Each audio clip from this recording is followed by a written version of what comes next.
hell?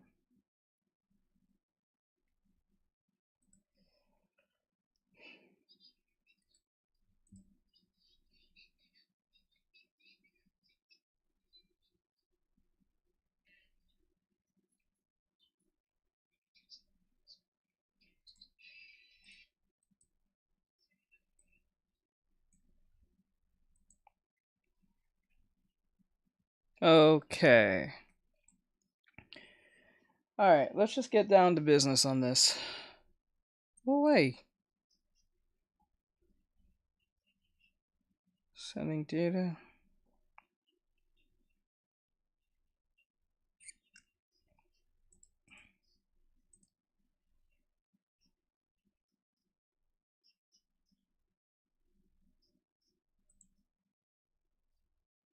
An important part of citing sources. I'll select Acknowledge Grammarly Gen AI Use. And just like that, I can be transparent about showing any AI prompts I use to improve my work. And if I use ChatGPT, I can also... Shut up.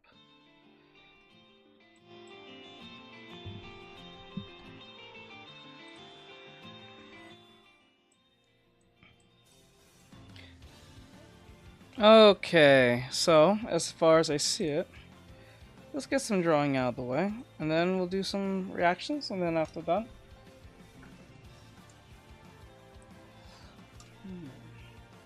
or maybe I can kill two birds with one stone.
Ryo. Dang, text-to-speech not working? What do you mean? Do, do, do, do, do, do.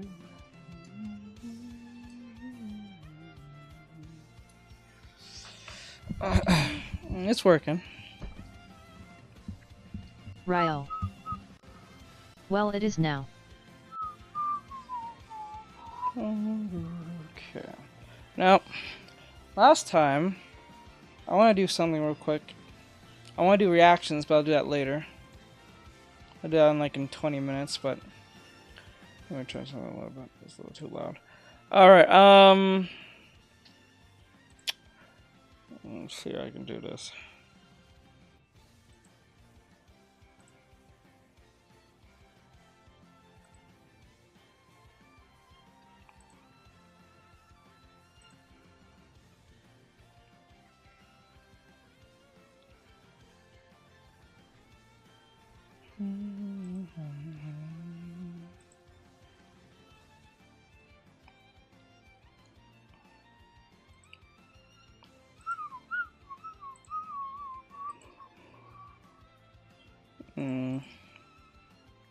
No, not that.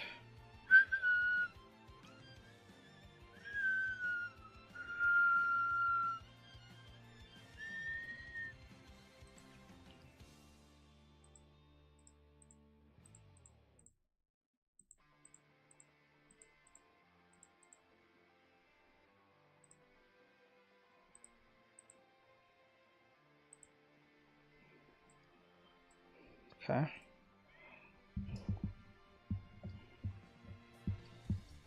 Since I'm not beholden to TikTok today,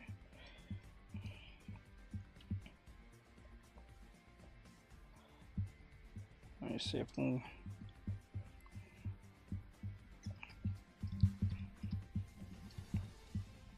Ryo. I'm trying to get better at drawing heads and horns, because this new OC I just made has horns. Heads and horns, huh? Just heads and horns. 1 second.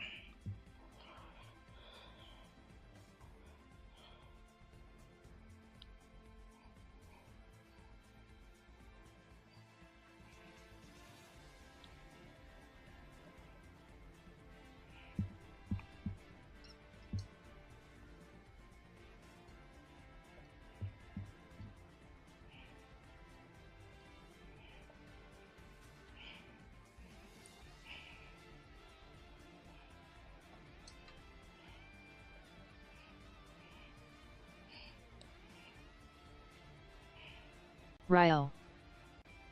His horns have kinda line a spiral wrapping for the bottom to the top on both. Ryo. Have. Hold on. Ryaga Samurai. Good afternoon everyone. Hey, Bri. What's going on, bro? I think I'll be back on TikTok in a couple of days.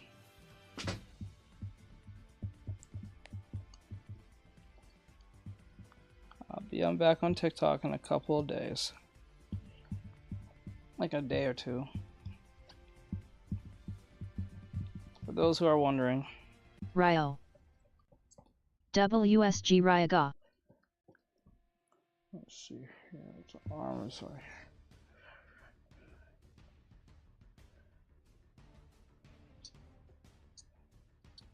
The back is about here.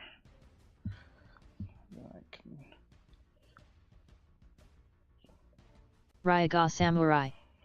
Sup Ryo.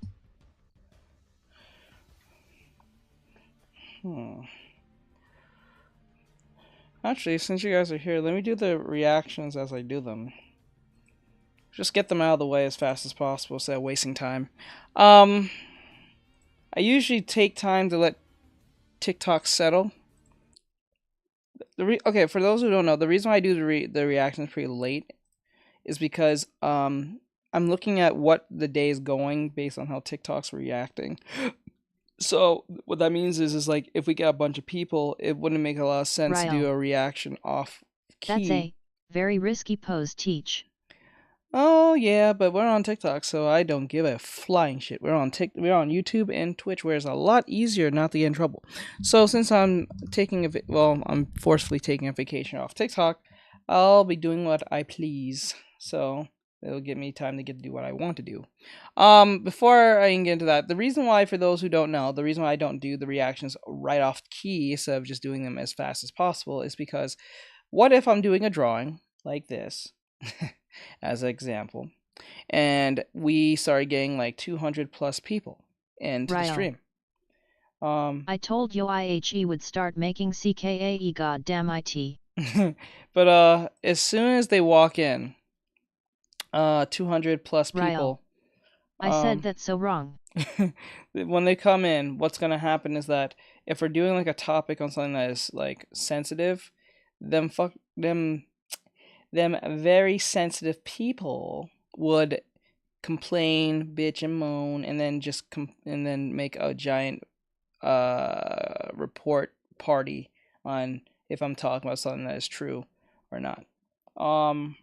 And then that'll cause trouble. So that's why I kind of just sit there and wait for a good hour or two, and then see, since there's no one coming in, we go straight to reactions or so. So, because the likelihood them running up in here is going to be unlikely. So, like, you know, because it's late and I taking all the variables into account. So that's why that might answer the question why we don't go directly into reactions as soon as I start the stream.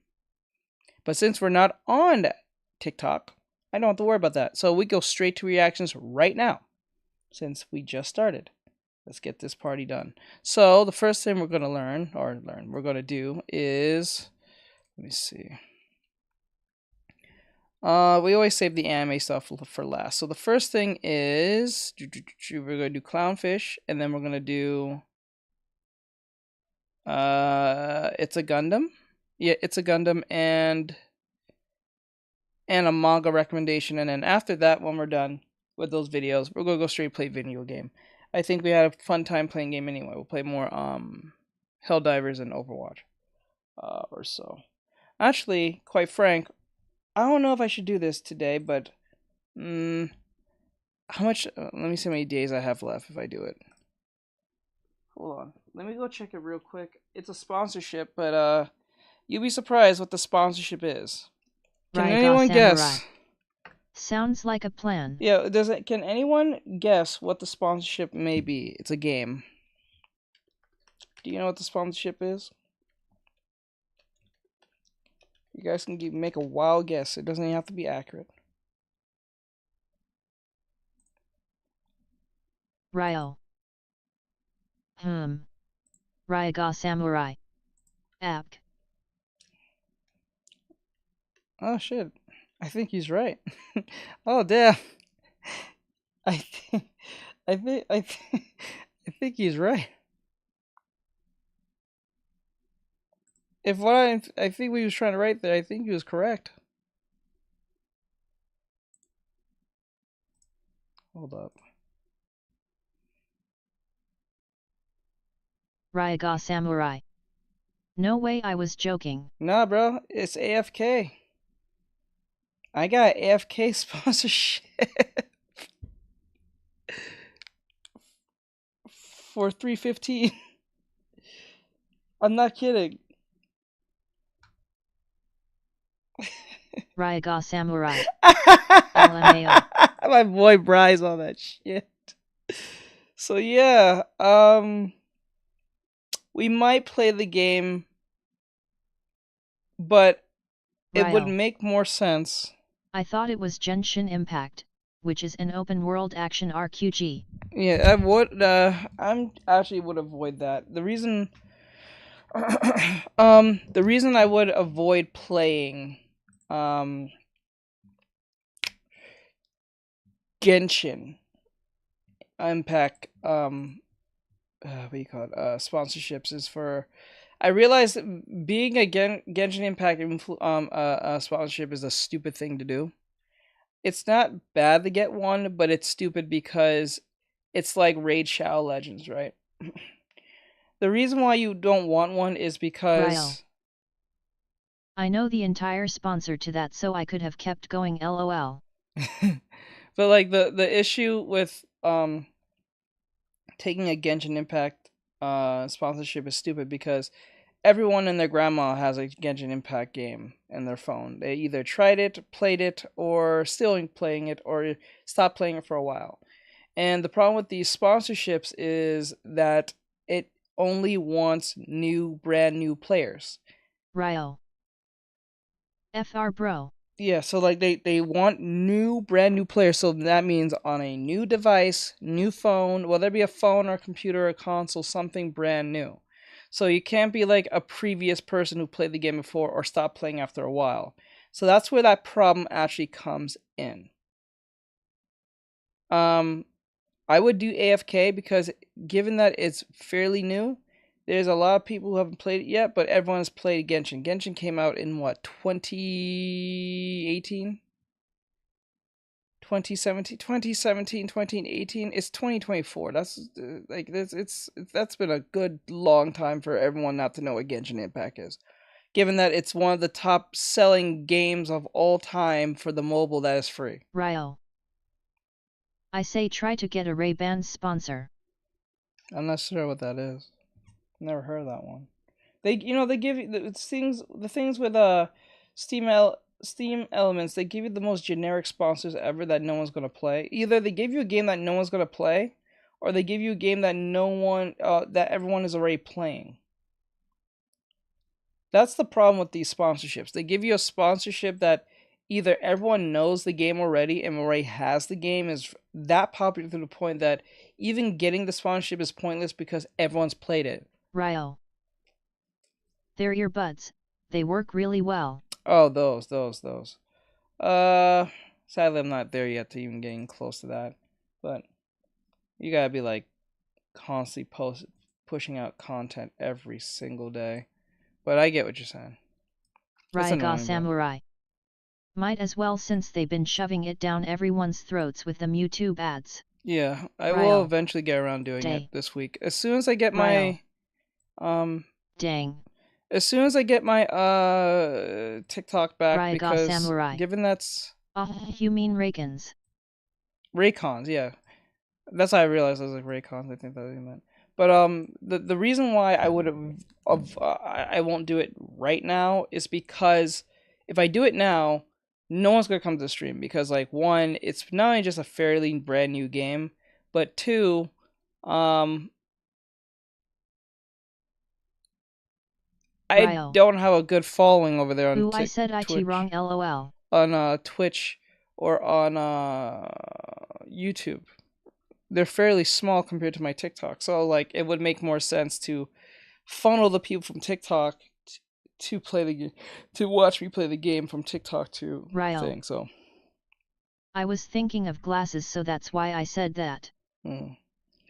But like that's pretty much what it is. So I'm not gonna start the sponsorship till I get my TikTok back, if possible. If I do get it back, but like if I do get it back, like being able to stream, I have my account. I just I'm not able to stream. Once I be able to stream again, then I'll play the game and do the sponsorship. It'll be better because more people will come over there than on YouTube and Twitch. It's not that strong over here for me on those other platforms. As much as I want you guys over here, a lot of people won't budge from TikTok because they have TikTok withdrawals. So it is what it is. So yeah. Anyway, so with that said, we're going to start this. So we'll do clownfish in a sequence. But for now, we get as much cake as we want. Yes, in that sense. So we're going to put this at the bottom. Gen Z here. Okay, Marvel. This fuck. Okay, Disney. Okay, so we got 1, 2, 3, 4, 5, 6. We got 6 different videos. Oh no, 5. Just 5 different videos. So we'll get this out of the way. Yeah, devil face. I'm gonna be drawing the most absurd things today, so let's see if I can get away with it. I'm gonna be doing some coloring of skin still. Anyway, so let's do it. So for those who don't know, devil face. Let me see. Put up this like that so you guys can see it better. Let me see. Okay, there we go. Make this big. Make this big. Make this big. And make this big. Actually, I'm not gonna lie. Since I'm not on TikTok right now, I'm gonna bring Kyle in this bitch. I'm gonna bring Kyle in this bitch. I can get away with that. Let's see how that will go.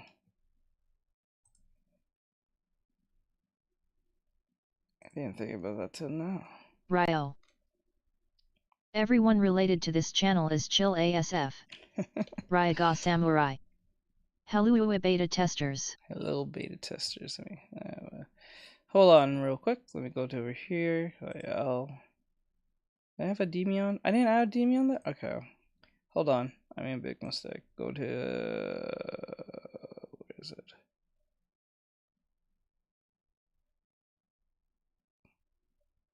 Oh, I didn't add a Demion? Oh, okay, we're doing a few videos then. Fuck. I thought I did already. Shit. Hate my life. Okay. That's there. And then we go to Kyle. The last one he did was... which earns more money? Star Wars was based... Stellar. Moonlight. Hi there. Hey Moon, what's going on, hon? Hello, hon. Alright. For those you don't know... Moonlight. It's been so long, honey. Really? Has it? Ryo. It's been a couple This of days. hungry Howie's pizza be hitting different FR.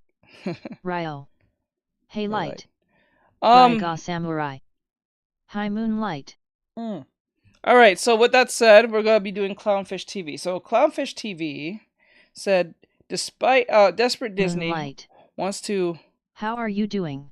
Undo the MCU with RDJ as Iron Man again. Obviously, they went woke. It totally went broke. And they want RDJ back. They bring him back from the dead, apparently. Or in case may be. So we're going to see if we can bring him back to the dead. And see if we can save the MCU. I think this is a stupid way of doing it. Because him dying as Iron Man cheapens his whole, like, sacrifice. But, you know, we don't have any sense of morals, principles, or, like, you know, standards. So it is what it is. I don't even blame RDJ. He's going to get paid a crazy amount of money anyway. So I don't blame him. I won't drop the bag for anything myself. So I'm not going to be mad at him. I'm just mad at Kevin Feige. He is an idiot. Anyway, so with that said, we're going to watch this and react to this. And I'm doing well, Moon. Thank you for asking. I do appreciate it very much. So, hon, we're going to do this reaction as I do these absurd drawings. Ryo. I'll be right back, Teach. All right, bro. All right, let's get right into it. Let's go. And we're going to talk about Disney possibly attempting to unsnap the MCU. They're going to un-F themselves. They're going to un-F themselves. Maybe. So lots of things going on with the MCU. And, you know, it's always like, you know, 2 steps forward, 1 step back. I think it's more 1 step forward, 2 steps back later. Yeah, we'll just strike that, reverse it, right? So Daredevil, they are reversing course. They're actually reshooting most of Daredevil. And it's interesting because they have the Punisher coming, spoilers. The Punisher coming back, but he's in costume, and strangely enough, he is wearing the Punisher logo, the controversial Punisher logo. That's because he's going to be a Trump supporter. Yeah, I don't know that. I'm just saying as a joke. But that shocked me because Marvel Comics has tried to get rid of it, and because of January 6th, because a couple of guys had it on their jackets or whatever. But they redid the whole thing. They redid the whole origin of the Punisher. They had his wife dress him down or something, some stupid crap, whatever. But it looks like they're trying to get back to basics with it. So they have the Punisher coming back. They have the actress that played Vanessa coming back. They got Foggy and Karen back. Yeah, they have Jessica Jones is going to be Jessica Jones is coming back. Wow, they're bringing everyone from the Netflix shows back. Is the dude who played Iron Fist coming back, and the black guy who played Johnny Cage, I think his name is? The Iron coming Fist? Back? Oh, I don't know snap. if he's going to be in this one, but they're teasing that he might be coming back to the MCU. So it does look like they're trying to make this a proper sequel to the Daredevil Netflix show, which everybody freaking loved, right? It was really, really good. And then Born Again sounded like it was going to be a joke. It was going to be more in line with what happened in She-Hulk, which people freaking hated. Yeah, liar. You're a misogynist. You just hate women. The IRS deadline is here. Snap your W-2 and file your taxes 100%. But the Punisher thing really shocked me. You hate green women, right? Just the green ones. Just the green ones. But always the green ones. Boot dropping is Robert Downey Jr. coming out and basically saying he might come back to the MCU.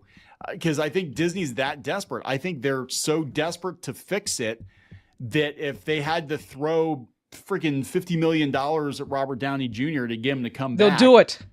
They would do it in a heartbeat, because he basically built the MCU. Now, obviously there are other, but like his character built it the was MCU. Iron Man's why we have the MCU. Let's be honest. That's what happened. So this, he had an interview with Esquire a day or two ago. He said that Robert Downey Jr. would happily return to the MCU. That role chose me. He said, it's a part of my DNA. The role chose me. And look, I always say never, ever bet against Kevin Feige. Yeah, I would. It's a losing bet. He's the house. Not really. The house always wins. No.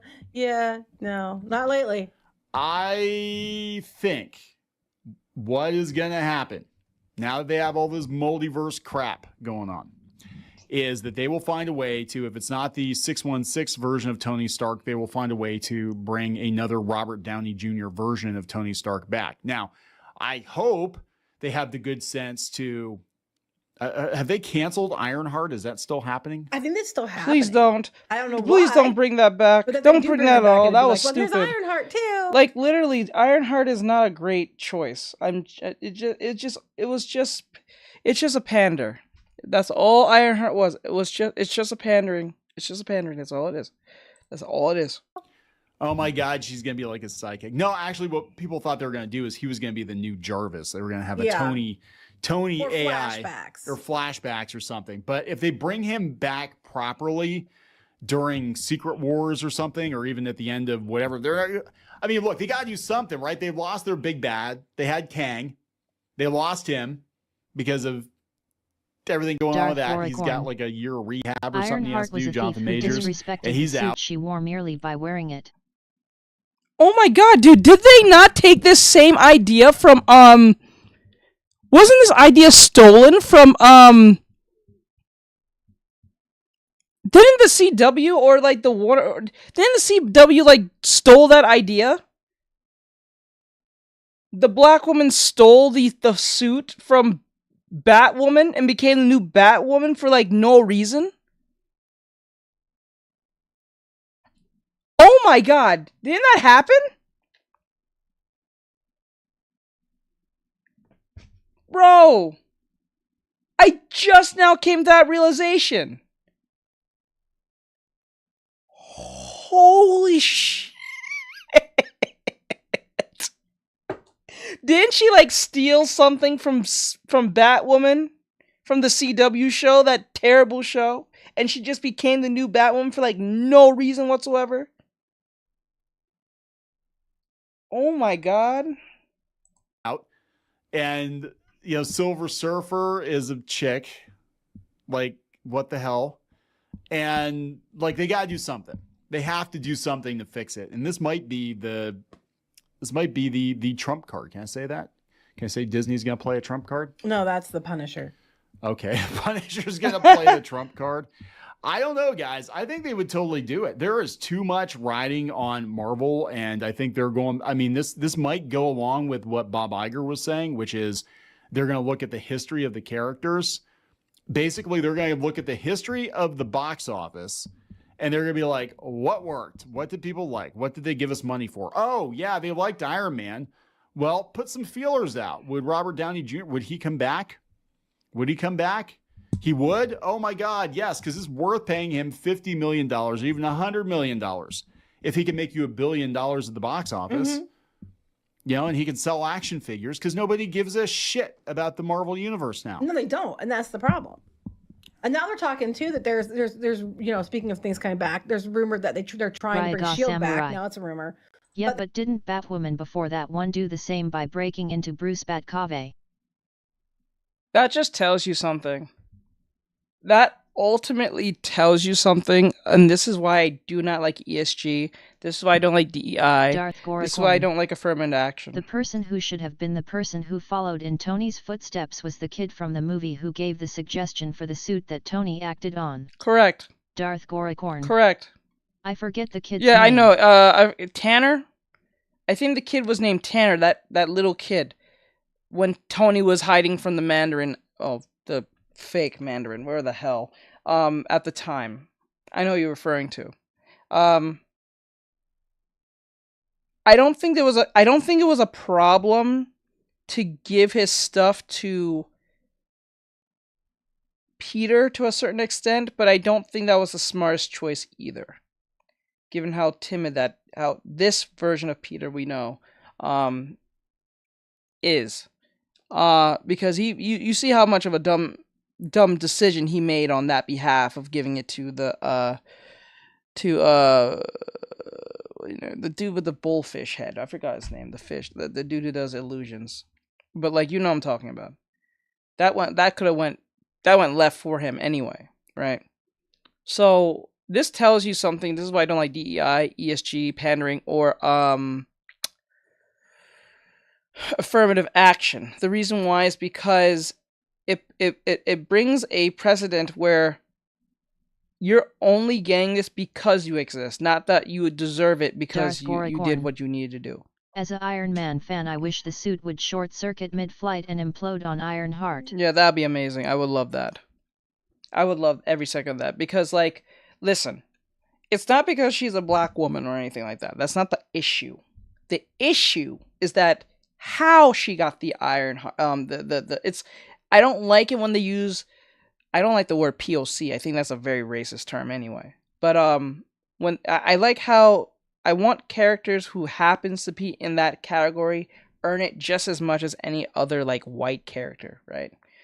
Whether you're Asian, Hispanic, whatever case may be. I believe working hard is more important, because the more you work hard at something, the more likely you're not only of deserving of getting it, but you will have a what's the right word? You have a aura about yourself and how to protect, how to keep that thing that you worked hard Dominic, safe. The picture you made got me. I'm not even there done. I want to see if I can go further with it, but like, it's all about, because I don't care if you're some type of race. I don't care. I don't even care you even are disabled. But like, the fact that you're getting this because that makes no sense. Not because you actually worked hard. It's just because you exist. I don't like that. Darth Goricorn. Also, Falcon will always be Falcon Bearer of the Shield to me, and never Captain America. Never, he will never be Captain America. Darth Goricorn. That title belongs to one person. Steve Rogers. And I know that in the comics he handed down to Bucky. This is why I'll never accept Miles Morales as the definitive Spider-Man. I will see him as either a somewhat variant of Peter, or I'll see him as his own person, but not as Spider-Man. He has Spider-Man-like powers, and he was bitten by said radioactive spider in his way. But like, I don't see him as the definitive Spider-Man. The definitive Spider-Man is the one that came first, not the one that came after. Right? I understand there's that saying that the student will surpass the teacher at one point, but I don't believe in that because they surpassed the teacher, therefore they're the definitive one. No, you are a Dominic. Better byproduct of what it is. BTW hi from Albania. Hello. Hello. Welcome, Dominic. I hope you're having an awesome day. Welcome from Albania. I do appreciate you. Thank you for coming in. We're doing a reaction and all that stuff. So if you... Oh, you're the one who said that earlier. Okay, I got you. But yeah, but the thing is, for me, you always have to respect what comes before, right? So I don't care if Steve Rogers was white. I don't care if Peter Parker was white. I don't care if the previous members, the previous hero or the original hero was white.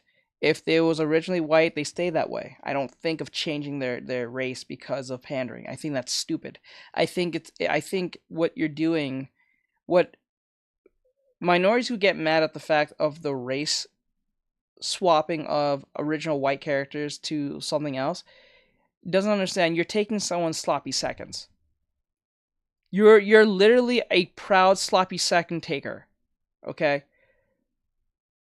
Would you not want to have a character that is not only just original, but because like, it's like this. If we took a character that was originally black and changed them white, you will lose your shit. I would lose my shit because I don't want that character to be a white character or something because it happens to be black. What came first, I think is perfectly fine to not change. Do not change it. Keep it how it is. There's a reason why it stayed how it was. That's what I'm saying. Because the issue because this is why we have a bunch of, and I noticed something about this. When they make a new character that is minority, they just use the same minority template. Look at every black guy that you see. Either they have the Killmonger haircut in video games, movies, comic books, or they all have electrical powers for some odd reason. It's very odd to me. From Miles Morales to Static Shock to Storm to Black Adam. I think it was Black Adam to Black Lightning. All of them they all fall in this weird template. Either they have black in the name, their hairstyle looks like Killmonger, they have thunder like thunder-like powers all the time. Oh, and they always come from the streets. I understand majority of most black individuals are from that area, from an 80% chance if we're talking about like America in some form, but not all of them are from that, right? It is what it is.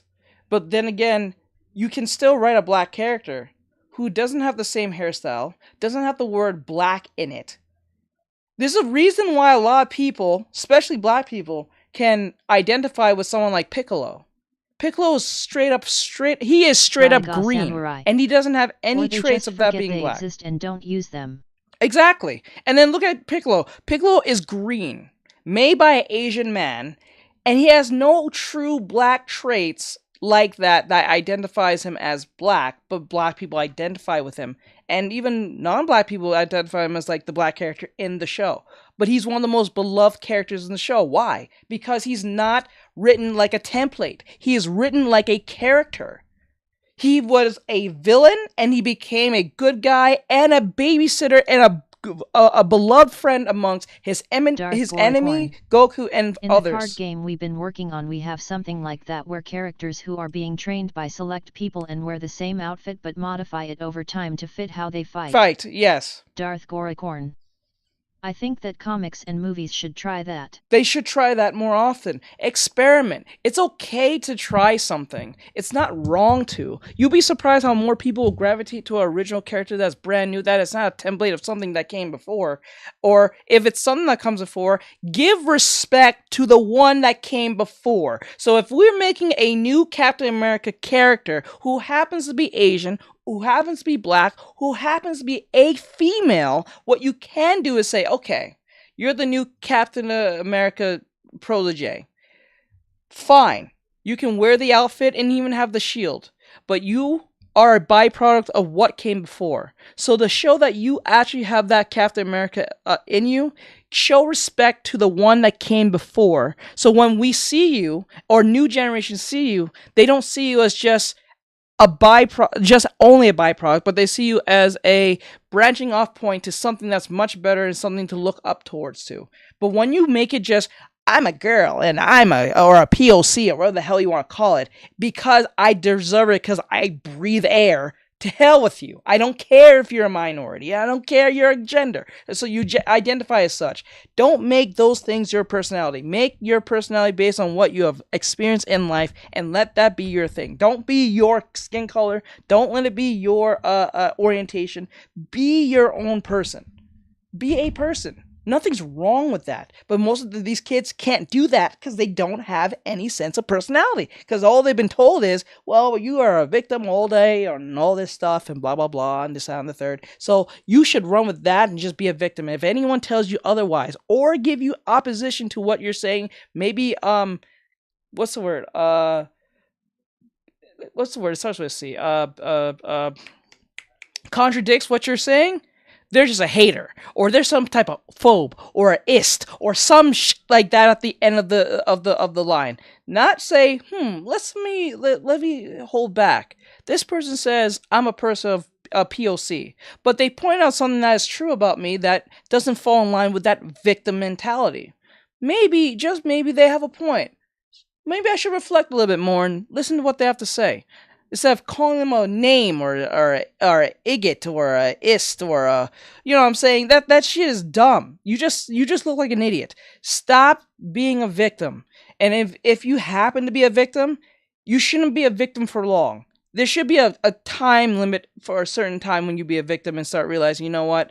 I'm a victim. I was victimized. You know what? I'm going to break through this. I'm going to be my own person. I'm going to do better. I'm going to do X, Y, and Z. I won't let this happen to myself again. And I won't be a caricature of something that can be prevented or should be avoided. You know what I'm saying? It is what it is.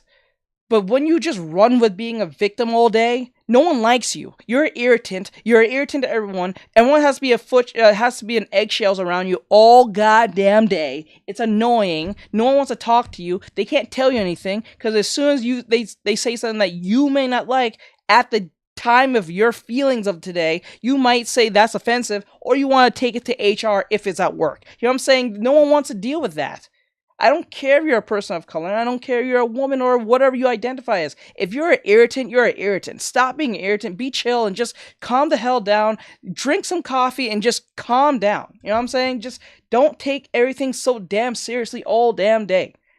There are time and place for things, and one of these situations may not be one of them. That's it. That's all you have to do is just say, you know what? Maybe I'm taking things a little bit too crazy. Maybe I should just chill out, give people the benefit of the doubt. They don't really mean anything that is rude. They're just trying to help. They're not trying. They didn't wake up one day and say, I'm going to mess with the person who identifies as such, the person of color, or the she, them, whatever the shit you want to call yourself today. They're not waking up to do that. And let's just be honest, based on my studies, based on being a psychology student, I learned one thing about racism. True racist people do not look for a way to hurt people. True racist people avoid other people as best as possible. A true racist does not confront, they avoid. People who have tried to use confrontation, to use racism as their reason, is just a damaged individual who's trying to look for a way to let out their anger on whatever they feel is a problem. But a true racist is not one who even engage with the people they hate, because they already look down upon them and look at them as less than. So if you see someone as less than, it's like, okay, let me use a perfect example. For those of you who've seen Full Metal Alchemist, right? I think it was Father who said it when the boys found out what was under the military base where Father resides. He said something that was true. And this is why I started realizing, this is when I was still in college. He said something that's true. He said, should I crush an ant because it's an ant, or should I crush an ant because I want to crush an ant? Quite frank, he said something around the lines, I'm not going to crush the ant because the ant is beneath me. Me even crushing the ant gives it acknowledgement in itself. So why the hell would I even kill the ant when I don't even think it's even worth my time? That's a true racist. A true racist does not want to engage with the thing they don't like. Do you see how that works? A true, real racist do not want to deal with you. Now, if they're in a situation where they have no choice but to deal with you, the racists will stay quiet and just do what they need to do to get away from you. They don't do anything to get near you. Anyone else who does that loves confrontation. That's the difference. So it's like being a cop. You can't be a cop and not expect confrontation if you don't take a job that's being a cop. It's like being a soldier going into the military and not expect any opposition from either your peers or someone on the opposite end of that war field you're on. That's stupid. You have to be a confrontational person to take a job like this to expect anything not to go wrong. That's crazy. You know what I'm saying? That's what I'm saying. Raiga Samurai. Same with people with phobias and fears. Yes. You ever heard someone who has a fear of dogs go around dogs to fight dogs? You see how stupid that sounds? That's why when people say you're a phobe, you're a turf, you're this, they are lying or they're using the term wrong. You'd be surprised how many people use these phobias and things wrong. A person with a phobia does not go around things that causes the phobia. They do everything to avoid said phobia at any cost because it's a phobia. Imagine someone with trypophobia trying to look at holes all day and being mad at the holes and trying to destroy holes when they can just avoid not looking at holes. So what anyone tells you that, like, it's like a woman who hates men. If you hate men, why are you putting yourself in positions to be around men to upset them, to put harm upon you?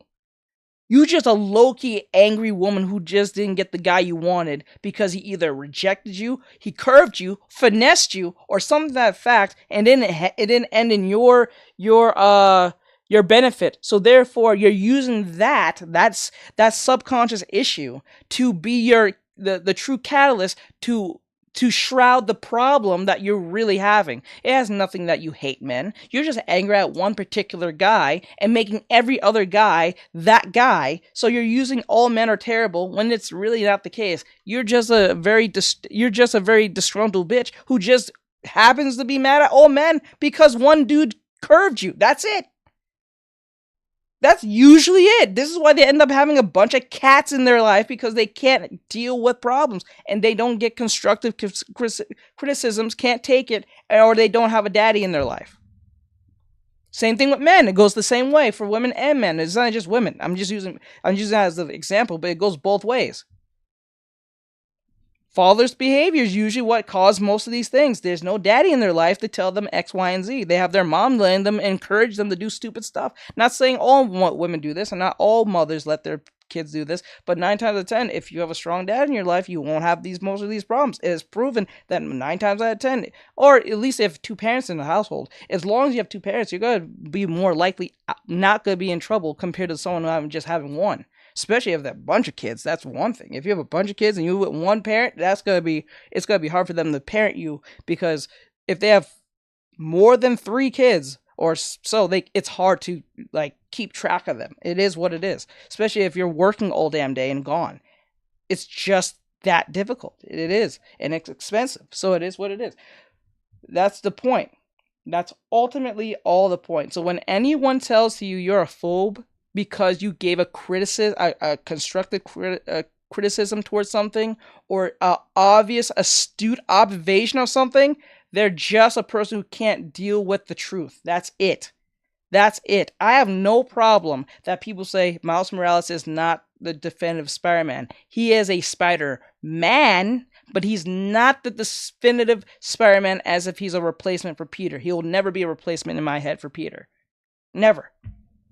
He'll be a sidekick, I can see that, or he can be a replacement in the sense of if Peter died, which has happened, then that's one thing. But if Peter's walking around like Insomniac in Spider-Man, he is not the definitive Spider-Man. Even if Peter's dead, he's still not the definitive Spider-Man. You're just a replacement for what came before.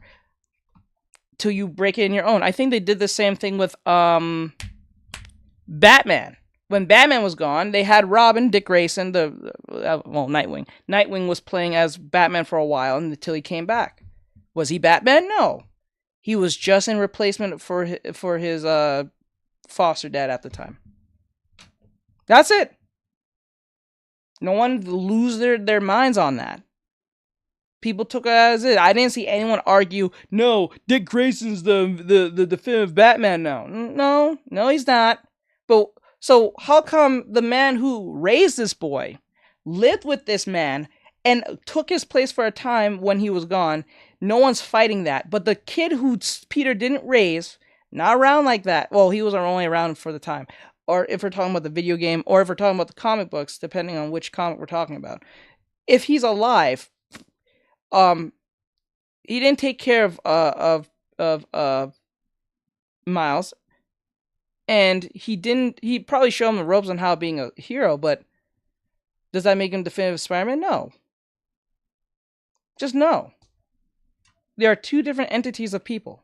It is what it is. They asked Clark Gregg about it the other day, and he's like, well, Oh, and another thing. We should not even call him... I know a lot of people say he's Spider-Man, but most people, when you say Spider-Man, you're not thinking Miles. You're literally thinking of Peter. The only time we're talking about Miles is when you say Miles Morales. That's literally his hero name. His name is literally his hero name. If you want to change that, change his name from, instead of saying Spider-Man, say he's like the Morales Spider or something. At least we'll know who we're talking about when you distinguish that. We don't have this issue when we have Spider-Gwen. When we say Spider-Gwen, you know who the hell we're talking about. There's no question. And no one's saying she's a definitive Spider-Man. Or Spider-Woman, or what case may be. The House of Jack in our game does something like that. They all start out with the same armor but have to modify the base armor as recognition from where they came from. Makes sense. Makes sense. You have to give credit to what came before. You just have to. there's nothing saying that Coulson couldn't be a multiverse version of Coulson, you know. So I do think that's how you build a culture. Darth because the best heroes and villains stay loyal to the roots they came from. Exact. See, there you go. That's how you build a culture. If you give precedence to what came before, what comes in the future will be even more better because it's going to build off of or improve what comes before. But you still have to give of like, for instance, I do artwork, right? I look at a lot of Japanese artists in the past, future and past, right? Even though those artists may have different ideas than I do, I will still give them respect because they did great work to get to this point for me to know who they are. I'm not going to say I'm the definitive artist for Goku because Akira Toriyama said something in, I don't know, 1972. You know what I'm saying? So that makes me the definitive drawer of Goku. What the hell? What are you doing? You know what I'm saying? People have done this. It's very strange. Not that particular character, but I'm just saying they have done this with characters in the West, and it's very disturbing. This is why I was saying to you guys from, I think, a few days ago, be very careful when you're making an IP, because once you give them the right to that IP, they're going to disrespect your IP so fast, and you in the process, they'll never give you credence. They don't talk about Walt like that because they know that Walt had certain ideologies or certain ideas that doesn't align with them. They can't see it as, well, that was a product of Walt's time, but in that sense, we have to look at it this way. Yes, he may have some ideas that wasn't, nice about certain people in the past, but we have to look at what he has done and not what he has said or what he was thinking. Take the art, separate from the person. If you separate from the person and look for the art for what it is, you'll say, okay, yes, we don't agree with what he said, but he was a phenomenal man, entrepreneur, and all these other things. You can't ignore that. If you don't give credence to the person who has built what you are right now, you are a dickhead. I don't care if this man said a bunch of things about certain groups of people. If he made Mickey Mouse, drew Mickey Mouse, whatever the case may be, and he brought Mickey Mouse to the forefront for you to have the childhood you had to watch all these Disney movies and know who's what and what's who, and he built that, you should give him his props. I don't care if he doesn't like you. I don't care if you say you don't like black people. I don't care if you don't like Jews. I don't care. As soon as you acknowledge that his work is amazing, that's all that matters. You don't have to like the man. You just have to give credence to what you like from what he has done that made you who you are, what you like to this day. It is what it is. You have to give praise to the people who came before. That's that respect. Once you give that respect, you build a culture. That's how you keep culture intact. Once you sever that, you don't have culture. You're just an asshole. That's all you are. Once you sever that, that's why it is good to listen to your grandparents and look back in your past. Because if you look back in your past, you'll see where you came from. If you see where you came from, you can either build upon it, whether improve it or fix it. You know what I'm saying? But it's not right for you to disown it completely and pretend like it didn't exist. People who does that is disingenuous people. Darth Goricorn. I hate Batman and Superman, but I have to recognize what they have done before their lore was flushed down a toilet. Exactly. Because even if you hate a character, you have to give them credence because those characters are branched off from other characters that other people made that you might like. Like, perfect example. They say that in some ways, Goku was derived by Superman, right? They say that in some ways. I think Akira Toriyama said that in some ways. It was kind of derived by Superman. But Goku became his own person once you gave him, fleshed him out. Yeah, their stories are quite similar, but they are drastically different characters. But you have to give props to it. Same thing, My Hero Academia. Most people don't like My Hero Academia, but you can't ignore what My Hero Academia has done, especially art style wise, how much it changed the industry, how much it brought Western, the Western ideas to the Western superhero genre to the Japanese in a way that isn't Japanese, but it's more like westernized, like the One Punch Man, the My Hero Academias, the what is it? What do you call it? Bunny and something, Bunny and Lion. I forgot what was the anime it was called.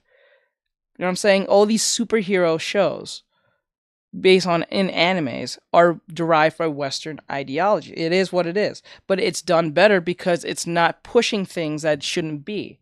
Like if we have a superhero that's an anime, if we have an anime superhero story, 9 times out of 10 they're going to stay consistent on what the character is from beginning to end. They're not going to push things that has nothing to do with the story. Rarely that ever happens. If that does happen, you're going to see that it's not going to end well for that particular story. It happens.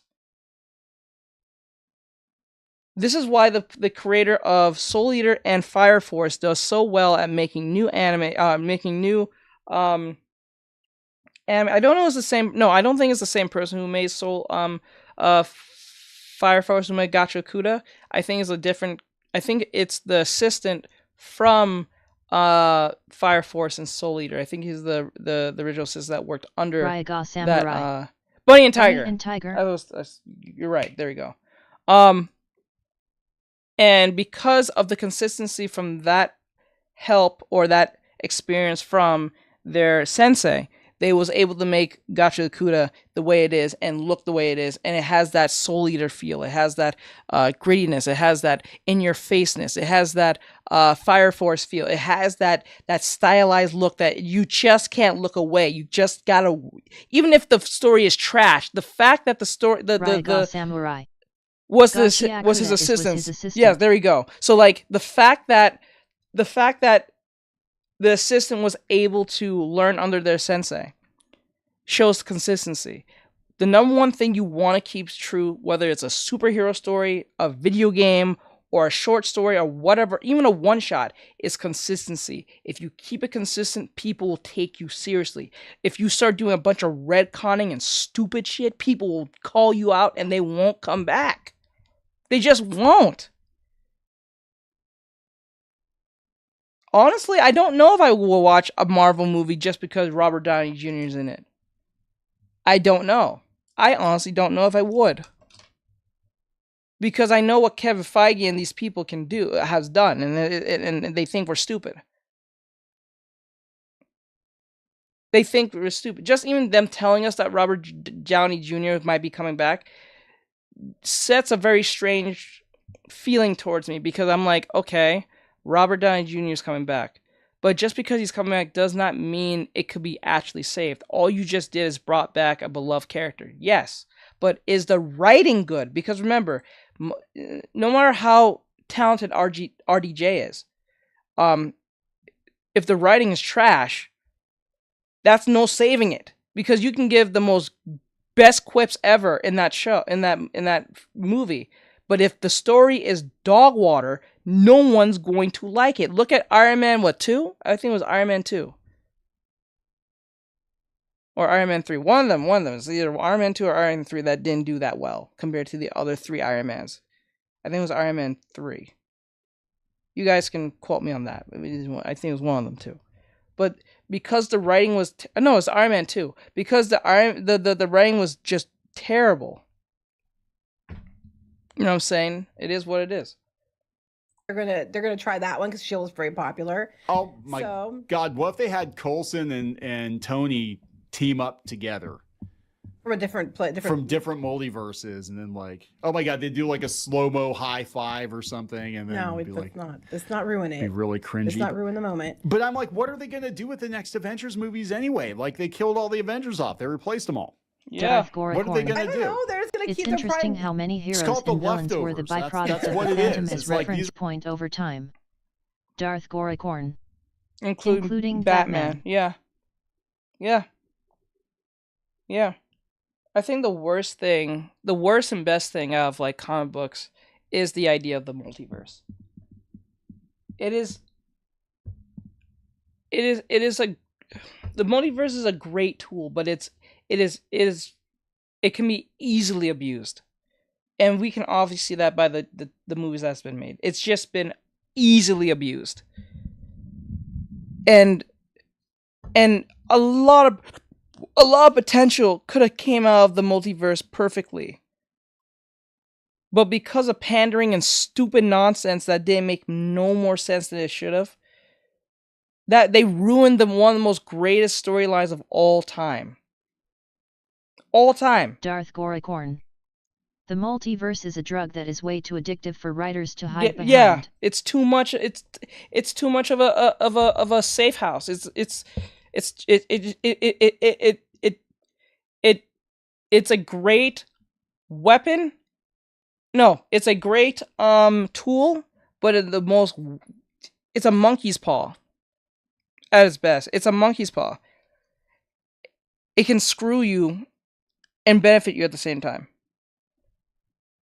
Because it depends on the writer and how far they can take it and how consistent they want to keep it. It's almost like the time travel thing, right? Time travel and multiverse almost in the same, not in the same, but they're in the same category of how you can just fix and then destroy at the same time. Because once you mess with one thing, you have to correct another thing. And when you correct another thing, you have to break another thing. It's a break-fix type of... It's a teeter-totter thing. So whenever you fix something in one timeline, it ruins another timeline, right? Or if you're using multiverse, if one character is here, then the potential of this character being here. So if there's a dead Iron Man somewhere in a zombie world, then there's a black Iron Man in a different world. You know what I'm saying? If they wanted to bring back Iron Man in a way that would make sense, couldn't they use Dr. Strange? They can. I don't think they wouldn't, because it's not possible. But then again, remember, Darth, we're using brain power here. This is Disney we're talking about. Brain power and IQ doesn't really work well when it comes to Disney and in this era. Probably did 20 plus years ago, but maybe 15 years ago, but that ship long sailed. Darth Goricorn. Yeah, that is too much to expect of Disney, lol. You know what I'm saying? When you start using common sense, I think it's something that It's a Gundam says a lot. He says, if you don't think about it too much,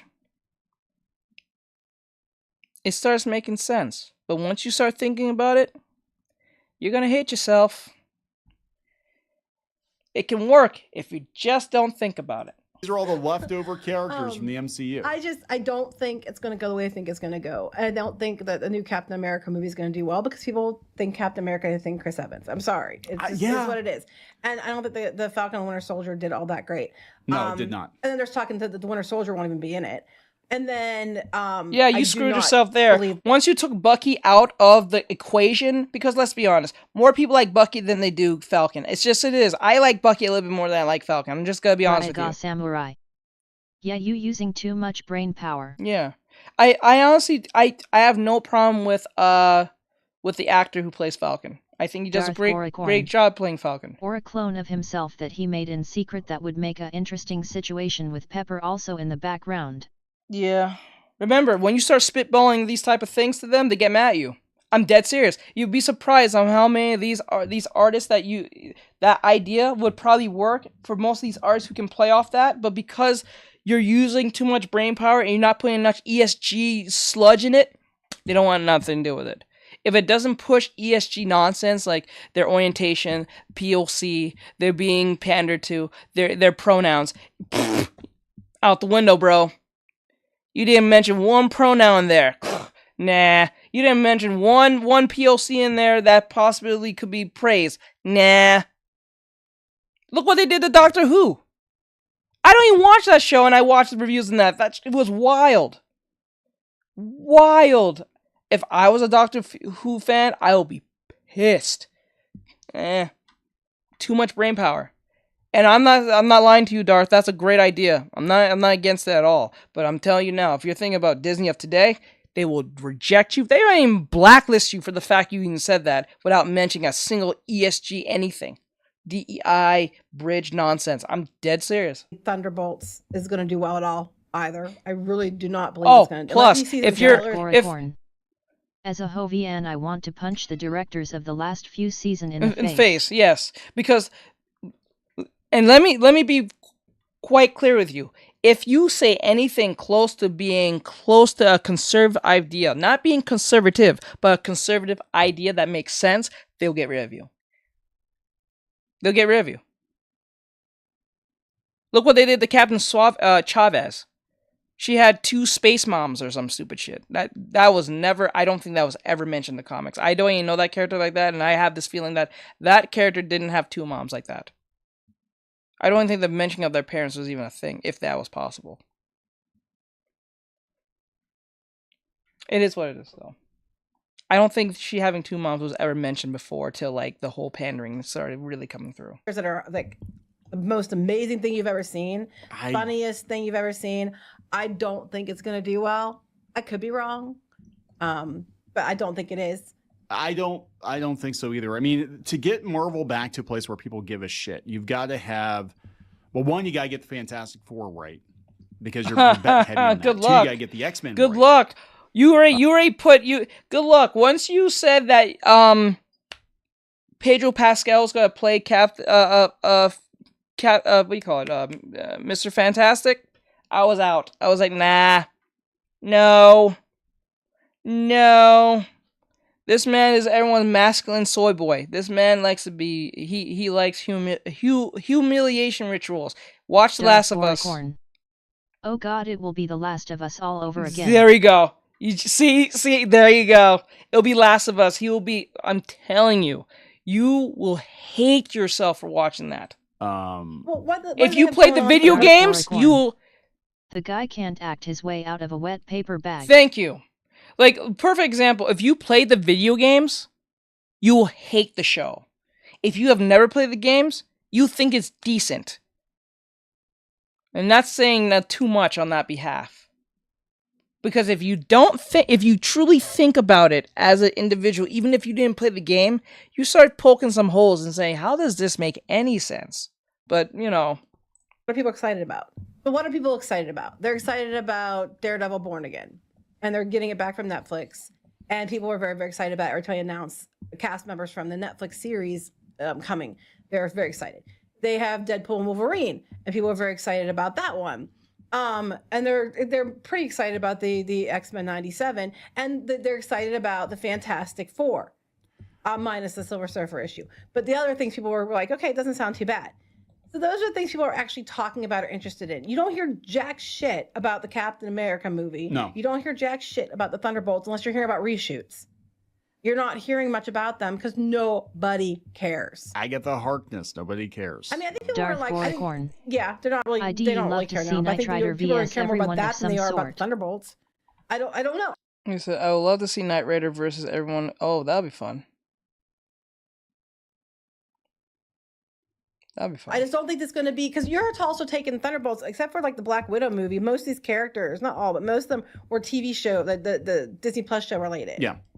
So people are going to be like, who? Well, if they were going to do that, if they were going to do a Disney Plus show characters in a movie, a team up, you've got pretty much everybody from the West Coast Avengers. Well, yeah, I think they're gearing for the Young Avengers instead. You know, I always kind of found very strange on how when the fruition of the LGBT plus thing, when they put the plus at the end, I noticed that every other company started doing that. Did no one found that kind of odd? Darth Goricorn. Knight Rider has stomped the devil in hell and taken over hell before. If he can do that, the heroes have no chance. Knight Rider or Ghost Rider? I'm thinking of two. I'm thinking Ghost Rider, but I'm probably not. Hold on, let me type that Knight Rider. Let me check that real quick. I think I know who you're referring to, but I'm thinking Ghost Rider for some reason. Darth Goricorn. Ghost Rider. There you go. Okay, there you go. I was like, wait. Because when I hear Knight Rider, I'm thinking the old. Wrong name, LOL. Yeah, when you said Knight Rider, I was thinking of the David Hasselhoff show. I was like, wait, no, he means Ghost Rider, because I know he's been down to hell and back. Like, wait, it can't be David Hasselhoff. Too many heroes and villains, yeah. But like, I kind of noticed that all these other companies, when they started doing their streaming services, they all have plus at the end. They started doing the pluses around the same time when the LGBT plus thing really started going up going up those letters. I started realizing that more. I'm like, That's too conveniently happening for that to just be a thing. Because I kind of noticed something. Have you not noticed streaming services that don't have the plus at the end? You don't ever hear about, but have like old shows and stuff that most people would recognize, like Friends and shit. Do you ever notice that? Like what was that? Crackle. I think it was Crackle. Tubi. Darth Goricorn. Yeah, I've noticed that. Yeah, too. you notice that? Like all of them, all the streaming services that doesn't have a plus at the end, you don't hear about. There's no LGBT anything mentioned Darth or anything like Goricorn. that. They are always side links on the bigger ones. Ryaga Samurai. Coincidence? I think not. Yep. It's weird. All the big head honchos all have plus, and they push ESG nonsense. But all the shows all the streaming services that don't have a plus at the end, either if they do have LGBT stuff, it's probably very small or non-existent, or if they're not all that known, they have like old shows from way back when that are more popular than shows that's on today. Like Friends, what's another show? Everyone Loves Raymond, like old shows, King and Queens, like old shows. But you never hear them having like new original type stuff, ever rarely. And Peacock Plus, I think has Peacock. Peacock Plus, I think it says that then plus. Goricorn. Gulligan's Island, LOL. Gulligan's Island. Don't think it's gonna go well. It's not going to go well. Jesus Young Christ. Avengers, no. West Coast Avengers might. West Coast Avengers, because you've actually got some connection to the proper Avengers. I think it would go, but Young Avengers, no. Too. I think it would too, in the fact that it's characters, other characters people know, and it's got the Avengers name, which people are like, oh, Avengers. Yeah. And you could set it up as its own thing, and you could have two properties for the Avengers going at once. And it would be smart, but we're talking about Disney. Yeah, you do Young Avengers, the and it's same gonna be like, thing. oh, it's the kiddie versions of the Avengers. You're We don't giving want them all too the much I don't think props. people want that at all. No, but you get, Scarlet Witch Darth and Goricorn. Vision and US There is Agent not enough and good you know West what I'm Coast saying? Avengers to make Wonder it Man, worth they're using. doing Wonder Man. You're You get right. those- You're right. It's like how you kind of look at like Teen Titans. Kind of like when they had Teen Titans Goricorn. East. Most are mediocre at best. Yeah, it's like Teen Titans East. When back in the show when it was airing in the early 2000s, you have the Teen Titans, which was the West, but the original Teen Titans, and they have the East. And you look at the East, they just kind of look like more mediocre versions of the original characters. So you kind of don't really take them too seriously at all. You kind of just look at it as like you're just a watered down version of Robin. Like you have Speedy. Speedy and Robin look very similar in the show. So you just look at him as like a very watered down Speedy. And then you look at Aquaman, since he's the only thing close to an animal of like fish. You look at like a watered down Beast Boy. And then you have the token black character, well, Bumblebee. Well, she was not that bad of a character. She was pretty cool. But she was considered a leader. And I think she was considered a leader in East, I think. So like it was kind of, was she? I think she was. I think she was the leader of Teen Titans East, if I remember right. I could be wrong. Those Darth guys Goricorn. and maybe What they did to Terra in the show was a failed opportunity. Oh, yes, they did. That weird shit that they did with Beast Boy, just literally like, just cucking the shit out of this man in the sense his girlfriend is dead, but not really. But she lost her memory, so she just has a whole new life. Like, that, like, if you want a blue ball gaslight children, that is a good episode. Like, it felt like an open book that was never closed. It was never like a true closure. It just felt like a giant blue balling cuck like shit they did to you. Like you just felt like they did you dirty in a sense for Terra. Samurai. I thought Speedy was the leader. I think he was, but I think they presented the Bumblebee more of a leader, because I think if you type in, hold on, let me check this. Wait, let me confirm this. I don't want to make this. Let me confirm this. Is Bumblebee from Teen? Yeah, Bumblebee is Bumblebee from Teen East. Ryaga Samurai. What was even the point of that? I don't know, honestly. I think if I remember right, someone said the reason why that episode came through, I think it was an interview. The reason why that episode even became in fruition is because it was supposed to teach kids not everything is going to be it's not even a good like a bad or good ending. Some things are just left unsaid to leave like it's supposed to be that thing like if you had a friend or you knew someone and you guys stopped talking for whatever reason, you didn't have like a big blowout or a falling out or anything, you just stopped talking and there was no real definitive reason why you stopped talking, it just ended up that way. So there's no like reason to patch it up, fix it, or hang out with the person. It just is what it is. I think that's what they was trying to convey. But because this is a cartoon that has some form of result at the end, right? Like they should have just left Tara dead for what she was, right? That would have made her sacrifice still meaningful, right? But because it proved that she was alive, she somehow came out of her state, because if I remember right, Beast Boy went to her grave and it was the statue was gone. So that indicated that she woke up from her sacrifice somewhat. So it left this weird thing in your head like, okay, she's alive then, because there's no statue and no one knows where her grave is except the Titans alone, right? So, and this is after Ryaga Samurai.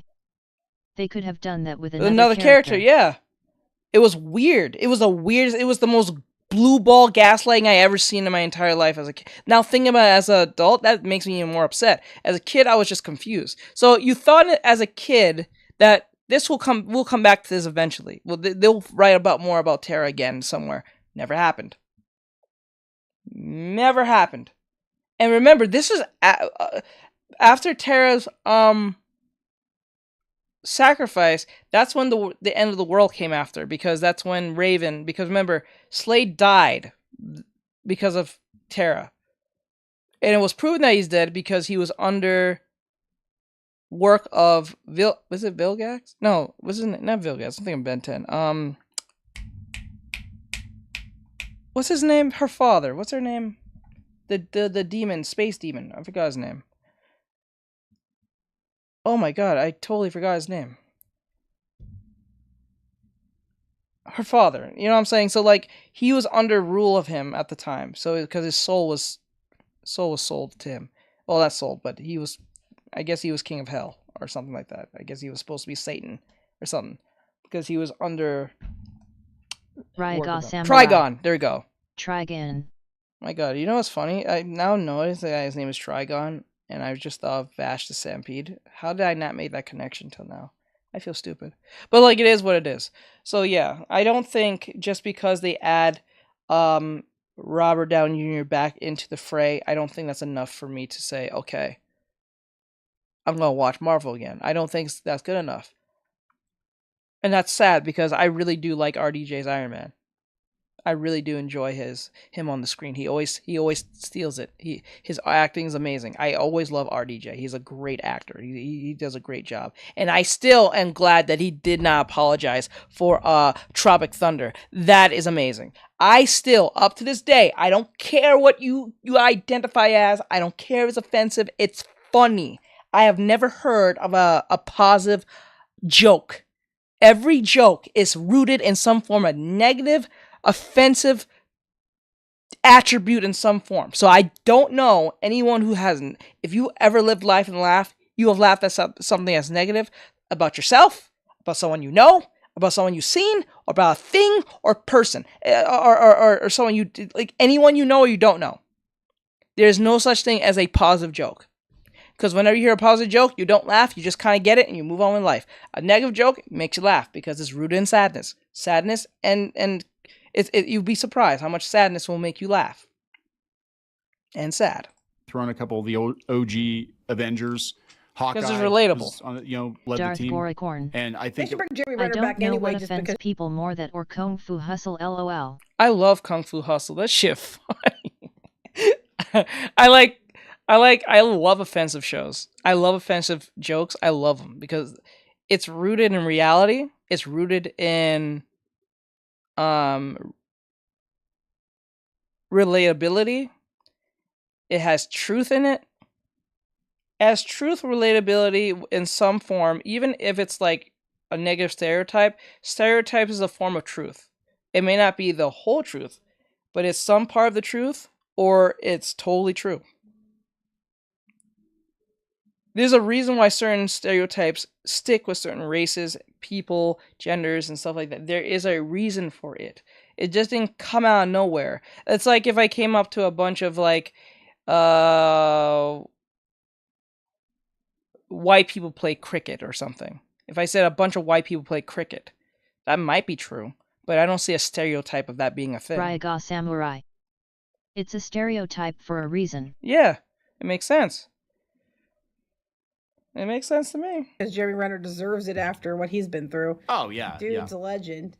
But We like, talk about a hero. And I always find funny. I always found it funny for people who get mad at positive stereotypes. Like if you're an Asian person and you're considered to be smart or gifted or well versed in things, and you get mad at that, something's wrong with you. Like, yeah, you may not be the smartest Asian in the world, and you may not be a genius, and you may not be a doctor, you may not be these things, but I'd rather be associated being a doctor than being associated being a criminal or an idiot or something to that point. Like let's be honest, if you had to choose to be an Asian stereotype or someone who comes from the South type stereotype, 9 times out of 10, especially if you're white, if you're someone who's white from the South, deep down South, with a thick accent, talking to someone who thinks of a certain stereotype of Southerners, especially white, in a certain way, they might think you are very not smart 9 times out of 10, or you have done things with your cousin, right? They'll say some stupid shit like this, right? I'd rather be an Asian stereotype any day. I'd rather someone say you look like a K-pop person than you look like you're homeless. It is what it is. At least they think you're attractive enough to look like a K-pop star. That's a win. That's a win. That's a win. That's a win. That's not a loss. Now, if you happen to be in a certain group that happens to be in that fortunate situation, you can see it as like, okay, I find it a bit offensive. But you know what? It's not technically my fault. It's Ryaga Samurai. Or they think you're a country bumpkin, yeah. Or like okay, if you fall into a situation where someone thinks you're a certain stereotype that has a negative connotation. Okay, you can say, well, that's not me. I know that's a lot of people that happens to be in that particular race that I fall into, but I'm not one of them. And maybe by my actions, I'll prove it to you. But it might be proven to you. Or maybe it'll never be proven to you, and that's just your God-given right to be that ignorant. Fine. But I don't think you're an evil person. You might be ignorant to the fact. Ignorant doesn't mean evil. It just means you are lacking knowledge or you don't know. A lot of people use the word ignorant as a form of like a attack or a form of a what's the right word? A form of like an insult. It's not really an insult. It just sounds negative, but it's not. It's just literally saying you lack knowledge of what you're talking about, or you just don't know. That's fine, but it's not evil to say it. And the way people use it sound like they're trying to be mean when really they don't really know how to use it correctly, is what it is. So you might be ignorant to the fact, and that's fine. That doesn't make you evil. Maybe my action might change. You're perceptive of that, but maybe it'll never. And that's your God-given right. And it's not my job to actually prove to you. And actually, it's not your job to even be proven that it's right or wrong. It's just not. It's just up to you if you want to or not. That's it. And just move on with life.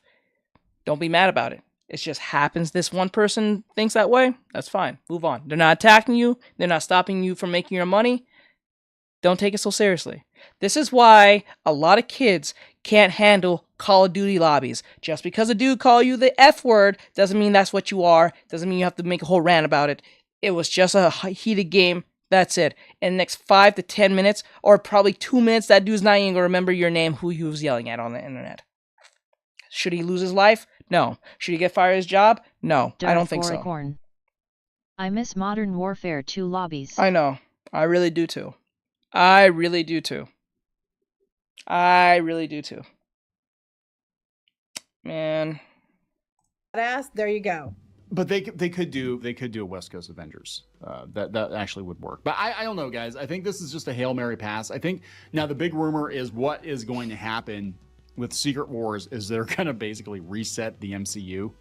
And I think the reason they're going to reset it is because everybody's contracts ran out. So they're going to be like, oh, we'll reset it with a bunch of younger actors playing these characters. They're going to have to anyway, because let's be honest, a lot of the actors are getting too old to do it. Yeah. I mean, we're going to be completely fair. I mean, we're going on what? Like Iron Man came out, what, 2008? And yeah. So we're talking, 16 years ago. And by the time Secret Wars comes out, it's going to be damn near 20 years. So yeah, you're going to have to. But it's going to be, it feels like if they do that, it's going to be kind of like Spider-Man, where they jumped right from the Tobey Maguires into the Amazing Spider-Man, the Andrew Garfield movies. And then they jumped right into the Tom Holland movies, where it's just like constantly rebooting the MCU. And that's probably what's going to happen. They're probably introducing the whole multiverse thing. So it's like, yeah, everybody gets too old or they get too expensive or whatever. Yeah, we just reboot the universe. Yeah. That's what we do. Pretty much. So, but I think he's going to be back. I think they're going to bring him back. I think they're going to have to, because their Marvel films and shows have been declining returns. And last year, the only Marvel movie that even did somewhat okay was Guardians of the Galaxy Volume 3, because it was the same team that you knew. Yep. Everything else, I don't think it's even that. If all they just stop the pandering, stop doing stupid shit, and stop trying to retcon everything and make everything old fucking safe, things will go just fine. It won't be perfect, but things will go just fine. But when you try to play it safe all the time just to piss off Twitter, you're an idiot. IDE love to see Morgan Freeman as a villain in a villain movie. IDE watch that. That would be amazing. I actually would like to see that. I would actually like to see that too. Honestly, I would like to see that. Alright guys, so that was Clownfish TV with the whole trying to fix the MCU thing. Give a like and follow to Clownfish TV and all that great stuff. I know I'm kind of hyping up a bigger channel than I am, but it is what it is. They give good information, I think. I like their stuff. So I'm genuinely doing this because, not because they're just to prop up their channel or anything like that. I just actually genuinely like their work, and it gets me thinking and listening. He has the voice for it. Yeah, he does. Yeah, I can see that. All right. So with that said, like, subscribe, share, and comment. Laters. All right, we're going to the next one. So this one is Marvel Comics and DC is destroyed by kids in comic sales. So this is definitely saying that, I think in this one, this is about comic book. Marvel is doing too much pandering. They're pushing too much orientation stuff, if you get what I'm saying. So kids are not really flaunting to it. I think kids are now more smarter enough to know that they're just doing it because they're trying to make a profit. Or kids just don't care because they think this is how the world was anyway, so they don't care. They don't think they have a true need to care about if someone is a certain orientation, because kids who are now being born now think that's normal compared to the kids before. You know what I'm saying? So they don't think there's no need to actively know if Robin is for some boy. You know what I'm saying? In DC Comics. You know what I'm saying? It is what it is. This is what happens when you try to force something and think it was a big problem when it was never a problem in the first place. You just made a problem. Now you're the person who made the virus. Try to give us a cure. And now kids who are born into the virus state. Doesn't help they are losing the crowd they want to cater to, because many don't like to be shoved in the spotlight. Yep. The modern audience. Something that does not exist. Hey guys, welcome back to Clownfish TV. This is Neon. I am here with Geeky Sparkles. Hello. And we're going to do 2 comic industry videos in one day. Can you believe that? Can you believe that? It's a Sunday. Why It's a aren't Sunday. you drawing It's on a TikTok, slow guys? Oh, I got banned. Before you say anything, Aaron, look at how cute Gunther is. He's so cute. Irinikai. Oh my god, for what? Okay, I'll explain a bit Raiga later. Samurai. Hi, Aaron. I'm gonna say this one was technically my fault on a technicality, but I'll explain it to you after the stream's over. I promise you. I promise you. MMMHMMM, I'm here the listen Linda listen LOL. I promise you I'll tell you after the stream. Because I don't want to incriminate myself too much on this. I already told I think I told more already. She's like, "Oh, okay, I see what happened." But like I already talked to my agent. She said she can probably fix it within 3 days. So I'll be back on in 3 days or so. Hopefully I can get back on because I've been perma-banned before. I can't leave you alone for long. Okay, just be clear.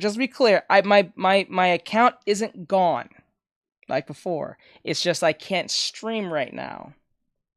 There's no date, so that means I can't stream anymore till my agent talks to them. Usually she can get me. Remember, I've been perma-banned 3 times. So me being just suspended is like nothing. Okay? Like come on. You know, it's Jace, you know. Come on. It's just teach. Is what I do. Is what I do. Irinikai.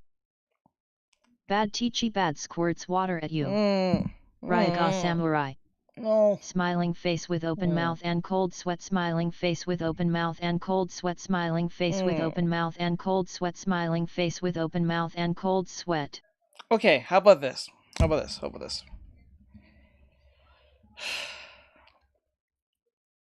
I will explain it to you after the stream. And you'll be like, "Oh, okay, I see what went wrong." You're still gonna be a little bit annoyed, but it is what it is. It will be fixed. I have high confidence that my agent can get it fixed. She always gets me out of my troubles anyway.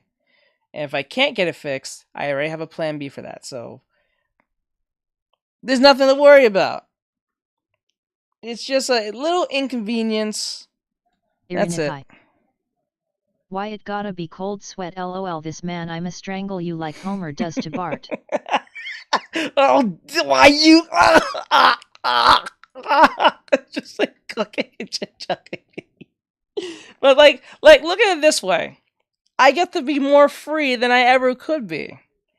Usually when I'm on TikTok, I'm on a restraint. I have a leash over my neck. Irinikai. Exactly. So you feel it. Raiga Samurai. Aaron no. Restream.io. Oh man. Trophy congratulations.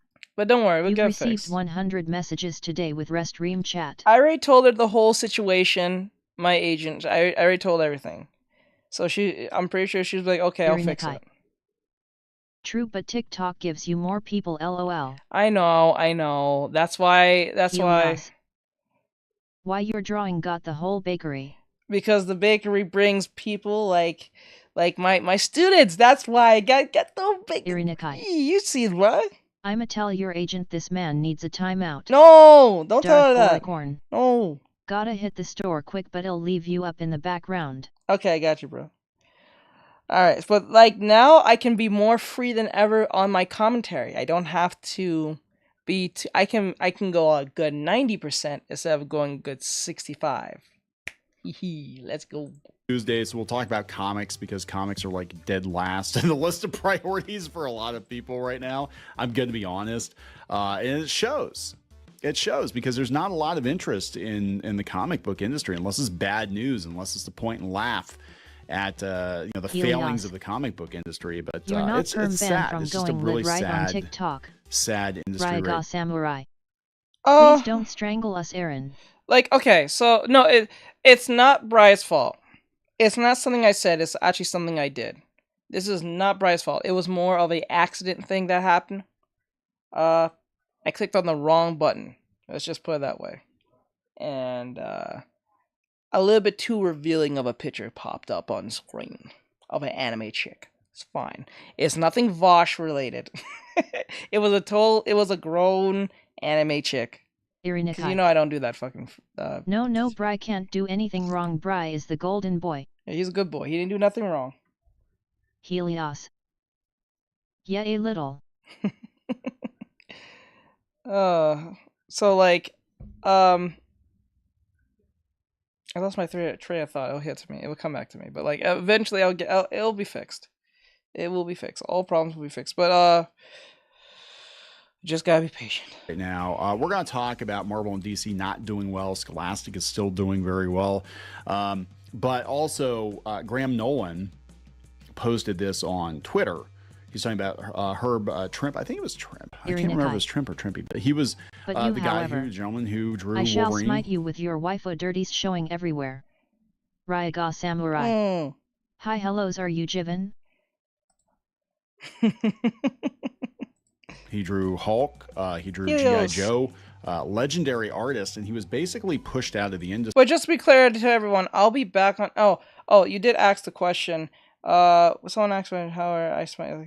Someone asked, "Are you permabanned?" No, I'm not permabanned. I'm not permabanned. If I was permabanned, you won't be able to even find my account. Just let everyone know the difference between a suspension and a permaban is if you're permabanned, that means you couldn't find my account. So if you type in my account, it will not come up. It will say this account either is disabled, gone, or you just can't find it. A suspension is I can't stream on TikTok. I'ma go back to drawing, but I lurking, sir, always lurking. Okay, hon. I can't stream on TikTok, but I can still post on TikTok like normally. You can still send me messages.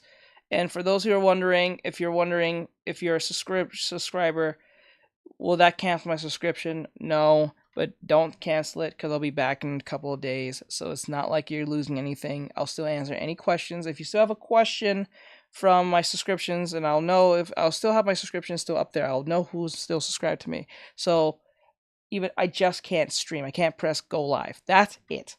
They didn't give me a due date, so that means that they didn't give me a due date when I'll be back. So that means that I wouldn't say it's called a permanent suspension on my TikTok. It's just that it's more of a very big warning of like, listen, we're not giving you a time when we're gonna let you go. We're just gonna feel when we let you go. That's where you have to get an agent. You guys sign up with a TikTok agency because they help with permabans and bans. They always help with permabans and bans. Actually, I've been unpermabanned 3 times without the help of my agent because usually my agent gets it too late and I already send like a big explanation of what happened and said permabanning.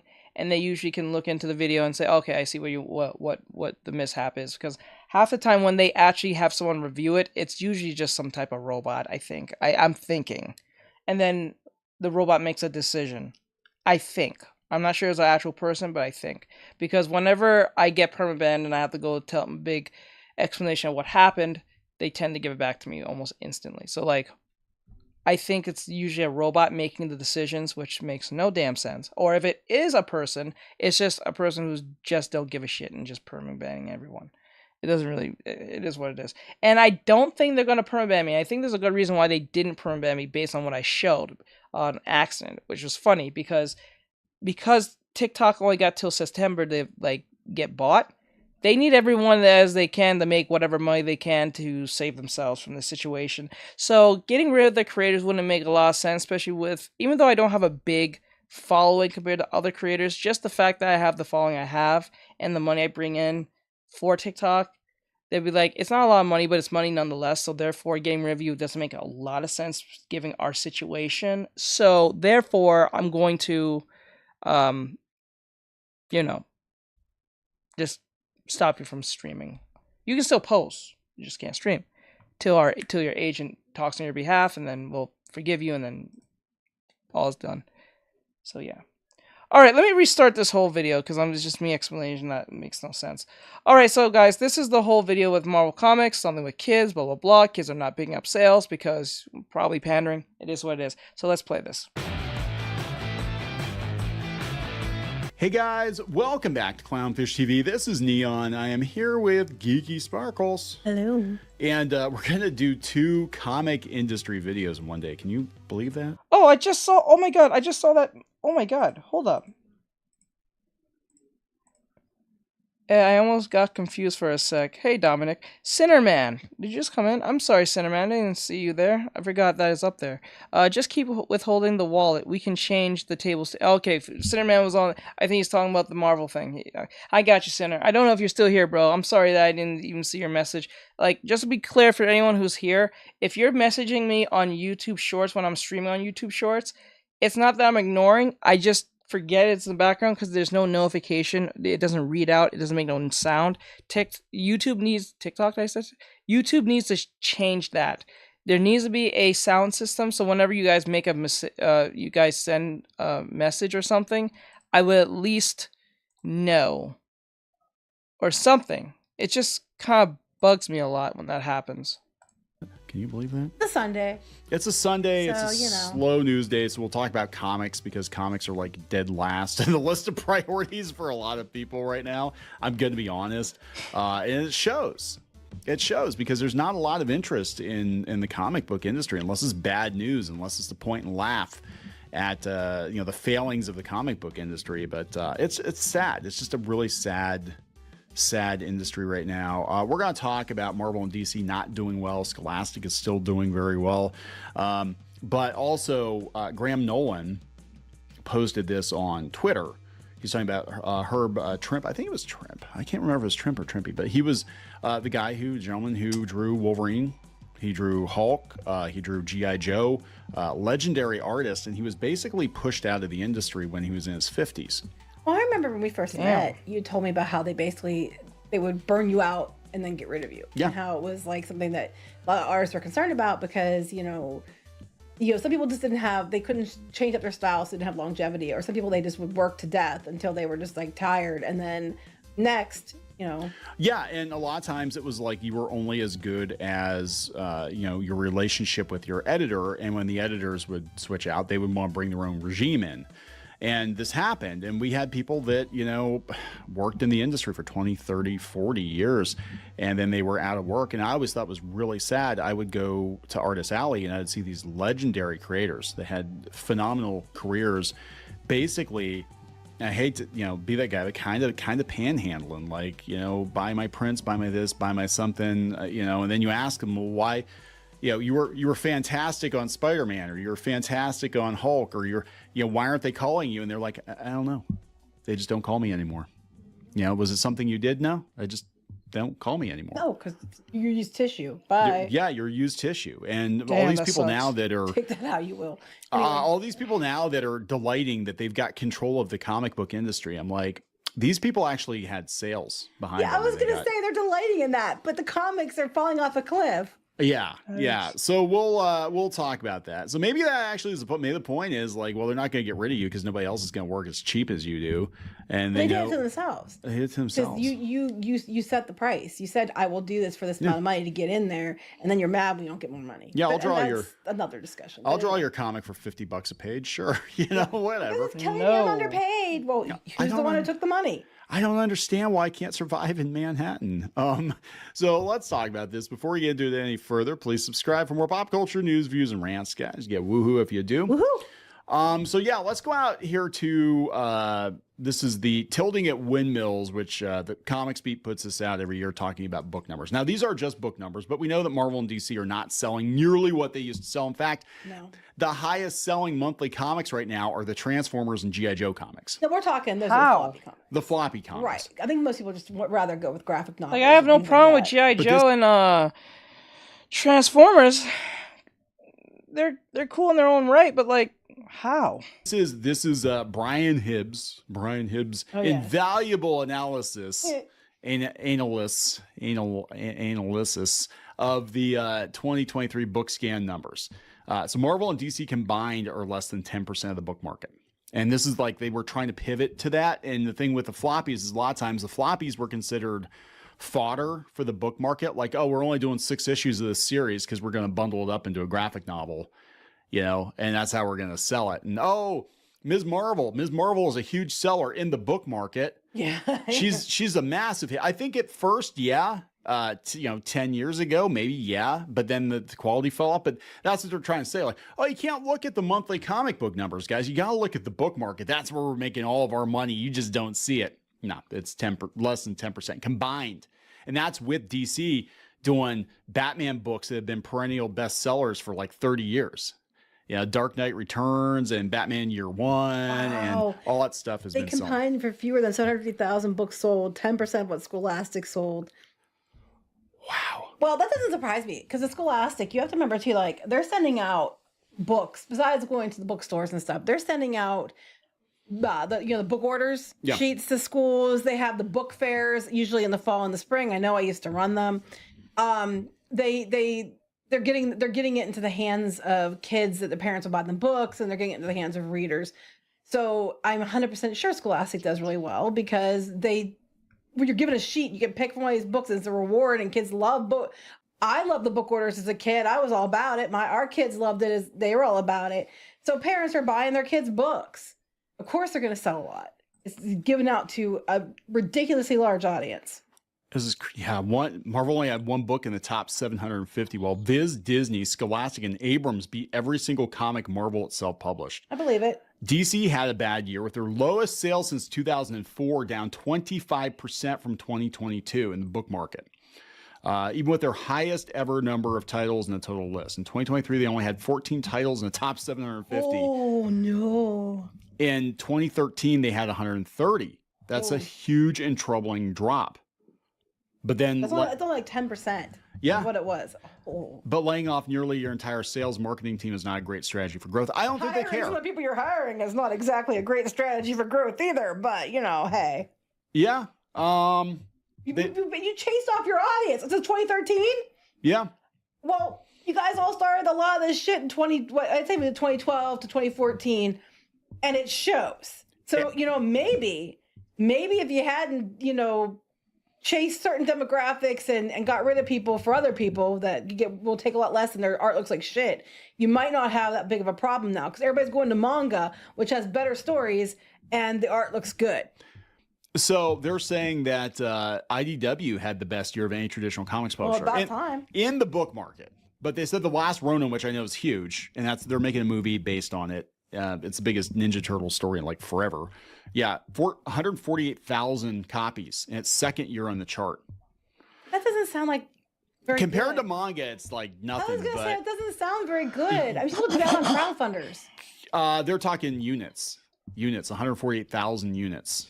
Yeah, Berserker sold over 615,000 copies. I mean, to be fair, it was Berserker, but still. Yeah, I'm but it saying. was. I mean, not in the crowdfunding, but later, and I think the crowdfunder definitely caused it, buzz. But there's a lot of talk around this comic. People said it's the best Ninja Turtle in like forever. 148,000 copies sound that great because I know compared to manga, it's. Compared to prose, even it's just like what the heck. Yeah, so this is not good. This is not good. I think the book market's down overall. I think I've heard it's actually down overall. But manga, I'm sure, is dominating most of the sales chart. Dogman, of course, because you can. How many copies did Dogman sell? Dogman number 11 was best-selling graphic novel with more than 1 million units sold. I rest my case. Yes, the graphic novel market in the U.S. sagged from pandemic highs. Everybody was locked in their houses. They had nothing to do. I'm sorry, they're not going well. And so look, what we're doing is we're basically getting to the point. The point is you can't depend on the comic book industry to take care of you. That is the point. I'm seeing this more and more as a lot of the creators I grew up reading are, retirement age now. Some of them not even, but they're still basically retired, not through their own choosing, but because the comic book industry has decided that it's done with them. And these are perfectly viable creators. I mean, it broke my heart to hear that Larry Hama, who wrote G.I. Joe for years, and created like so much of the backstory of G.I. Joe and should be getting millions of dollars from Hasbro, is working at 75 years old because he has to. It's not because he wants to, it's because he has to. Yeah. But at least he's working. That's a lot though. Wow, that's serious. But usually they're working in other fields or they're trying to do crowdfunders like GoFundMe and stuff like that to try to get money to survive because they don't care. And I'm sorry, it is what it is. This is one of the reasons we don't do it anymore. Yeah, it was like we looked at the long-term future, and other than, get your stuff picked up and, Netflix or something, or a movie or something, there is no future really in the traditional comic book industry, just making comics, selling them through the traditional. I mean, it's very limited. You can do it yourself. The people that are actually doing it and doing it well are doing it themselves. And this has been true for years. I mean, going back to Image. Someone mentions Image. That's what I thought of. Yeah.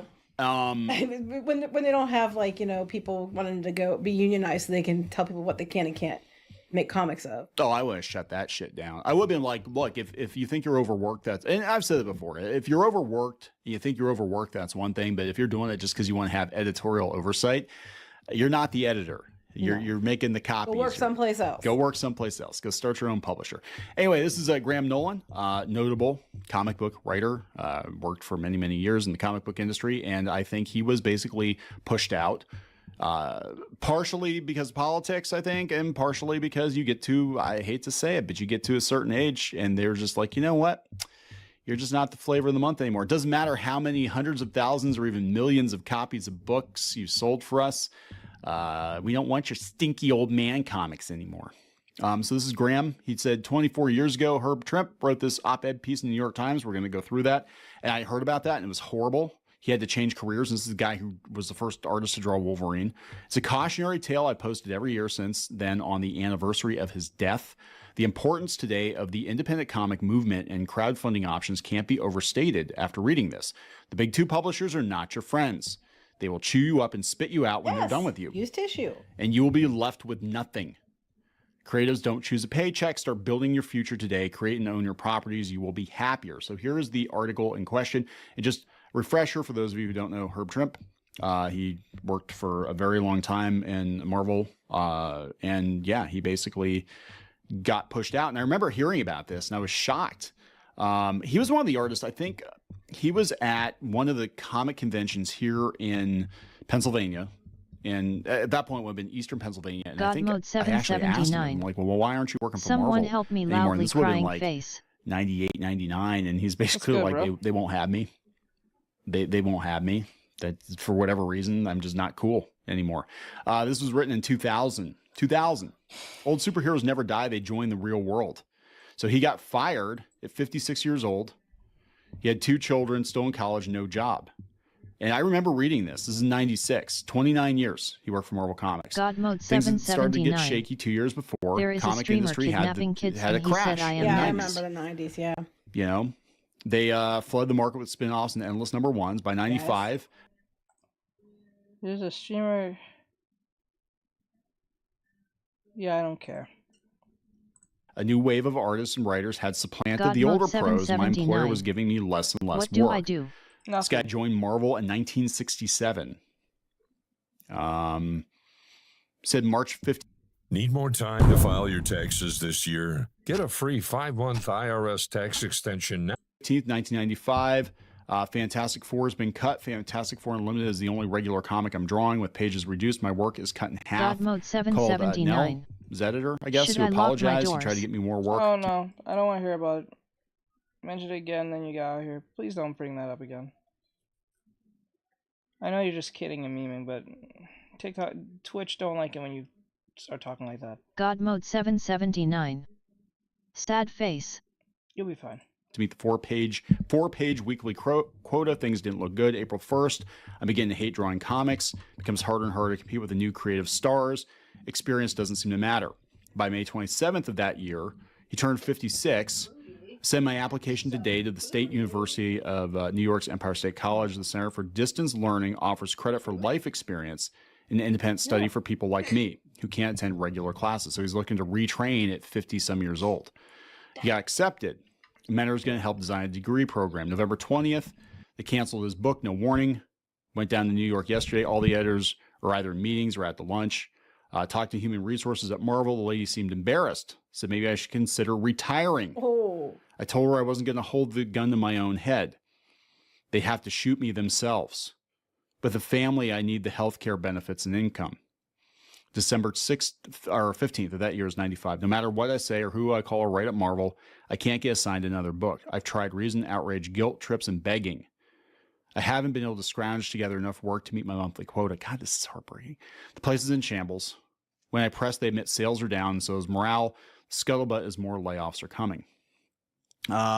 January of 96, more God, that firings. is sad. 19 people gone, including his editor. Yeah. Yep.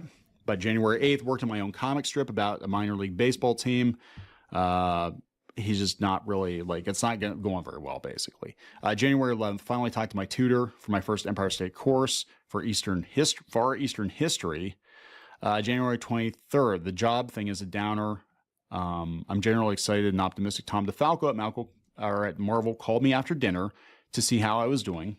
When he was editor-in-chief, he kept me working during... And that's the thing, too. People don't understand. Like, if you have a good relationship with your editor, that's the person that actually gives you the work. And if they like you, you're getting work. So a lot of times what happens is you're like, I haven't seen this pro working in a while. Well, who's the editor of the book? Because if it's a different editor than it was, that's probably why that person's no longer there.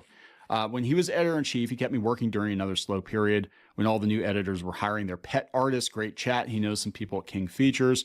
That's probably about the comic strip. Rumors. Marie Javins, who actually, I know her somewhat. She worked on the Duck books. We worked on the Duck books together. Oh, is that? Yes. Yeah. Yes. But she was at DC Comics and they got rid of her too. Same trouble. Getting the odd coloring job, no substantial work. Checks keep coming, but this is getting weirder and weirder. February 3rd, I feel like I'm turning into somebody else. This is awful. So we're seeing what's happening in real time within the span. By using commands like /donation and /cash app. That's incredibly heartbreaking to hear. That's incredibly heartbreaking. That is incredibly heartbreaking. This is why I would always tell students, always have a second ability to do something, because if you don't, you're going to be screwed. Because they don't need you like that anymore. You can do your own thing. If you're creative and you can do your own thing and make life like that, but if your only thing was solely getting work from, if your only thing was just getting work from comics and that was it, this is what happens when you put your eggs in too much in one basket. Raiga Samurai. Yeah, that sucks. That really does suck. It really sucks. End of a couple of months. Now, this kind of stuff is happening all the time in comics right now, but back then it was unheard of because everything was copacetic for months, for years. You know, you'd get a job at Marvel or DC, and they would keep you unless you wanted to go. And in fact, they were angry when like Todd McFarlane, Rob Liefeld, and all those guys, because historically, like you would stay at Marvel for 20 or 30 years and make them money, and people weren't doing that anymore. Nobody's going to answer his calls by February. March 5th, it said to go for a BA in art. This just goes on. Got a rejection from, God, this goes, where's Marvel? Why bother? Don't even call them. I mean, this just goes on and on. I think if I remember correctly, it ends with him getting a job in another field. And he just is like keeping track of everything that happened. Let's get to like his diary kind of thing. This is diary. He's basically, telling you to go get out of the industry. And he's a teacher. Yeah, I remember this. I remember reading this, and I remember there were stories about it. He basically trained to work in another field. And but I know he was still doing conventions because he did a convention in the late 90s. And I do remember, I'm like, why aren't you doing probably, I had no idea at that point. I had no idea this was going on because, you know, the internet wasn't as big as it is now. But like, I was like, why aren't you working at Marvel anymore? Well, they won't have me. And I just did a convention. Last Wizard convention I did, and there was that was a while ago. That was a while ago. It was probably, oh God. One thing you learn about Neon is he has no concept of time. I really don't. So what is a week to him has been like 4 or 5 months for everybody else. That is called age. Well, I'm older than you. Okay. Well, I don't have a concept of time, but no. So we're talking like maybe 8 years ago. I did and I used to do panels with Danny Fingeroth, which was awesome. But I would ask these guys because there were all these great like Marvel and DC editors that were legends. Like everybody knew why aren't you working for these companies yet? Why aren't you? And it's saying that they won't call me back. I'm like, but you were like the biggest thing there. And they won't call you. No. And that's why they were doing conventions and selling prints and stuff. It's sad. So it took us a long way around, but basically really comics won't take care of you. No, which we've been telling people that for a long time. So you're standing for these companies and you're pushing people to the breaking point, sometimes past the breaking point, given what happened to And you're paying how much less than before. And they're paying how much less. And is it worth it? Because at the end of the day, you might fight tooth and nail for the honor of DC and Marvel Comics, and they're not going to give a shit about you. They're going to chew you up and spit you out or sell the company off or something. They were doing it back when comics were a lot bigger. Oh, yeah. A lot more popular. Yeah. You know. Yeah. Yep. So there we go, guys. That's comics. It doesn't love you. It's the industry you may love, but it doesn't love you back. So we're going to wrap it up. Yeah. Please subscribe for more pop culture news, views, rants. We'll talk later. Bye. That really does suck. I'm not gonna lie to you. That sucks. That really does suck. I'm not kidding. Always have a backup plan, fellas. Darth Goricorn. What a majestic cake. I wonder how long it took to bake that. It would have been like 5 minutes, but it took me because I kept on talking too much, kept on yapping. Okay. No, that was Clownfish. Is that it? Oh, we got one more from them, and then we are off to the other creators. Alright, so I think I should do more smaller creators, so just the bigger ones. That was Marvel. That was Clownfish TV. Give them a like, subscribe, share, follow, and comment for this video when it comes out and all that great stuff. And I'll see you guys in the next one. Thank you, and follow. Thanks. And them too. Oh. Okay, so I wanted to do this the other day, but didn't get to. So this one is the other half of the gaming thing. So it says, Gen Z gamers are choosing retro games over new AAA titles. Makes sense to me, because all the games of today shit. They keep telling you how to think, and you're a bad person if you don't think a certain way, and you deserve to not have fun. You can't have escapism. You always have to be told what to do, especially if you're a straight white a white heterosexual male who may be Christian, maybe, or if you are the problem. So yeah, 9 times out of 10. And if you're anything but, you are championed, and if you're anything but you speak common sense, you are the devil. You are just as bad as that straight white male, apparently. So yeah. So if you're a POC, that racist term, towards anyone who's not a white person, you are a devil if you think with logic and reason and being fair to others, even if it's towards white people or white people. Hey guys, welcome back to Clownfish TV. This is Neon, not here with Geeky Sparkles in this episode, but we're going to talk about video games. We're going to talk about old video games again. Did a video yesterday talking about how players are playing older games on Steam. They're going back to the old classics, games that are 10 years old. And now there's an article floating around that Gen Z is embracing retro gaming. I wish I was championed, lol. So I've been told there Gen is Z, a place in hell for people like me who hurt feelings, lol. Yeah, I don't know. It really does suck, but, what has happened to the world? AAA developers are trying to appeal to are going back to older games. Because if you're younger and you've never played older video games, I mean, there are decades worth of games. There are more games out there than any one person can play in a lifetime.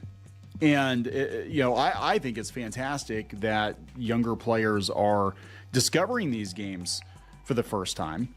And, it's interesting, though, and I'm not going to go into too much detail, but let's just say that we do have firsthand experience with younger people trying arcade games and pinball machines, and a lot of them don't even know how to play pinball.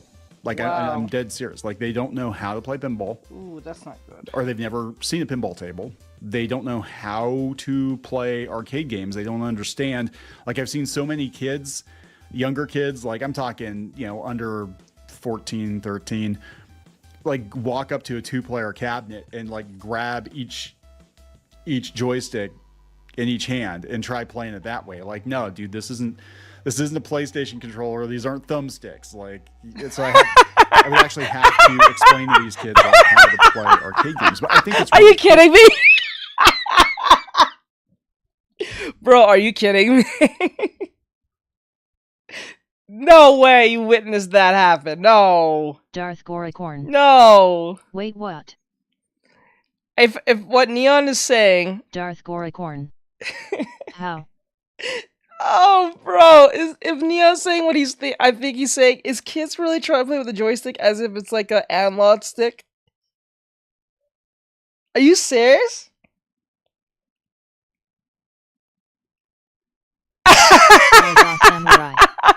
No way they actually did that. Bro, we are cooked. We are doomed. We are doomed as just a species. Are you serious? Darth man, are kids that stupid? Can the Death Meteor not miss the planet next time, please? Oh my god. Are we that stupid? Is our kids that stupid? Oh man, I try to be optimistic as best as I can, but I can't acknowledge when I can't acknowledge when there's no winning in something. Oh my god. Cool. Because, you know, and I don't know if it's because they're going to talk about in this article from The Guardian, they think it's because of TikTok, but I think it really kind of started maybe with Stranger Things. You know, oh, these are amazing. Wow, that's good. Wow, these are good. It's delicious. What if I told you that you could get your daily dosage of greens with this one packet of Groons gummies? These are really good. you know, you got the kids going to the arcade and playing arcade games, and you know, there's this fascination with the 80s and 90s that these kids have, and I don't know, I just think it's really cool. So I think this is going to be another blow to AAA gaming, because a lot of these kids might just go back to old games. Because if there's a game that's 20 years old that you've never played before, it's new to you, right? Darth Goricorn. And these publishers, they just keep releasing the same games over and over and over again. Stranger Things was overhyped.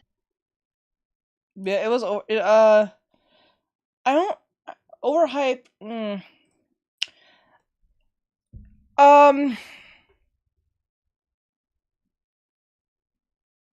I think it was a bit overhyped.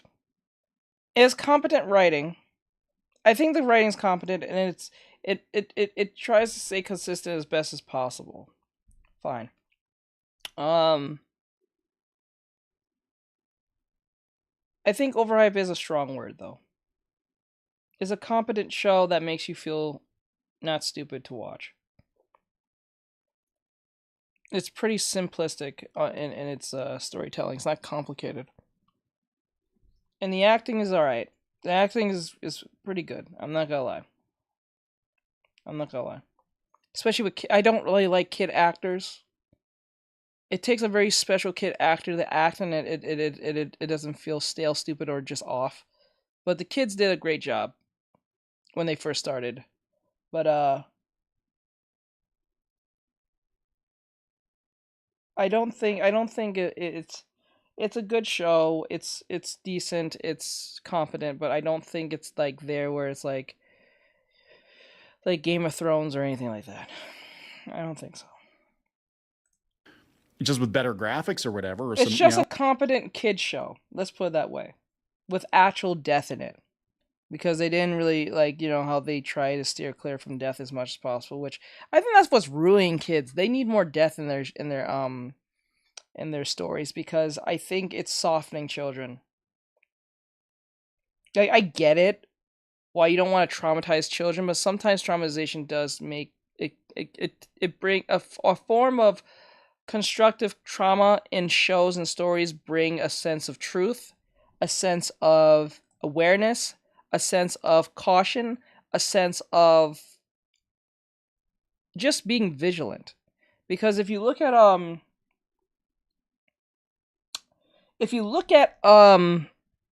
fairy tale stories, they're very gruesome. They're very, very gruesome. Right? And because they're so gruesome, I think it tends to give kids a sense of not everything is like sunshine and rainbows. It's not everything's going to be a happy ending. Not everything's going to end well. Sometimes things are just not going to go as planned. And usually things won't go as planned. Actually, quite frank. It never ever truly goes as planned. It can. And it's not rare, but it's not a prominent thing. Especially if you plan it like 5 years down the line. Even probably 2-3 years down the line. Some things change. But given circumstances and blah blah blah. So like I think honestly, because it does have death in it. It has like what? If I have to count all the deaths in like legitimate main character deaths or at least supporting characters, I think it's a total of like 4 or 5. There's that one friend of that girl, Mike's sister, the Eddie, the brother of the redhead, the stepdad.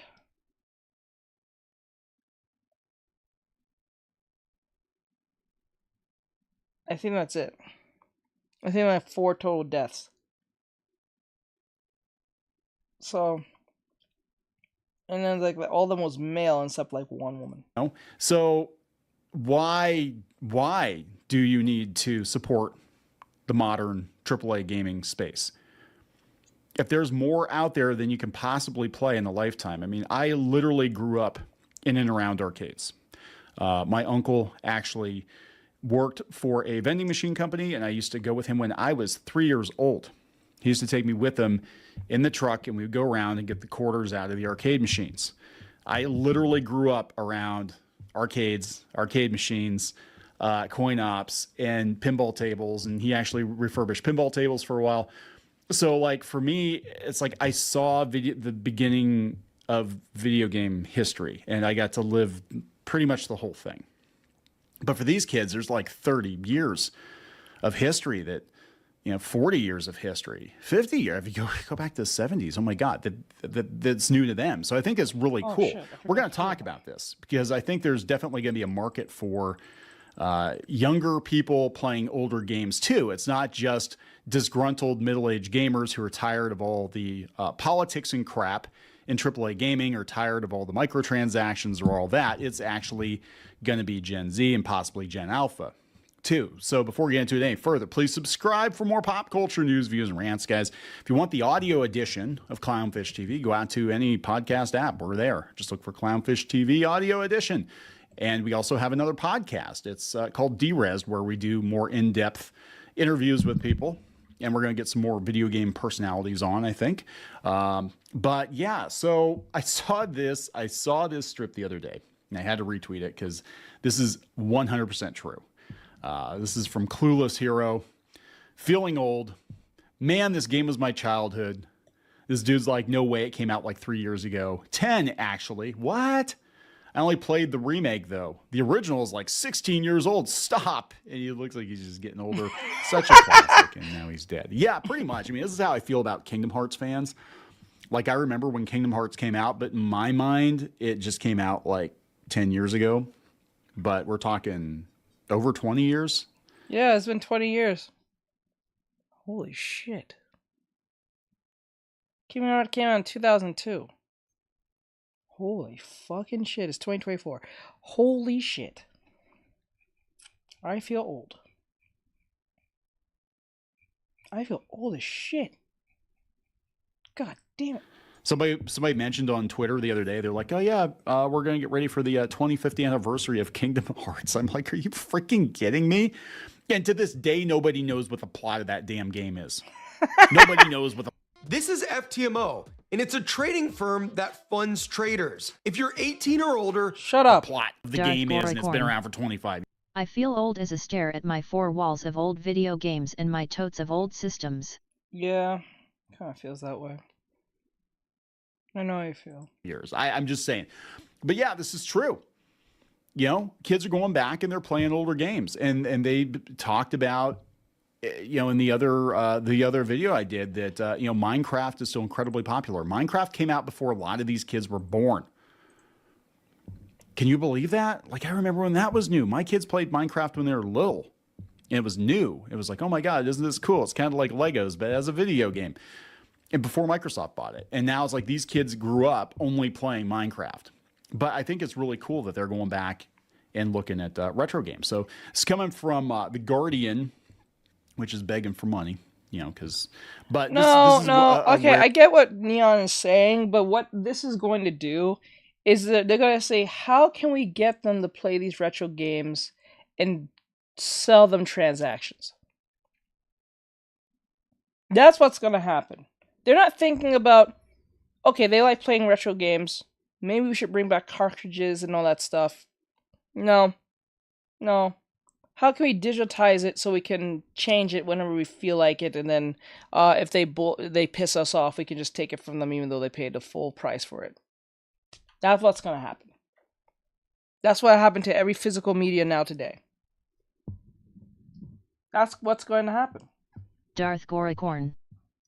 They will load new skins into older games. Yes, they'll do that. They'll do everything. What this is going to ultimately do is just going to make the remaster or remake genre even more stronger now. Because all they're going to do is like, maybe we shouldn't make any new games. Maybe we should just take our old shit and just constantly repackage it to people. Nintendo's been doing this for a long ass time. So why wouldn't Sony, who has a catalog of Spyros and the Crash Bandicoots and the Kingdom Hearts, and then you have Xbox, you have the Gears of War again. They might do Gears of War again, remaster it again. They'll take the remaster and remaster it again. And put extra polish on Kim's head. If you know who Kim is in Gears of War. The bald Asian guy. If you know it, they'll put extra polish on that head of his. Rare W for them. This article is pretty interesting. Why are younger generations embracing the retro Darth game Goricorn. Revival? Retro video But games on a and good note, aesthetics I mean are some having games that are really hard to find physical copies of will be buyable at least. True.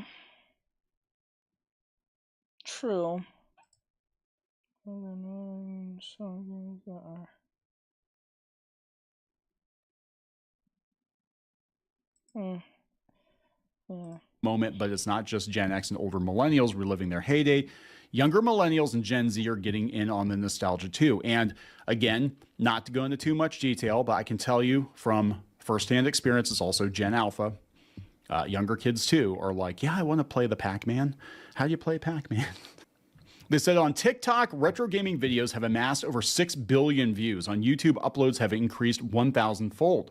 Spotify users are creating 50% more retro gaming themed playlists than they were at this time last year, and live streamers are cashing in on the repetitive catchphrases and mechanical movements of NPCs. So why in this age of hyper-realistic graphics and ever-expanding technology are younger generations captivated by an era of technological limitation? That might be it. You might have just answered the question. They said for Kingsley Ellis, a millennial raised on the bleeps and bloops of Mega Drives and N64, we were out of the bleeps and bloops by then. Just saying. The allure of retro gaming is simple. It's all about nostalgia. He has a TikTok account called Unpacked. It has 1.5 million followers. He says his interest lies mostly in old gaming hardware. His most watched videos revisit the gloriously bizarre world of retro peripherals. Darth Those Goricorn. often ridiculous attachments Chrono designed to Cross enhance got a or remaster a over-engineer while the gaming back experience. because See of it, and you Sega don't for an want to example see how of much a PS1 of that. copy of that game Some of the costs. attachments I wasn't even aware of as a child blow my... Okay. Am I gonna die? No, you got really bad diarrhea. Oh god, I'm gonna die. Chrono Cross got a remaster a while back because of it, and you don't want to see how much PS1 copy. You might be right, but is the is the translations on point, or they changed that? You know how localizing goes. My mind. Darth Wow, they had a Goricorn. snorkel, It has been so a far. Game Boy controlled Okay. Sewing machine. I did know about that one. I watch mostly, you know, when I'm not watching news on YouTube, I watch mostly retro gaming channels. I would actually recommend GTV Japan is probably my all-time favorite, and I want to give them a shout out. Somebody said he's from Pittsburgh too. I don't know. I think he lives in Japan, but anyway, his channel is fantastic, and it's like watching what Electronic Gaming Monthly used to be. And he doesn't get nearly enough love. He needs more subs because his channel is awesome. I said the sentiment seems to resonate with a growing segment of Gen Z and Gen Alpha. The popularity of channels such as Ellis's reflect a broader fascination with retro tech that's evident in the rise of reaction videos, the resurgence of web 1.0 era, Frutiger era aesthetics. Think futuristic optimism, glossy buttons, gradients, and Windows XP screensavers. A filter transforming people into PS2 characters, and the increasing adoption of Y2K. Yeah, I kind of noticed that shit on TikTok a lot. That's been kind of getting on my nerves. People have been doing that PlayStation 1 cover art thing.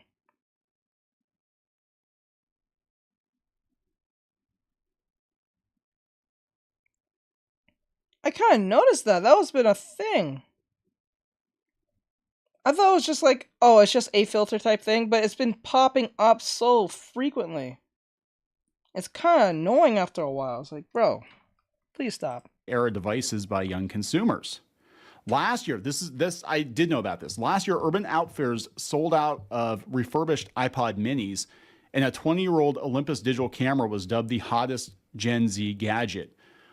I think my kids bought an old low-resolution digital camera off of TikTok or something, or a replica of one, and it looked like a camera that I had like 25 years ago. Like, no, actually, our first. Okay, Brian knows what I'm talking about. Yeah, noticing a lot of that. It's been kind of annoying after a while. Like, it's not like it's a problematic thing. It's not like it's doing anything to me, but it's just like it's been like more prevalent than ever. I'm like, what is the?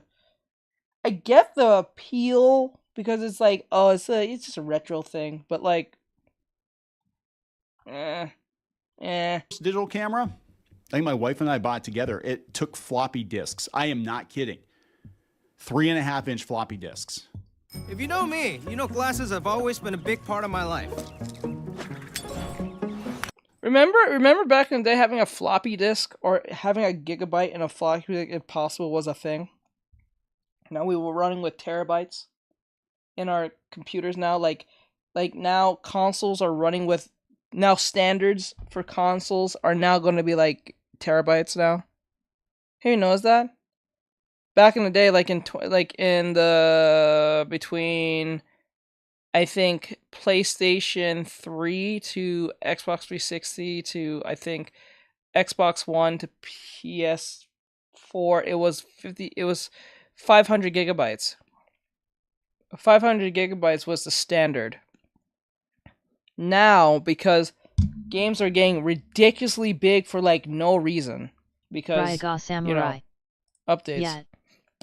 You have to have a console that has a terabyte, because I remember when I downloaded Genshin Impact.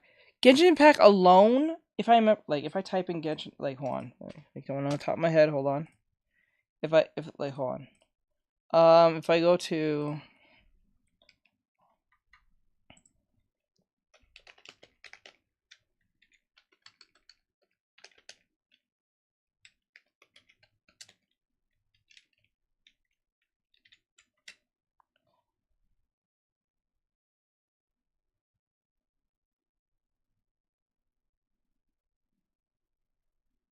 Darth Goricorn. Ark Survival Evolved ate up a ton of memory space also. Yeah, I think Genshin Impact a game is fantasy requires cinematic due to detailed environments and such text. However, parameters are vary across platforms. It's 130 gigabytes alone. That's 130 gigabytes alone. I think the minimum storage requirement for the game is 8 gigabytes on mobile, phones such as iPhones and Androids, and 30 gigabytes for gaming. But this was January 24th, 2024. Game program station. Da, da, da, da. Okay, so like it's 30 gigabytes for platforms like PlayStation, and Windows. So with 256 gigabytes, you will have a ample space to the only install Genshin Impact. So like yeah, it says 130 something gigabytes for Genshin. That is a lot of freaking gigabytes taking up for just one game. Now imagine if you want to play Genshin Impact, you want to play the Call of Duty game, you wanted to play Grand Fantasy, Blue Fantasy, you wanted to play Helldivers, you know what I'm saying? That's 4 games. That literally just probably ate up more than half of your memory. You probably have 200 gigabytes left of storage. And then if you have videos, and you have things saved on that computer, it's gonna dwindle so fast. You're gonna have like 100 gigabytes left of storage. And that's gonna be like enough for like one game if you're lucky. Because I think Fortnite alone is like Fortnite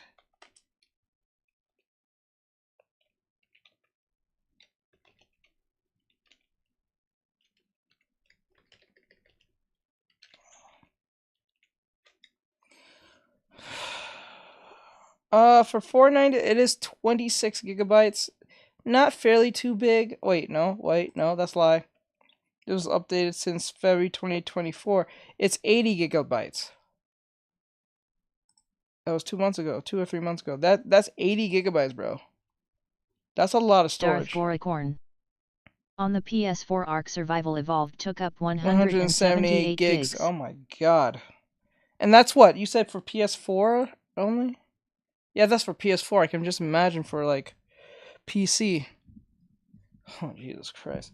That's why now these days, if you want to experience your gaming quality, I suggest buying, I know this is a lot, but I think buying a lot of terabytes, like buying 10 worth, and that's a lot of money. Buying 10 worth of terabytes of memory is worth it. You have so much space. So much more space. Because I think 1,000 gigabytes is 1 terabyte. If I remember right. Darth Goricorn. I think some of them don't compress their data to stop other games from competing with them. I think so. Interesting. Never even thought of that. I never thought of that once. That already came through my mind now. Speaking of that, you just remind me. I have to go buy new T4 sticks for my PC, cause I need to clean. I have to do some spring cleaning. I have to spring clean the data out of my computer. I need to delete all the pictures and all that stuff. There's no need for them. The less games you have, the more you are likely to play their game. Yeah. Yeah. The less games you have, the more likely you'll play the game. Yeah. That's why once I get, this is part why, how big is that game? Hold on. You made me think of now. AFK. Shit. Damn, are you serious? No, that's Ark. I'm stupid. I said AFK. Is it called AFK? Is that what the game's called? Yeah, I think, yeah. I can see myself. Okay, so if I get back on TikTok, I will be playing AFK for the sponsorship because it's only 1 gigabyte. That is nothing. That is literally nothing to anyone. That's why games like I enjoy games like Cuphead. If I remember right, Cuphead is like what, 300 megabytes. I think the best way to make a game is make it small. Small games make all the difference. Roguelite RNG type games is where it's at. I think that's where it's at. If you want your audience to stay on your game, make it RNG and make it a roguelite. Just like what do you call it? Like Gungeon, like Into the Gungeon. It's a fun game. It's a generated game. And it's always a different experience every time. And it gets highly addictive. And it's a simplistic game. The more simplistic you make your game is, and the more opportunities you can do stuff, more people are more likely going to play it. In my opinion, I think that's how it should go. Honestly. In this thing, it was ridiculous. I think it was a Canon. I can't remember, but yeah, it took floppy disks. That was our first digital camera. It was like, wow, these are fantastic low-res images. Yeah, they said that they're even sampling Golden Axe. Jay-Z's sampling Golden Axe. Golden Axe is probably my favorite arcade game of all time, by the way. I didn't know Jay-Z? that. Let's see. NTS's monthly Otaku show dives into specific games or themes from iconic franchises such as Zelda to the history of video game sampling and rap. Interesting. So they're talking about how they're using video game samples in rap music now. And they're talking about Super Nintendo World, which is based more on the older... Dude, freaking Drake's been doing that for a while. Now. If you... Like, Drake did one song, it was called The Sixth God. I'm the Sixth God or some crap. That stupid shit. That song... If you know the song, you know what I'm talking about. If you know the song, you know what I'm talking about. He uses the Donkey Kong sound, what is it? Donkey Kong country song. Or sound effect. Games. By older, I mean, GameCube era, which again, go see this strip for how I feel about that. Like, oh yeah, the new Mario games, like Mario Sunshine. It's like, shit, that game is really old. Plenty of artists and content creators are taking familiar retro game elements and spinning them into something new. On TikTok, the whistle sense of G-Funk inspired Grand Theft Auto San Andreas theme and the whimsical Me Channel music. I know the Me Channel music is huge. The Wii music is huge. Like I'm listening to our kids, they're on TikTok, and I hear the Wii music in the background, and I'm like, oh my God, but that was their childhood, right? They were really little when we got a Wii, but yeah, like that music, and they're doing dances and everything too. This is crazy. Yeah, so they're going back and playing Game Boy Advances. I think this is actually really cool. Plus, there's hope for guys like me that would rather play retro games on stream, which I have, by the way. If you go out to, well, not really retro, but retro-inspired games, if you go out to our Twitter, I was messing around trying to stream a couple. One was like a GTA 1 themed game, and Vampire Survivors, which is, basically 16-bit, Castlevania knockoff, but also bullet hell. It's fun. But yeah, we have a lot of games on our Clownfish Gaming channel that are retro. And I'm like, well, I'm an old man. Nobody's going to care about these. I'm like, no, that's what they want. I'm like, well, shit, man. Perfect timing. Yeah, they said in the world of relentless technological advances and increasing AI anxiety, Rivera wonders whether Gen Z's affinity for retro gaming is connected to its stability. It provides a constant. It's not going to morph into something else tomorrow. Given the continually disrupted times this generation has grown up in, it's not hard to see why younger players might find something comforting and unthreatening in pixelated graphics. The janky character animations of GTA or the ever-predictable NPC sound bites. I think they want to experience, in a lot of cases with younger people, when they want to experience something that we did as kids. And I keep forgetting how lucky I was to grow up in the 80s and 90s, to see all this stuff firsthand, to see it happen when it was new. And I had a conversation last night with Jason Lennox, who's a comic book artist. We've known Jason for a long time. He does the convention scene here in Western Pennsylvania. And we were talking about how wild it was to explain to people that, like, all these movies and TV shows that these kids are watching now, like, we were there when they happened. We were there when they blew up. And, we're just like, it's this record that just keeps skipping, right? It just keeps like playing the same thing over and over again. Like, all the stuff that we grew up with is still around. And I think in a lot of ways, I feel bad because it feels like this generation isn't getting their own unique pop culture. But at the same time, I think in a lot of ways, the 80s and 90s, we kind of peaked in new stuff, right? And now we're just kind of like recompositing all of that. And especially with AI, it's just like taking a little bit of this and a little bit of that and just smushing it together. But it was a really cool time to grow up. Like every console generation was different. It was a significant Darth Goricorn leap in technology. I'm wondering when Pogs will become a thing again because everything else is. Like,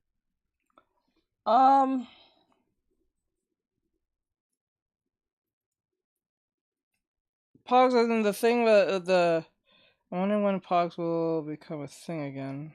Everything else is. You mean the icon, the Poggers thing?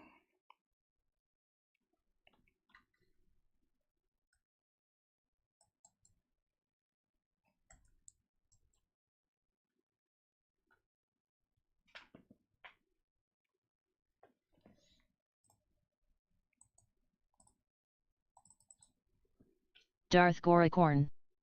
No, they were round pieces of cardboard with art on them. Oh. Oh shit.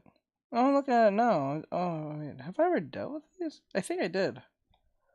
Hold on. Can you see a picture of that?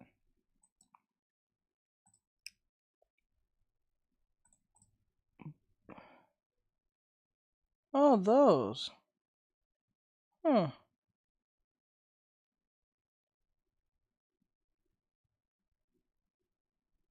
I don't know. I'm looking at them now. Like, I remember. Oh, now, okay, I remember having this. Oh, you saw the Pokemon ones. Darth Goricorn. Yeah, I feel old again, LOL. Yeah, I used to have the Pokemon ones back in the day when I was a kid. I always wondered what happened to those. I had a whole stack of those bitches. It was like it was like Pokemon cards to me, but it didn't have like stats or anything. It was just like pictures of Pokemon characters, like a Pokemon from Gen 1. And I had like a whole stack of them, like a circle stack of them. I always wonder what happened to those shits. Was that ever a game? I had them, but I never used them. Like there was no real, other than it was just Pokemon. I never played with them if there was a game behind them. I'm pretty sure there was some form of game of how to play with them. But now looking back at it now, it's just like, I see a Monster Truck one, I see a Simpson one.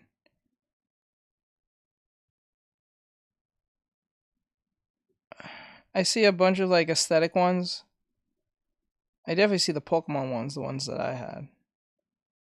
Some are just art stuff, I believe, or from like Pog Battle. So I never ever played with them. I had them, but I had no one to play them with if there was a game with them. I just had the Pokemon Pog cards. If they considered as cards.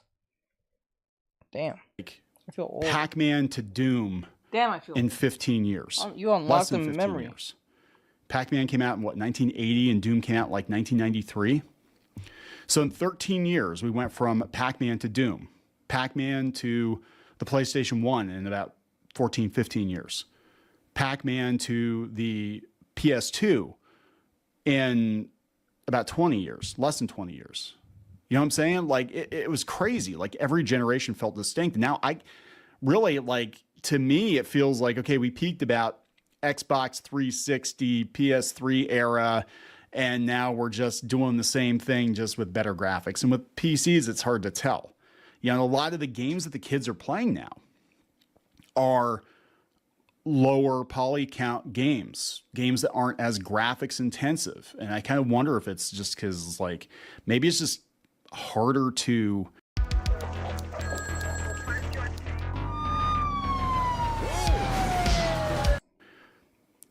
get invested in a game that's like super hyper realistic, and it's just the learning curve in a lot of cases is very, very high. I think people do want simpler games, like you can just pick it up and go. You can pick up, I mean, it takes a lifetime to get good at Pac-Man, right? But you can just, everybody can understand Pac-Man. Everybody can basically understand Among Us. Lethal Company, games like that, you know, and it is a lot easier. It's a much simpler time, but I think we're seeing a desire to go back to just kind of like a lot of younger people want to go back to vinyl and stuff. I think it's just the simplicity of it all. And I think maybe they're on to something. Maybe it's just like things are way too complicated. There's too much noise. And when I was a kid, it was fantastic. Like we went to the arcade and we hoped that the games we played in the arcade would eventually come to the Nintendo. We knew they were going to be shit when they came to Nintendo, but maybe we'd get a Genesis version. It wouldn't be as bad. You know, then we used to fight over Genesis and Super Nintendo. And then we made the jump to 3D, and that was a thing. It went from like Super Mario World to Mario 64. Like you have no idea. That was like the jump to VR. It was huge. It was like, oh my God, Mario's in 3D. Oh my God, this is crazy. Oh my God, he's talking. Mario is talking. He's not saying much. He's talking. But that was huge, you know. And kids today, like they will never experience that because everything is so good now. You're never going to experience that. Yeah, I know he's talking about. It's like he's right. We kind of peaked at like 80s and 90s and early 2000s because when you think about it, once you pass the threshold of what can you do on a screen, there's just so much you can awe people with, right? So like when you had the 2D era dimension, the Super Mario Brothers, the Pokemon, you know, and then as we start transitioning into the world of the 3D, it was like crazy cool, right? It's 3-dimensional. You can go down the XY axis instead of just going down your horizontals and your verticals, right? So like what makes it funny now is like Darth Goricorn. It was all about Elder Scrolls Oblivion is my favorite of the series, and so many people don't like it because they are spoiled by modern tech. Yeah, that's what's the problem. Because like when you had your Mario 64s, like you mentioned, it was an amazing feat, right? But now Mario's is as realistic as it can go, to the point that we have people dressing like Mario in movies. I'm saying it gets so to the point that it became a drawing, a 2D sprite, a 3D model, to a full blended modeled character, to a $1 billion franchise where people were thinking of making a live action version of this particular IP. You know what I'm saying? Like it's getting to that point where we can't go beyond that till the only way for us to have that awe moment is for having characters literally come off the screen.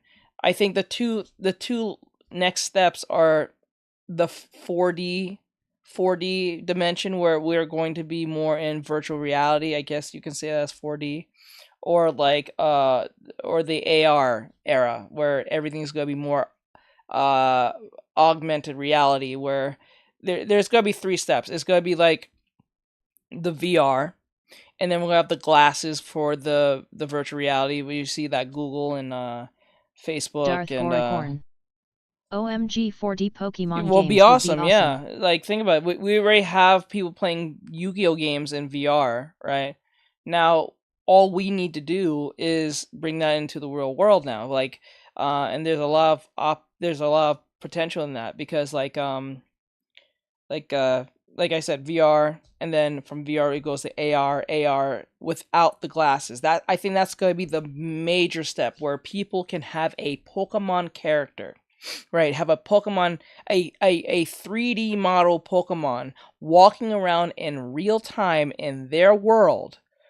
Not realistically, but like as a 3D sprite or a 3D model of Pikachu from all angles, without the glasses, or with a glasses, or not a headset, but like a glasses that is so technologically advanced it can see in a 3D scope without the wires, without a whole space, or even if it has wires and stuff, it has to be so seamless that the wires is not even there. Like how you can like have a desktop like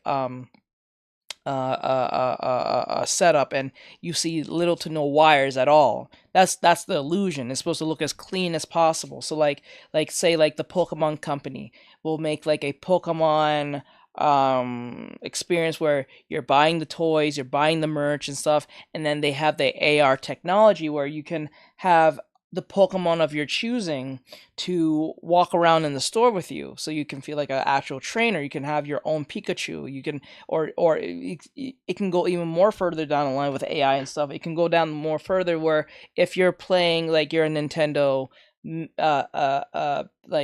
member, right, and you have a Pokemon subscription to or something, and then you can customize your character avatar, whatever, with your own Pokemon. And then whenever you visit, say, the Pokemon store in Japan or in here in America, if they have one, if you want to go in the store and buy some merch, you can take your code in your phone, like the what do you call it, the QR code, scan in your profile into the booth, and then you can pull out your Pokemon characters for a certain amount of time, whether you're paying for a certain amount of time or something like that. I would totally dress as Team Rocket in that situation. Yeah, like, and people, they'll get their I think it's Ghastly.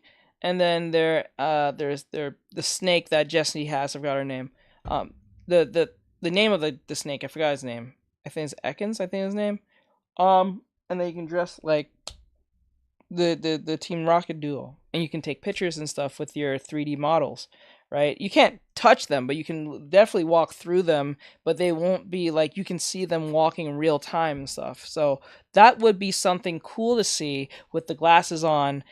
And that will make the experience even more sweeter. It would bring the idea of Pokemon Go back in fruition, because if you can do the AR thing with the app and stuff, it will make people go outside, right? And it's an interesting concept. It sounds extremely expensive. I'm not gonna lie to you. They're probably almost near to impossible and like expend like billions of dollars to do that. But like, it's an idea nonetheless, and I don't think they're against the idea of that happening. But for that to happen, that'd be like probably 20 years plus in line. But given the rise of AI, that probably might be more of a grasp of something possible to happen in the next couple of years to probably 10 years down the line, probably. So 20 plus or 50 plus from now. So we never know, because remember, we can now do video editing with AI, and the AI can just make up something within seconds and give you something now based on the demo that we saw from Sora. Now imagine 10, 20 years from now with that more in-tuned, retuned, wind up. You know what I'm saying? It's the possibilities are pretty much endless. We have our kids now have their awe of today, but the problem is it's not a big event. It's just something you heard in a post.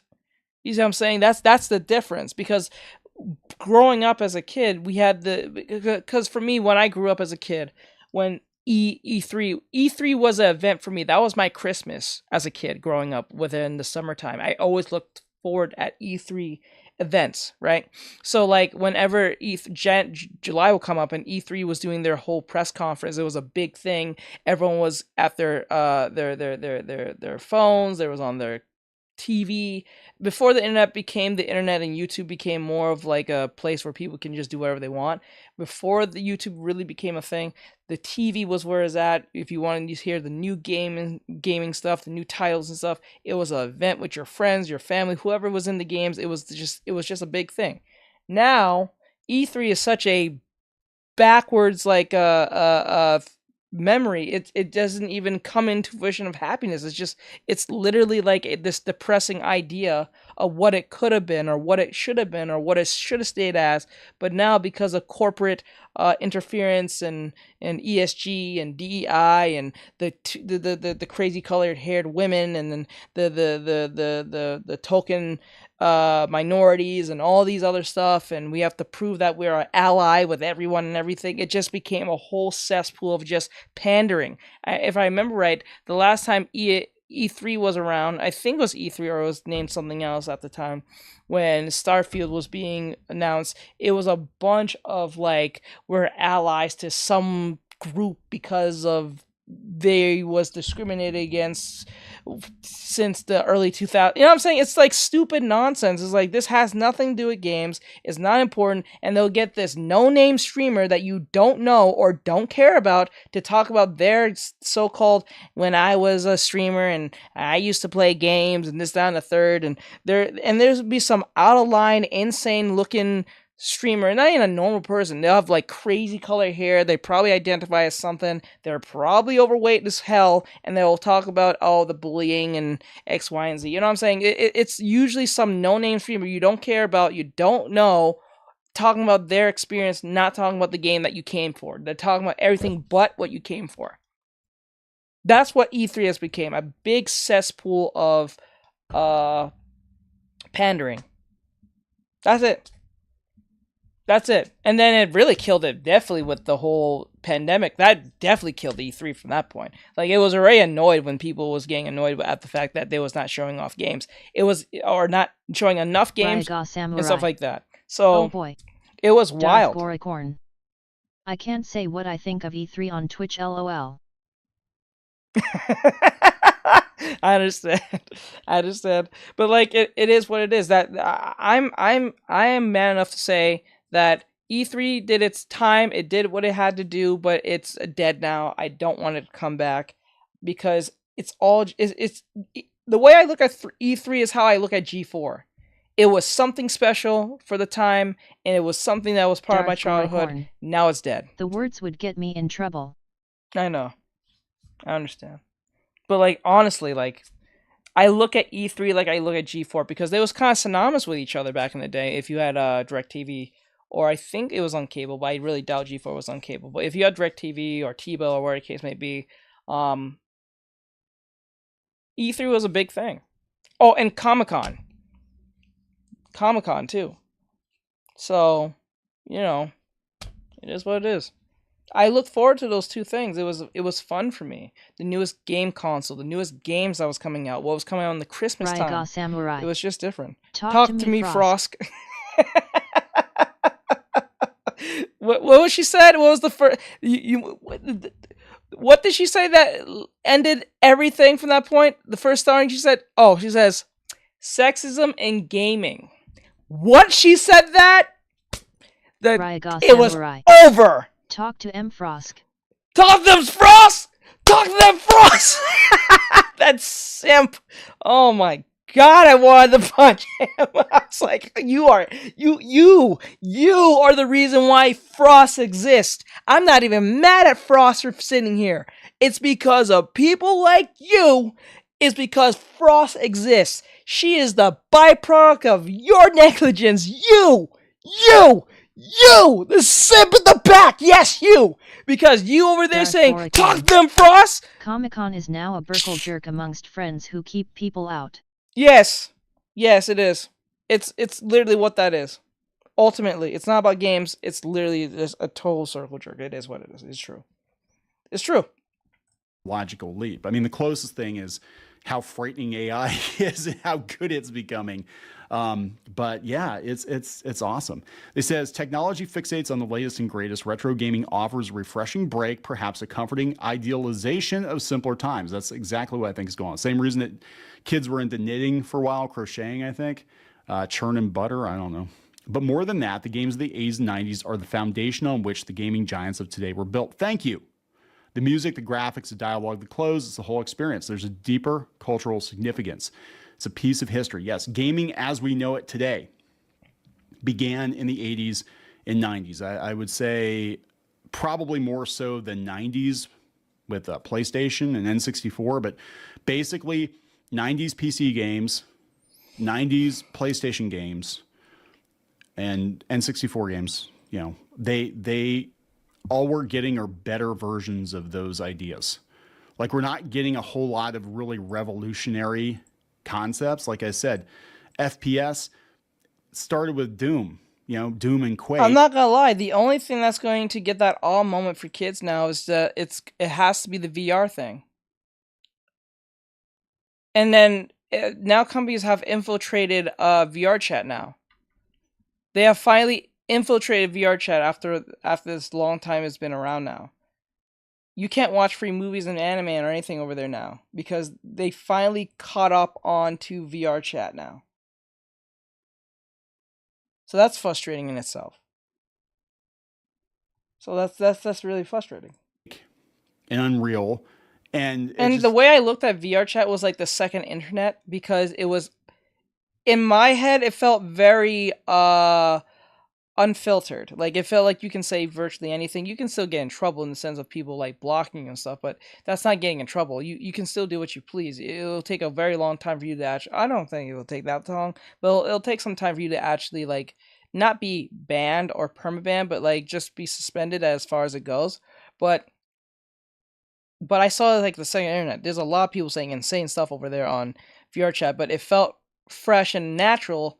But remember, it felt fresh and natural because of those frustrations that they can't talk normally in real life because obviously they'll get the opposition.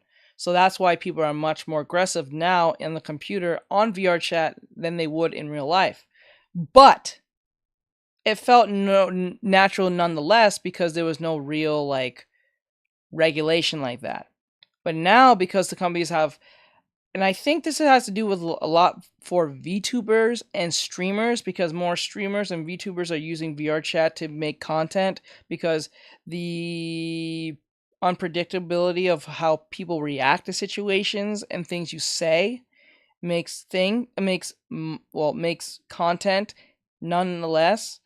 So companies are kind of paying attention to that. So people who used to work for Crunchyroll or people who are like for companies, for influencer companies and agencies are looking at us and like, you know what, they have a bunch of stuff over here. We can make money off this. So what they'll do is take like a known VTuber. And I remember I walked into an event without realizing it. I walked to a VTubing event where this VTuber was having this full themed out VR chat event where they were selling stuff. So how they sell stuff is like you go up to their little booth thing online on VR chat, you click on the item that you think is really cool or cute or whatever, and it will open a link to the website of that item so you can just purchase it through VR chat on that link like you was there, like you're literally buying stuff. That's how they make money. So like it was a VR chat, it was a VTubing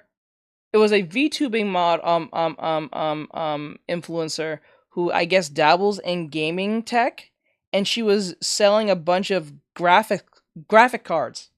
I think it was like 300 series to 400 series. 30 series to 40 series. So like she was selling a bunch of PC parts and stuff. So like if you wanted to buy it, you can just go up to the graphics card that you think you like and then click it, and they'll open like this link to that website of that booth that you was in VR chat.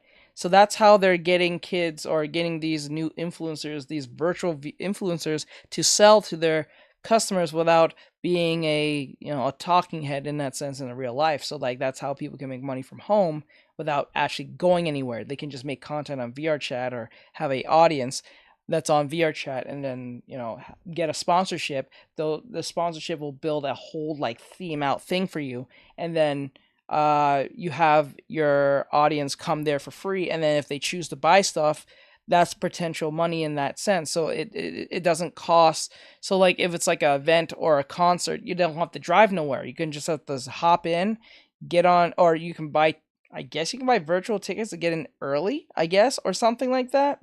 That's a thing.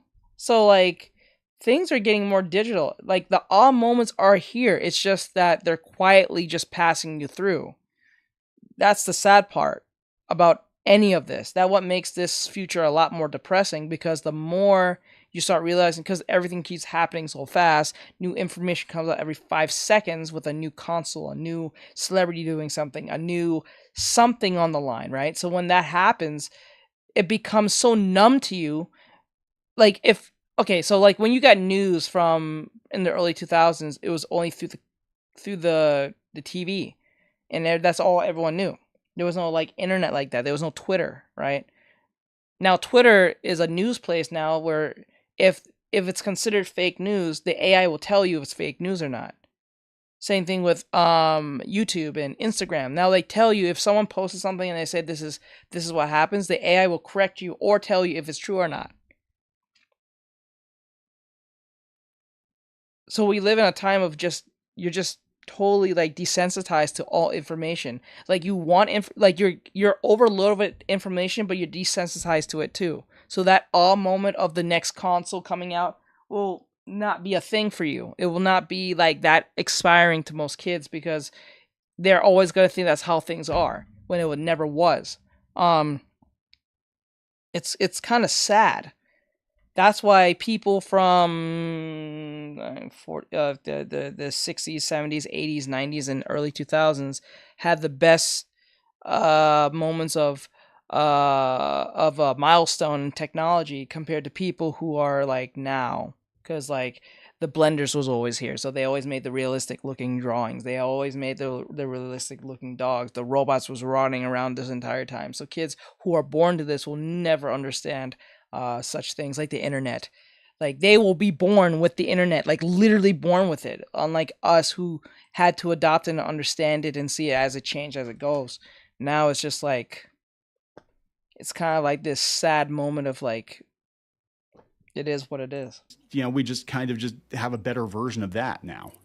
And that's pretty much it. Like, it's just like, okay, well, let's make a more realistic first-person shooter. You know, repeat, rinse and repeat, add more DLC or whatever.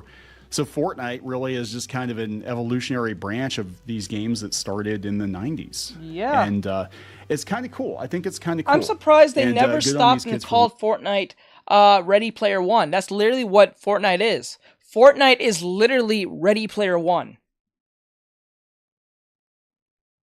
Nothing more, nothing less. It's not. It's literally, if you just take, like, Fortnite is Ready Player One. The movie Ready Player One is Fortnite. In a nutshell. If you stop and think of it, it's just VR Fortnite in a nutshell. Wanting to go back in time, because it really was a great time to be a kid and a teenager. It really was. Things were a lot simpler back then. And I don't think it's just nostalgia goggles, because I'm comparing my childhood to my kids' childhood, and I'm like, we didn't have to be, probably should have been, but we have to be afraid as much. You know, it seems like in a lot of ways we didn't, you know, we were blissfully unaware of things. We weren't constantly connected to social media like we are now. We used to hang out at malls. We had malls. Malls were cool. That was basically our, you know, malls were our TikTok, right? Like we went there, and that's where we would connect with other kids our age, and we'd go to the arcade, play games together, talk about stuff. It's just a very different time, and I miss it. I miss it. And I think a lot of kids today are looking at that, and they're looking at idealized versions of it on, you know, in movies and TV shows, and it never was really quite that way, but you know, it was a good time to be a kid, and I feel very blessed to have lived through that. And even though I feel like an old man now, especially, you know, this is 100% true. It was a really cool time to grow up, and I'm glad that they appreciate this. So I'm going to wrap this up. Please subscribe for more pop culture news, views, and rants. We'll talk later. Wow. Okay, that's Clownfish TV. There's no more of that. We're done with Clownfish. So like, subscribe, share, follow, comment, give them a follow, and great stuff. That was a good talk. For those who will watch this, because I like to rant, it is what it is. So let's go on to the next one. Like, subscribe, share, follow, and comment. And see you guys in the next one. Alright, so it's a Gundam. If you know who he is, you know who he is. So here it's a Gundam. It says here, Star Wars Outlaw, Girl Boss Too Close to the Sun. So I'm going to put this right under... Included. I'm going to put this right here. Because they're pretty much in the same situation. So what's after that? That's right here. Okay, so we got...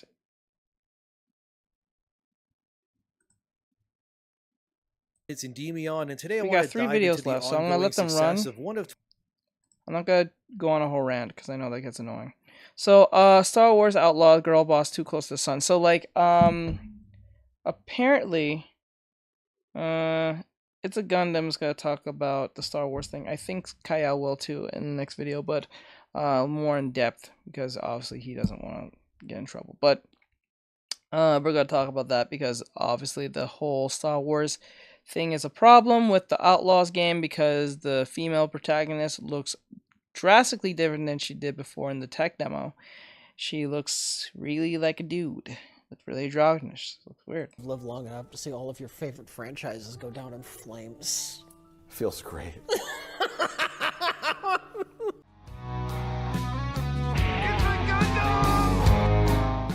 Well, here we go again. Disney parades the bloated, rotted husk that was once a pop culture icon for another failed business venture. Star Wars Outlaws, from the creative mind of Kathleen Kennedy. We now have a female Han Solo. Yippee! Hooray! In a bold move that no one saw coming, the protagonist is another in a long line of girl boss characters that have been saving the franchise. Overall, I think that's what's been so inspiring. Alyssa Mercanti from Kotaku agrees. Star Wars Outlaws Backlash proves we need more women protagonists. The progressive mindset, a broken record of ideas, and a feedback loop of bad decisions attached to buzzwords. Women of color, handy-capable, indigenous, representation, till before you know it, somebody's out of a job. And then they start blaming a boogeyman. Gamers, Trumpers, systematic racism, patriarchy, ingrained misogyny. Everything is sexist. Everything is racist. In fact, ask Ubisoft's community manager. Shawana Jones, community manager, Ubisoft, Star Wars Outlaws, hashtag, oof.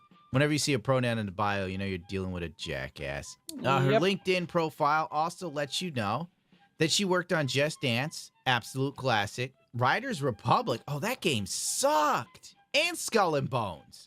Good lord, if there was ever a resume for You Should Fire Me, this is it. Please don't tell me gender isn't an issue in the game industry when you are a white male. Diversity in general is an issue in the industry. I guess they're the white male who blah, blah, blah, blah, blah. Ninja is boasting about white privilege by doing this. He's a potential to influence millions of kids and chooses to be a sack of beans. Yes, it's a good thing he got that skin cancer that he recovered from in like a day. 2 days ago, the trailer dropped, and in typical Ubisoft fashion, the game was underwhelming with facial animations that I can best describe. Whoa! Holy moly! Oh my god, she looks like that? This is my first time seeing like the up-close shot of this character. And the fact that he compared it to the that movie with the puppets, I forgot something, America something. That comedy movie. Darth Goricorn. Yeah, it's bad. Whoa, bro. Damn, it looks like Jay Leno. And Jay Leno's good looking in this. As Team America-esque. Outlaws is set between The Empire Strikes Back and The Return of the Jedi. This leaves the developers open to lean heavily on nostalgia and past events. Raiga Samurai. Game story gets a little thin on plot. Oh, look, it's Boba Fett. Have you seen the Millennium Falcon? That's wild. Oh my god, it's Jabba the Hutt. And bro, I'm telling you right now, I'm gonna be honest with you, I am not a Star Wars fan. I am not a Star Wars fan. But I can identify with Star Wars fans if your franchise is being fucked with in the way that it shouldn't. I can sympathize with you. Those who used to watch it back in the I think the 80s up to now, I can sympathize with you. I understand what happens when they take your favorite show and they screw it up because they want to put something in it that didn't make a lick of sense, or they just change it because they can, not because it has to be, or it actually is needed. I understand. Very cool. Very cool. Very cool. Very cool. Very cool. Very cool. All this for a game that most likely will leave you wondering how in God's name did Ubisoft think that this game justified such an expensive battle pass? Now, the standard game, €69.99 euros. That's $70, edition, bro. Only €109. Darth Goricorn. And people like to say the prequels were bad, then Disney touched Star Wars. Yeah. Yeah. You gotta look back and say, no matter how much you hate the prequels, or even the Anakin and all that stuff, you have to say it's more of a masterpiece what they're doing now. I know it's not the best response, but it's a better response than what's happening now. It just is what it is. That's what happens when you let crazy people drive the car. Now you broke down with a crazy person who won't allow you to fix the car because they don't think nothing's wrong with the car, but the car won't start. euros is a lot more money than is it euros? Yeah, I think euros is a lot more money than American money. So that's a lot of money. 69 euros. That's a lot. The Ultimate Edition, 130 euros. You get a little extra bells and whistles. What do you say, little dude? Not a bad deal if I say so myself. Kill me, please. I want to die. Ubisoft has regressed as a developer, and it's plain for all to see. But they still try like hell to sell you shit you don't want or need. Just looking at the trailer, you could tell the cutscenes are running at an asthmatic 30 FPS. With choppy gameplay, borrowing from the Assassin's Creed engine that was cutting edge 15 years ago. With a female lead that suffers from Western game developer syndrome, where they face scan an attractive woman and then beat her with an ugly stick, because God forbid you look at a woman that's attractive in America today. Twitter was rife with memes. My God, the woman looks like the dude from the movie The Warriors. Of course, there are people Oh my running God, defense for it oh and my saying, God. like, it didn't look really that bad and there's lighting. But guess what? I don't care to get you those tweets. You get mad about it being brought up, but you can't deny it's happening. Western game devs are purposefully making women in games ugly. Eastern game devs make the characters look like they're models. Male actors often look the same. Why is that? Because I can't tell you. Because if I did, I'd get in trouble for alphabet soup. In the aftermath of the failed launch trailer, Ubisoft and Disney sprang into action. By paying for bots, the chuds lose again. It'd be funny if it weren't so pathetic. No, what the heck, I'll laugh anyway. Master of the TDS has made it his mission on Twitter to point out the overarching issue of bot usage by major movie companies and game development studios. Now let's just read a few real quick. We're not going through a lot of them. Excited for the new Star Wars game. Can't wait to explore the galaxy in 2020. Finally, a new Star Wars game to look forward to. Really? So excited for Star Wars Outlaws. Can't wait to explore the galaxy. Why can't they get a real, hire me. I'll write your bots. I'll do it for like $1 million though. And I would write, Star Wars Galaxy. My life is devoid of meaning, so I guess I'll play this in the meantime. Somebody might just go, that sounds real. Oh boy, another bad Star Wars game. Well, I'm single and ugly. So I guess I'll play. That's realistic. As it stands now, the trailer isn't going over well with the fans, with a dislike ratio that could be a sign of another skull and bones type failure for Ubisoft. Wow, how many is that? It's 79,000 still. The city don't like it. But on the Darth other hand, Goricorn. there's 32,000 There is a Disney forest kids that would think like to it's say the cool. sticks they When I produce say do not Disney make kids, I anyone mean that those awful really to look weird, at. creepy adults. Sad.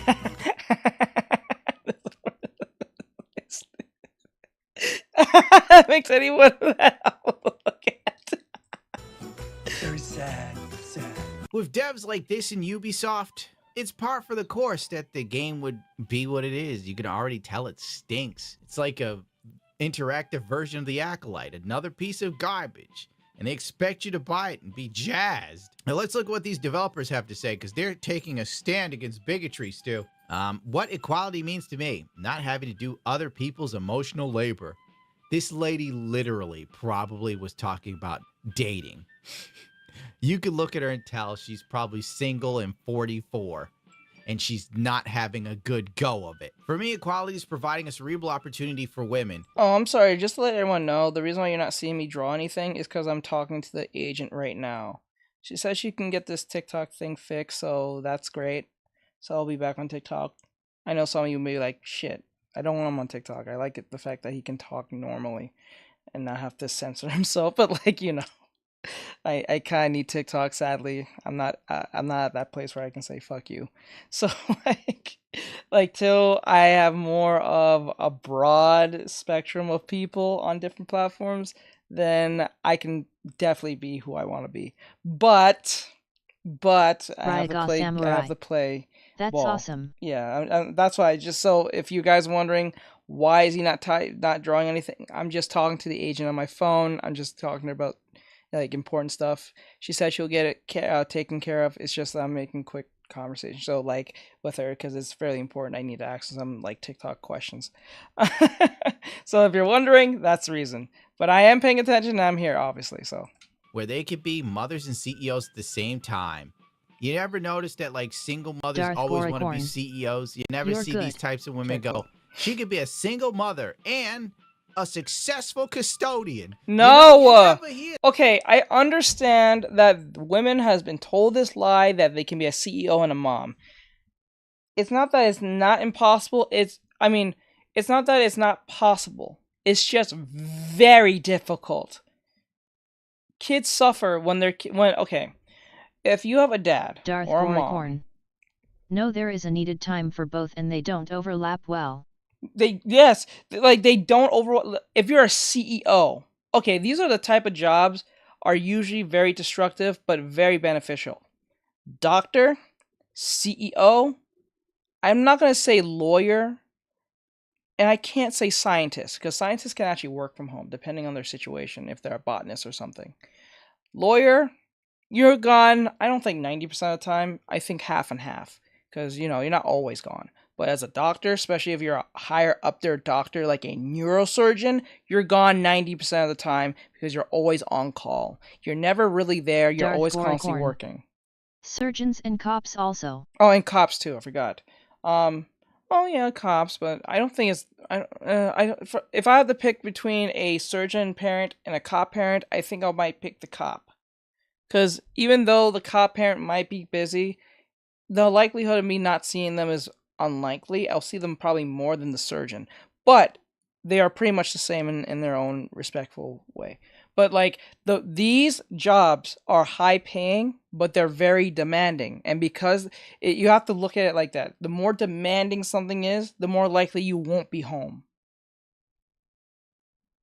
And the more like you're not, if it's very demanding, you're making a lot of money, but you're not home. If it's not that demanding, you're usually home and you're making very less money. It's very rare you're somewhere in the middle of that. Like you have to be pretty skilled or you have to be pretty connected in a certain way, depending on what that job is. If you're self-employed, that's one thing. And if you're successful at it, great. And if you can work from home, awesome. Good for you. And then you probably may be able to be more spending time with your wife or husband or kids. Also pilots. And also pilots. It is what it is, right? But you can't be a CEO mom and because it can be being a parent, especially a mom or a dad, is a full-time job. And if you're gone 90% of the time, you're not with your kids 90% of the time. And after a while, they're going to get used to that. And when they get used to that, they're going to start resenting you over time.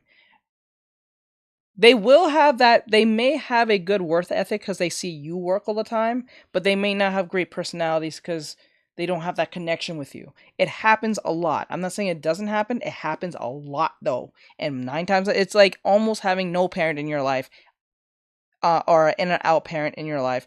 It's funny. It's like having a surgeon dad is like having a crackhead dad.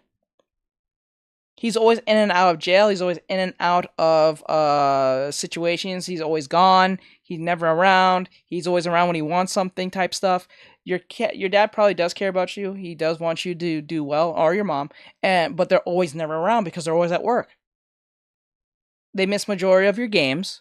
They're never there for holidays because they're always working on holidays, depending on what their job is and how needed they are. The more demanding the job is, the more likely they won't be there. And because they're not there, you're not gonna have that connection. It's like that episode. It's like watching Boruto. This is the sense of where you can kind of sympathize with Boruto in that sense if you watch Naruto. Because with Boruto doesn't understand why his dad is the way he is. We do. So we look at Boruto as a problem, but or a grateful kid. But we know this because we understand who Naruto is based on the journey that Naruto had. But if you look at it from Boruto's perspective, he just sees it as his dad doesn't want to be around him. That's why they have this awkwardness with each other, why we can't talk. And what makes this really odd about Naruto's personality with his son is that he was able to connect with other people that he did not know like that, whether in his village or outside said village, somehow to be able to connect with people on a level where people believed in him. But he can't do that with his own damn son. That is very sad and very odd at the same time. That is very odd and very sad at the same time. I know Naruto made this statement saying that the village is his family. To be honest with you, I would say fuck them people. Because those same villagers was the same people who bullied you almost to nothing. Let's just call it for what it is, Naruto. I understand that he's now the hero and he's now loved by everyone, but when you stop and think about it, fuck them people. Like right now, you stop and truly think about it, F all of them, even some of his friends too. Remember, some of his friends like Kiba, and Darth Goricorn. Hinata was too good for him yeah, anyways. I honestly believe Hinata was a little too good for Naruto, to be honest. Same thing with Sakura. Sakura was an asshole to him too. And somehow he kind of liked her for some odd reason. It was dumb as hell. Sakura was always annoying and just annoying. To be honest, I honestly still think Hinata is too good for Naruto sometimes. Just is what it is. But like, you have to look at it in that sense. Women who tell themselves these insane things are usually insane feminists who is not connecting with reality, and they believe the more money they are, good person they are. Rock Lee deserved to have a love interest that showed affection to him. You're right. Rock Lee was the most hardest working character in the show. I think even more than Naruto, to be honest. Darth Goricorn. Tenten preferably.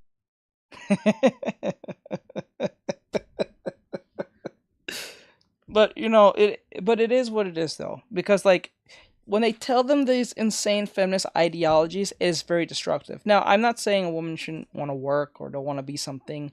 You have to choose between the two. If I'm going to choose to be a CEO, don't get married. Just don't get married. If you're choosing to be a CEO, Samurai. Good point.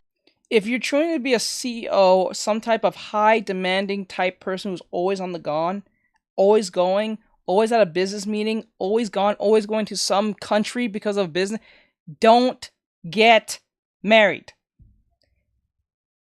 It will save you, not you, it will save your kids the heartache. It will probably save your wife the heartache if you're not a crazy cheater or anything like that. And she's probably a cheater herself. It saves you a bunch of ample time of heartbreak on that behalf, but you will be heartbroken because you'll be alone. So this is why you need to find a balance. This is why being, I think, independently, make your own business is the best route to having a family. Because if you build something on your own, you can always give it to your kids if possible. You don't have to check in with some boss, you know what I'm saying? You don't have to worry about losing your job depending on what that industry is.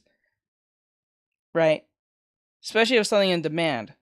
Now, I'm not saying that if you're having an independent business, you're guaranteed to be always around your kids. No, there's got to be situations where you may have to make a few sacrifices, but it's not on the same level as that as like a neurosurgeon.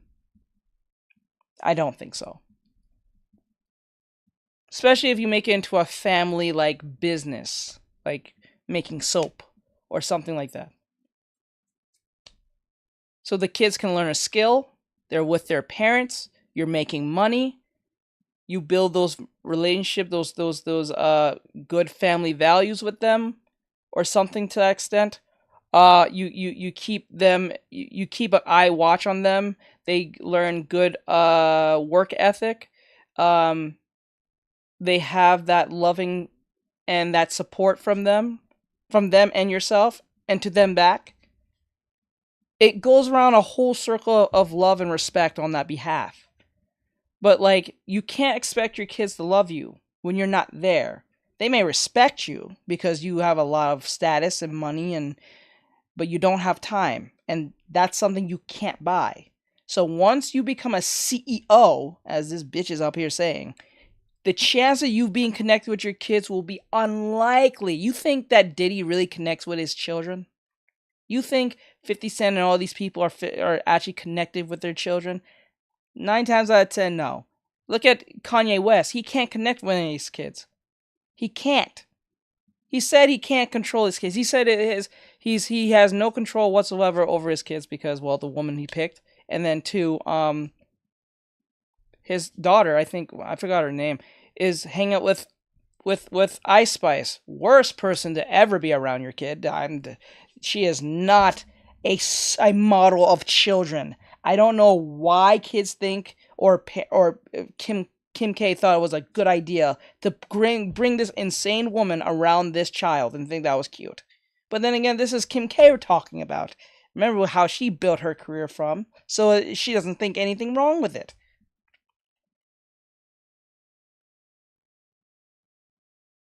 Imagine if I was like if it was the reverse and Kanye West brought his son around someone as destructive as, I don't know, the Island Boys. Because they're right now the hottest thing that's happening in the industry. Right now, at the moment, in the week. You bring the Island Boy, I'm an Island Boy, around your son? Are you mad? Have you seen or heard the things that they've done with each other and others? And it's not like this is a teenager. Wait, they are still relevant? Oh yes, they did some insane stuff. They did a video. They just I think they got into a fight with some interviewer because the interviewer asked them, "Did you do X, Y, and Z with each other?" I've not seen them in a while. Yeah, they did a video of them kissing each other in a video. The so-called brothers, I believe they're brothers. Samurai. I'm an Island Boy. They was kissing on each other in a video. I'm not kidding. And they try to play it off like nothing's wrong with that. EO to the 10th degree. Yeah. And when people bring it up, they get mad because they know it's off and strange. Now, there's a new video that has surfaced with them not only kissing each other, but kissing some strange man. Some effeminate man. Because they want to stay relevant, because I guess the money was just so good, they sold their souls. They technically sold their souls. Because remember, when they was doing the Island Boy thing, there was no servicing of these type of videos. But when their relevancy started dying, you see instantly what happened? They started doing everything but. They were doing everything. They sold their souls to the devil, and now they're just doing everything. Now they're facing the consequences of that. This is what happens when you have no father in your life or no constructive parents in your life. You will do everything and anything to be accepted by anyone, to look like some type of person in status, when you're really just selling your soul to the devil. That's really what that is, ultimately. God mode 779. You don't even have to be religious to know that. Hello. You don't have to be religious to know that. It's literally true. It's literally true. It's so sad. It's not even funny. I would criticize Kanye West the same way I would criticize Kim K on that same God mode 779. What are few drawing? I was doing a drawing of a gesture drawing, but we're doing reactions. Okay. God mode 779. R. Yeah. All right. So let's continue. Hear that? Where you could be a single mother and work the drainage ditch. You could be a single mother and work in raw sewage. Never hear that. It's always CEO. What equality means to me, equality means that all people, regardless of their birth or background, deserve the same respect and opportunity. For some, this will mean being provided aid so that they may aspire to rise above social, mental, or physical friction, which might otherwise prevent them from succeeding. Yeah, you know what's prevent them from succeeding? Sucking. All right? Yep. You know, it sucks to suck. That's life. But I'd expect that from a man with red nail polish. Yep, I expect that too. No. When you have they, them pronouns or whatever in your bio and you color your nails, I already know where that's going. Oh. If you're going to, like, put on nail polish, at least, look good doing it. Christ almighty. James Charles is here and he's figured it out. What equality means to me. Renouncing all forms of repression. Someone dropped this man. And it was funny. It's not even them painting their nails. That's the problem. That's not the problem. The problem shows how much a sheep they are, because that wasn't a thing till, like, I think since what? Late September? Or mid 2022? No, 22 last year. It was like in the beginning or the mid of last year, or a little before 2022. Boys was not doing that till, like, some celebrity started doing that, and then all the boys started doing that. Hassan started doing that. Every dude started doing that. I was like, you guys are sheep. You guys are sheep. Like, there was no way Hassan had his nails polished just conveniently around the time of every other dude was doing it. Like, come on, dude.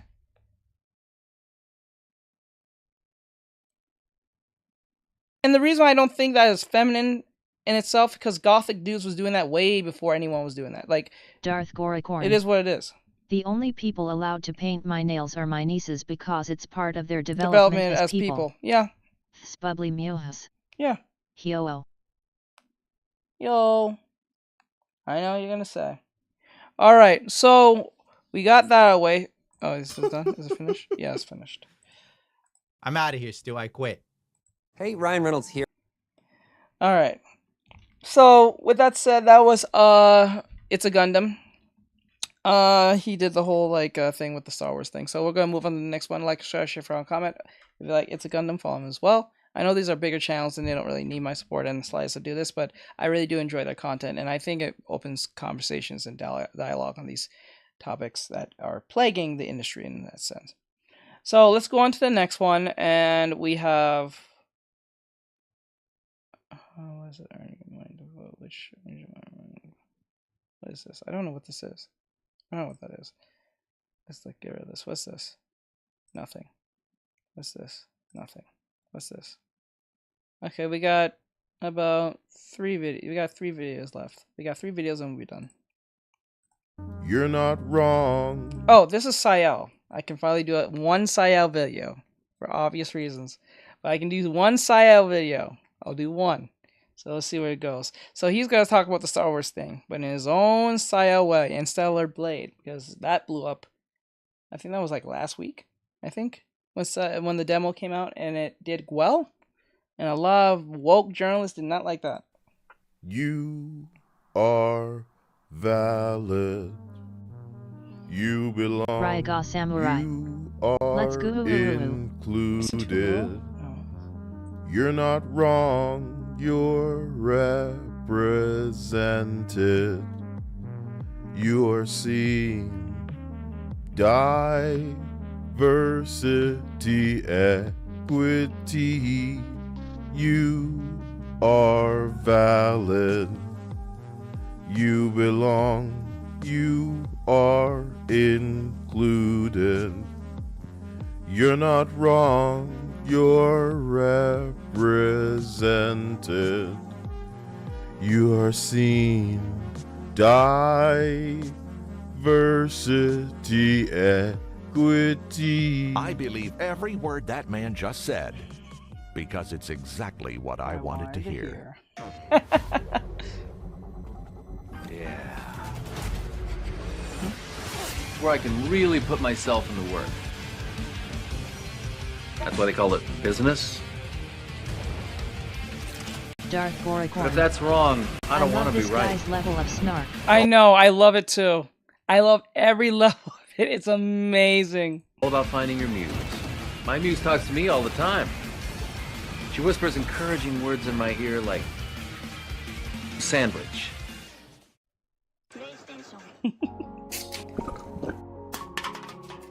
Hello, beta testers. Maybe you've already seen it. The agenda push that Ubisoft and Disney are calling a video game with Star Wars The Ugly Strikes Back. Of course, I do not condone reaching out to or interacting with any of these identity-obsessed racists. Treat them like they're contagious.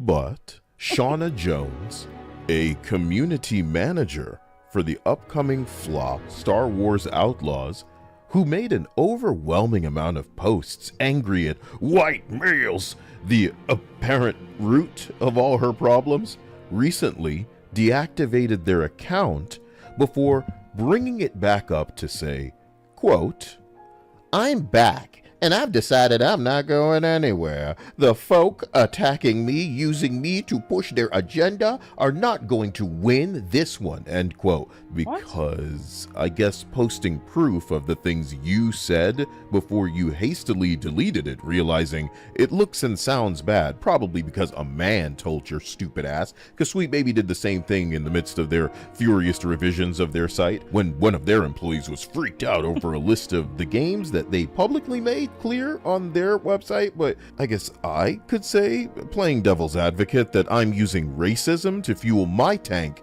informing customers because, as I love to reiterate, my voice would be just another lost in a sea of people you ignore because our feelings are not valid unless we agree and share your sentiment. Otherwise, we only matter if we pose a risk of bad optics. You don't need us for bad optics now. You can't blame people for what you're doing, and you need to stop calling people saying that they won't pay for ugly, dated, lazy slop an agenda. Hostility towards the audience is exactly what puts Saints flop where it belongs. Community manager, the trash. I offer this same warning to Sushi Squad because I'm not illiterate to the writing on the wall. Damn, what? Was that a Power Ranger? What episode was this? I offer this same God damn warning to Sushi Squad because I'm not illiterate to the writing on the wall. Jesus Christ. Since Star Wars community manager is so scared of their own fucking tweets, allow me to highlight a baffling display out of Volition's community manager back before Volition shut down because no one bought their game, of course. Because antagonizing fans was apparently necessary, hostile before the game even launched. Telling fans that they're not backing down. Look at this guy having to say I'm not a hater. This entity goes on to call fans terrorist, and in a Discord is ironically demonstrating who really is out of touch as it pertains to their product, because only the brain damaged would argue with the customer about what they do and don't want, because what that translates to is what they will and are not willing to pay for. Let's get a man in here if there's some kind of difficulty understanding this. Beta tester, like this video and comment and correct me below. Subscribe if you're not, because I may just go up in smoke one of these days. Your sentiment may not matter to the industry insiders and people with access, those fat cats, but they matter to me. I salute your organic returns to old games when new slop lands to send the message that you don't just reject the new, the other incarnations were better. Just as I've said, you're in an arcade and where you choose to spend your coins decides which cabinets stay and which go. You're voting with your wallet and you're seeing that you shouldn't pre-order. Not after this many times. Spread that message. Stellar Blade has gone gold, and I celebrate and congratulate Studio Shift Up for bravely weathering the stupidity, hostility, and identity-obsessed politically correct mental asylum escapees pushing their fucking pronouns down the lane. It's a blessing to see unfazed people that are willing to stand up to a cult who is ruining Western media that people in America hate just as much as you do. Not the people, the politics, the forced identity politics. Put succinctly in this picture, can a character modeled after a real person's body be called unrealistic? No, it can't. But reality is not where the lonely, ugly, untalented grifters reside, so they must create a problem to sell the solution and gaslight you into reinforcing their delusion. I'm not their paid therapist. I will not reinforce their genjutsu. Thank you! Thank you! I know he said that many times in his videos, but yes, I will not reinforce your genjutsu. I'm not gonna do it. I'm not gonna do it. This is why when people come in here and say to me on my TikTok sometimes, I think Bry's seen it a few times, when someone comes in here, is this stream LGBT friendly or some shit like that? I'm like, sir, ma'am, whoever you are, what you identify as, this stream is about having fun, keeping chill. If you like anime, if you like video games, if you like being a fair person, if you like art, that's all that matters. Because I'm pretty sure anyone that's part of that group likes 5 or all of these things, or at least one of these things. If you like one of these things, I think you're accepted by default. If you have to ask, all that tells me is that you are an individual who wants to be catered to at every second of the moment. And if I say something that you don't like, you might report me one day.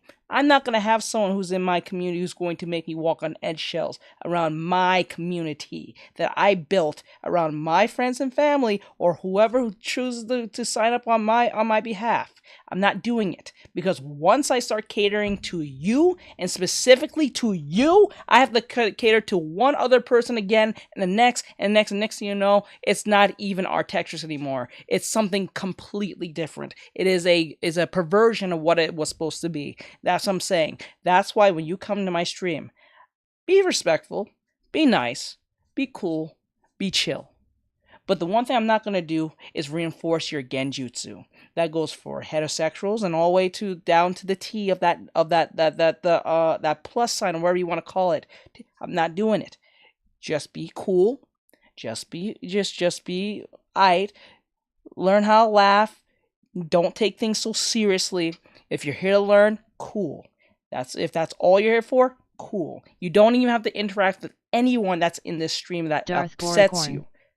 We don't have to agree on everything, but we have to coexist in a healthy environment. Thank you. LOL. I'm not playing this eggshell game with you, because once that day happens, oh man, it's not fun anymore. The fun has died from this point. We can't have fun no more, because if we say one thing, because remember, this is a forever changing thing. It doesn't stay where it is. That's why I always say, no matter how bad or how good something is, it doesn't stay where it starts. It tends to manifest, it festers, and it sits where it wants, and it just spreads to whatever it wants to go when it feels like it. And you never know where it's going to go. You don't know how it's going to pop up. You never know how it's going to even end out. So might as well not give it the chance to breathe, much less even fester in the slightest. Once that wound starts festering, you better get rid of it fast as possible, because if you don't, you're the one who has to amputate your arm, your leg, your head. You know what I'm saying? It ends in a very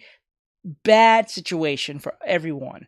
No one is happy. Everyone hates each other. They're parasites. They like to parasite their way in your situation and then ruin it for everyone. And then once the whole thing is done, it moves on to the next one. It's exactly what Demion said. Once the termites get into the tree, you can't stop it. You must also destroy the tree now before it festers the entire forest. It is what it is. I'm not going to enforce your genjutsu. It ain't happening here. This is not a place of hate or that stupid nonsense. It's just being fair amongst everyone. This is why I always say that the people who made Helldivers is base as hell, because they're trying to keep it neutral for everyone, not for a specific type of people, for just everyone.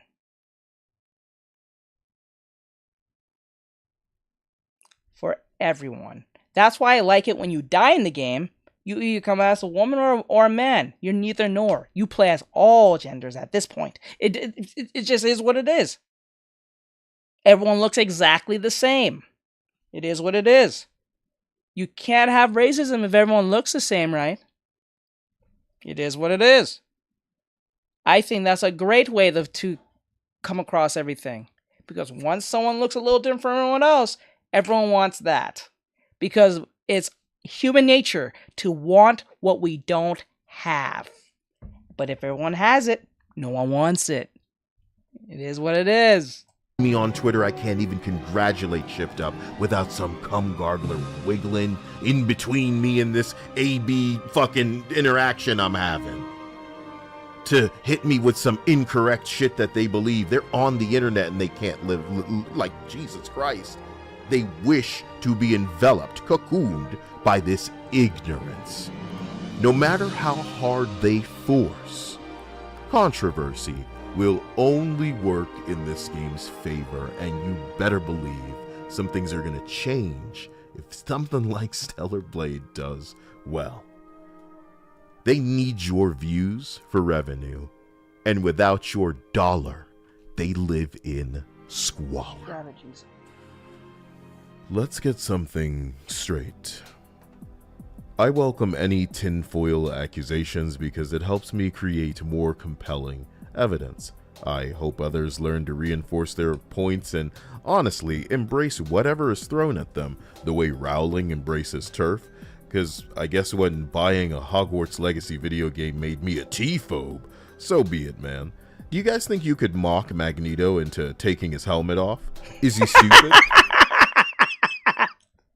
I love that analogy. You think you can you think you can make him take off his hat off? You stupid. Into taking his helmet off? Is he stupid?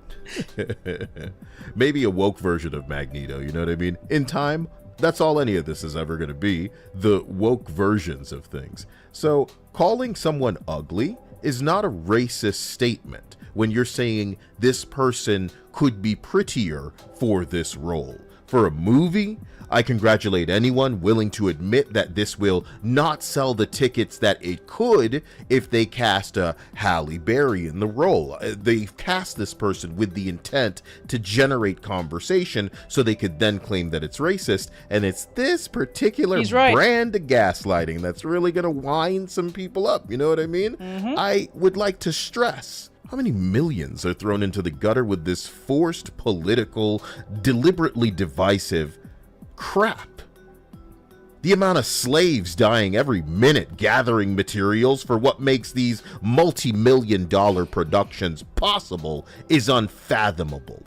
So the gaslighting that you've subjected these people to, these good people, for a decade, you know, the most cool and collected among us, they're exploding in ways that, are more calculated than you could imagine. An insane change is happening behind the scenes with people that have the time now. They're not being entertained. They're learning about AI. I've seen the message echoed over games in the anime industry with Disney very loudly right now. The message needs to be sent to this online connection necessary game as well. That the industry that loudly denounces white men, heterosexuals, normal, or what they call cisgender people with forced ugly. But yes, that term is a very stupid term. I really hate that term. You don't ever hear me say that cis nonsense. You know what a cis is? It's a puss. It's a puss. You call yourself a puss? Is that what you think of yourself? I don't know how they even thought. I don't know how do these people manage to make? This is where I kind of blame white people here for even agreeing with this. I don't know how, but like, how did you manage to Jedi mind trick people into saying this? That's why it's what's his name? Elon Musk considers it is a slur. You are a puss. Of course, specifically targeting the women. Listen, you can enjoy dwindling sales. I'm proud that so many no longer feel so gaslit that they can't openly be real about the fact that these developers and designers must be able to do better. The East appears to be running circles around them. What's the difference? Oh, they're not choking on political correctness. This hasn't been the result of a lack of talent. It's been deliberate, a la Doris from Shrek. And if anyone's got an agenda, it's these gaslighters. Keep playing, though. I don't think you know how rough the job market is, but those of us looking for an escape that you're ruining, we do. You've used our art as a canvas to ruin, making your bitch-made statement and your protest in the gaming space, and we got you at great personal risk. I sought to impress upon people, now beta testers, a pattern that I recognized. And now they will help others notice, too. If the noticing is what puts you out of a job, you were never good at it to begin with. The worlds that I once escaped. Say it again. A pattern that I recognize. Darth Goricorn. And now they will help others. If you heat up gas enough, it explodes. LOL. Notice, too. If the noticing is what puts you out of a job, you were never good at it to begin with. The worlds that I once escaped to were a refuge that I owe my life to. And many people can say that they've had a book, a song, maybe some jokes, games that they've experienced that helped pick them up at their lowest and adjusted their gaze when they felt lost. But woke is compromising all that it touches with forced pandering and self-inserts, but it always had a time limit because no one cares and you'd need an endless flow of money to keep forcing it. Gaming's entities constantly limit my hobby, my passion, and I'm on their lists because my impact has been felt. And I work alone. Can you imagine if I decided to change that? If I can get you to do me a favor in the comments, guys, just write your top 2 favorite characters that you think would be amazing in Stellar Blade as a skin. You know, you can write more if you want, but don't feel limited to what's probable to end up in the game as a collab. Just put like your dream. Imagine it's on PC right now and you can just have it modded in. It can be a video game character, movie, TV, real life person, anime character, any of that. For me, it would be like Motoko from Ghost in the Shell, and probably Felicia from Darkstalkers. And I'm not into that, you know, but, you know, she just looks so... It's a good, man, you know, come on, what the fuck, man? And maybe instead of the sword, she's just swiping her claws. Right? If these people cared as much as they said they do, they wouldn't invalidate the invested time from the short lives of people who are spending themselves on projects that these woke motherfuckers are just shooting in the foot right at the beginning of the race, shooting them in both foot. You have no chance. You don't even have 2 feet. You have both foot. Damn, woke. Darth Goricorn. A female version of Duke Nukem and Tristana from League of Legends LOL. That would be cool. That'd be cool. Man, they did my boy Duke wrong. Man, when did that came out? In 2008? Was it in 2008 that Duke Nukem game came out? That was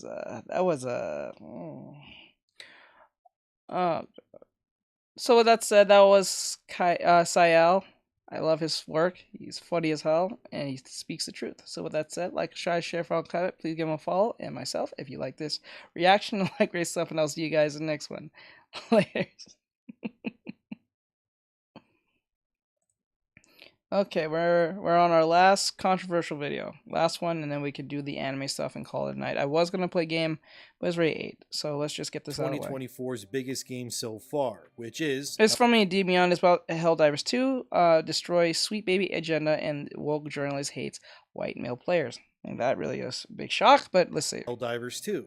And why it's doing so well when other AAA Western games seem to be faltering, underperforming, and in some cases even resorting to bot farming in order to fake success. Yes, it was. Beyond this, there's a GameSpot editor who is basically attacking all players and saying they're awful human beings for existing.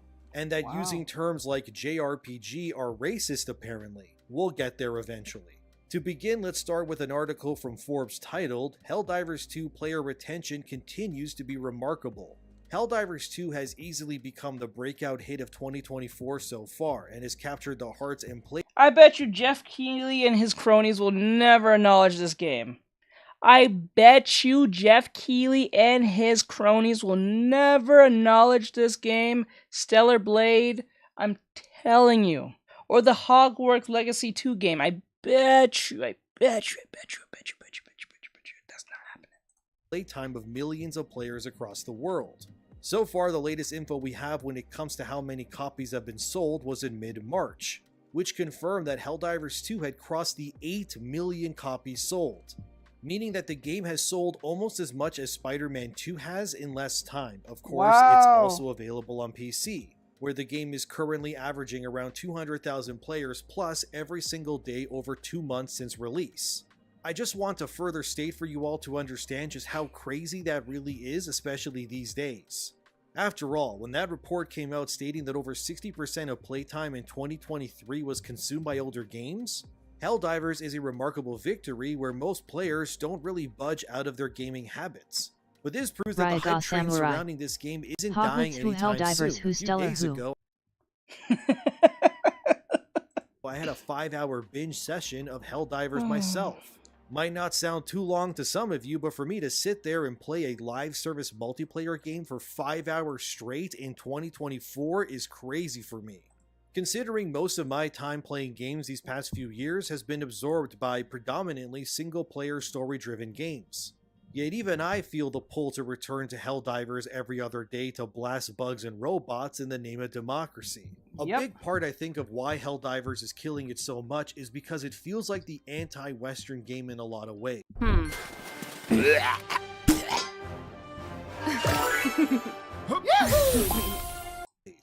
For starters, the game obviously rejects real-world symbolism, and for good reason. But beyond that, if you hadn't noticed, Helldivers also doesn't really follow the mentality and structure of other live service games. Most other multiplayer-only games have seasons which are themed with cosmetics and so on. Destiny 2 and Call of Duty are obvious examples of this. Yet in Helldivers, that sort of structure isn't present, and when you think about it, that actually works in its favor. Most multiplayer games, when they bring new content, they'll have a seasonal trailer like Destiny 2 does, showcasing new weapons, armor, and so on. They'll also show a detailed roadmap where certain events take place and such as well. Which is fine if you like to see what's in store for the upcoming season before you buy in, but it also in a way removes that sense of mystery from the game's world as well. Because you know that on this given day, this event will start and will end on this day. Take things like Destiny 2's recent update with the whole Onslaught game mode, you can see where things begin and end very neatly. But when it comes to Helldivers, its world feels more alive and reactive because you not only don't have any seasons detailing content, you genuinely have no idea what the hell is going to happen on any given day at all. For example, a little over a week ago, Arrowhead said that we had successfully pushed back the automatons and called the Terminids. So players were having victory laps, just killing stuff and having fun. Then out of nowhere, on a random night suddenly, a massive automaton fleet had entered the system. And players scrambled to push back these crazy robots as all hell broke loose. And it's that reactive, almost real-life-like dog of war. Wait, was that the same day I was fighting? That's why all those automatons was just running up into the Whoa, what? I was part of the event, I didn't even know it? Holy moly! What? What? Because I can't tell you when that automaton fleet will be eradicated completely. It's not like Destiny 2 when I know the event will end and begin. Instead, I'm just sitting here, naked on my couch with my legs spread like a hooker in church, and all of a sudden a swarm of filthy robots invade the star system. And I gotta say goodbye to my girlfriend and grab my laser cannon because democracy calls. That's really cool to me. Why no and live I think on this sort of TikTok? gameplay dynamic. I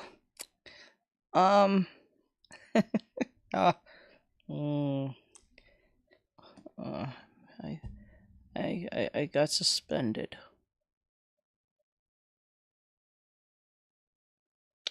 But it's not Bry's fault.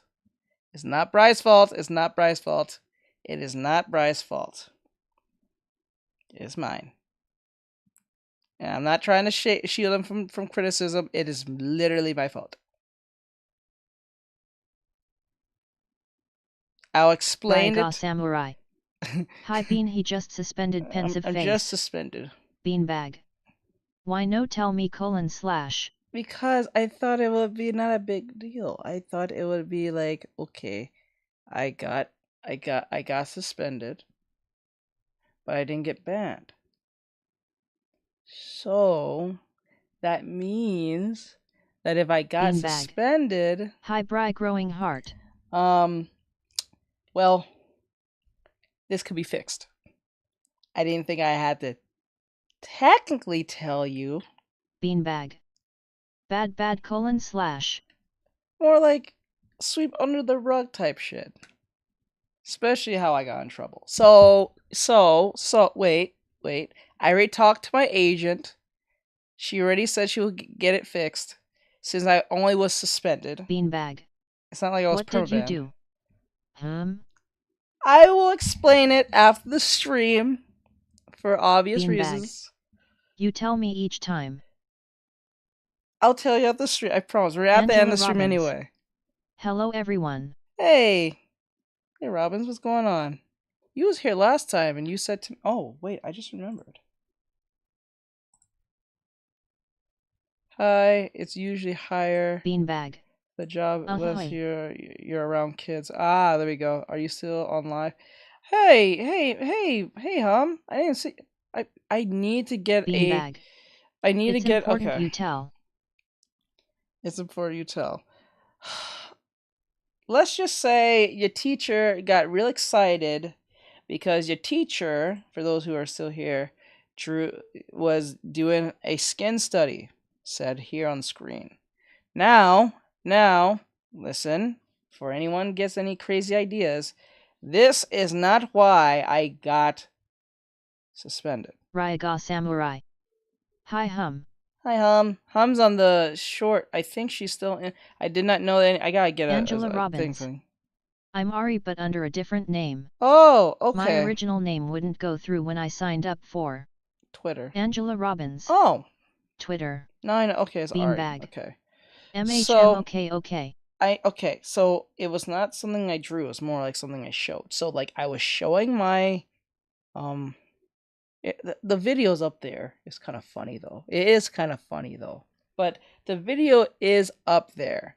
From Twitch. You can go see it if you like. I even highlighted it, which was funny. But what got me in trouble was that I should have notified y'all in the mod chat.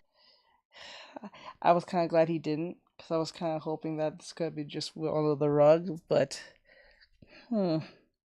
anyway, the point is, it was not this that got me in trouble. What got me in trouble was that I was showing my reference to my students at the time, and the reference wasn't problematic. It was actually the same thing I was drawing. It was a thigh. It can't be problematic because it's just a thigh. It's just literally anatomy. It was not problematic. What got me in trouble was I was showing it from Instagram. I accidentally clicked on the slider button, and not to the next slide on the carousel for this drawing, but it was the next literal picture that was saved. And lo and behold, the video, the picture, which I clicked off really fast on, but not fast enough, happened to be an anime girl in her birthday suit. So yeah, that happened. Pretty much boshed myself without being the creeper. I was just Angela doing studies. Robbins. I may not be on as much. New prescription on my glasses has my eyes all wacky. Yes, alright. Beanbag. Yes, Bri, you should have, but it's okay, just let us know next time. So yeah, that happened. So I wasn't banned. I did appeal it, but they said no. So I was like, okay, got appealed. Got in trouble. I have to go and tell my agent what happened. So she said she'll get it fixed. So I'm hoping that she'll get it out of the way, because I've been permabanned 3 times. So if I've been permabanned and came back from the dead. Teach, you should have that out of the way, but alright. Ryaga Samurai. Got it. I know.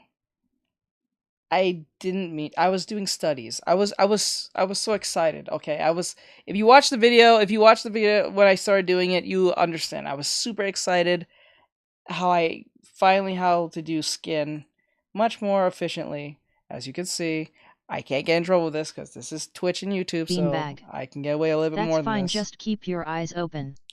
Yeah, and then when I click the button over here, like the button on Instagram, that little arrow thing, it went to the next post, not the next slide. And when I click that, it's sent to an anime girl, Angela Robbins, in her birthday suit. Yeah, but the action she was doing was a bit daring.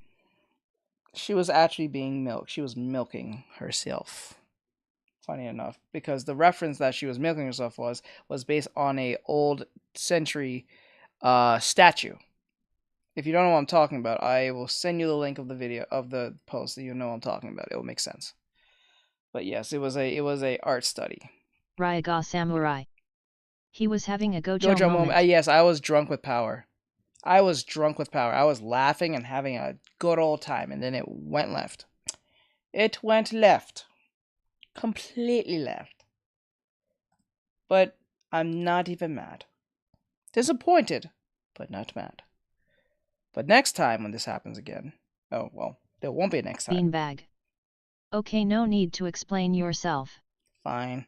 Alright, so let's finish this off with Endymion, and then we'll go to the anime recommendations and call it a night. Let's go. Would be very cool to see in other games as well. I got it, continue. It also helps a lot that Helldivers actually kind of bucks the trend of FOMO, or fear of missing out, to an extent as well. Since you could sign in, not play much, and just go enjoy your life, and the community can go shoot Angela stuff Robbins. and kill a plenty and win Well, back that major and you were orders, challenging China on TikTok pretty much a lot as well.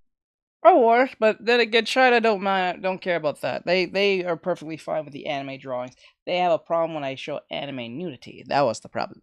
That's not what got me in trouble. China loves it when I believe China loves it when I start saying all hail China. They can't get mad at me for that. I'm literally praising the country, so they can't get mad at me of that.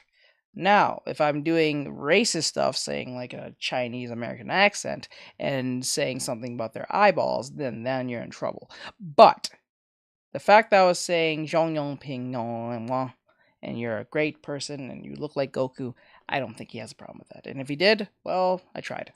You can just sign in at a later date and reap in the awards like medals, even if you technically didn't really do anything to contribute to it. Helldivers is Angela one of the Robbins. only live service multiplayer LOL, games fair where the point. developers actually kind of reward you for being lazy. But they also realize that, hey, people also have lives, and we can't all be playing a live service game 24/7. In a lot of ways, Helldivers 2 is kind of the perfect game for people with full-time jobs, kids and I'm not gonna lie, if Helldivers is smart, they will learn what they did, they will learn what Fortnite does in their own way, right? So like, I don't know how live service the game truly is, because, you know, I only bought the bundle, but then again, we'll see. But like, if they are smart, they'll do what Fortnite did. You see how Fortnite have like big events and stuff? See how I was a part of an event that I didn't even freaking knew about, but I was part of it without realizing it? That right there could be a gold mine of possibilities at any moment, right? Because if you do what Fortnite is doing in that type of way, you can build an audience off that. You can build off just curiosity. It will make people want to tune in just to see if there's anything happening. It will keep that curiosity going. But if you just tell people what's gonna be, they're gonna have they're gonna have their preconceived notion how it's gonna work. Just like how he used the Destiny metaphor or comparison to that. That is amazing. I didn't know I was part of the event without realizing I was doing an event. I thought I was just killing robots. But now knowing that now, I understand why it was just so hard at the time. It was because they had this event going and I didn't know. That's wild. So on. Because in other live service games, they usually have a battle pass and such, and you gotta grind those suckers out to level 100 in order to get all the rewards. But if you don't grind enough before the expiry date, you lose the ability to gain those rewards, and that content is then vaulted into the ether and you just kind of lose out. Which means you're forced to engage and push constantly every new season of any given game in order to get anywhere. Whereas Helldivers just kind of goes, nah, we're good, and instead your mini battle passes are just kind of there. And you can level them up whenever you want to in whichever order you want to do it, and you don't feel entitled to reject your family, girlfriends, boyfriends, or job in order to get to the latest content. I don't know about you, but I really like that. I really do, because it means I don't ever feel like I'm missing out in a sense. And I wish more games had their battle passes just available for use even if you weren't there when they released. I think Halo Infinite does this as well, actually. I could be wrong about that, but let me know in the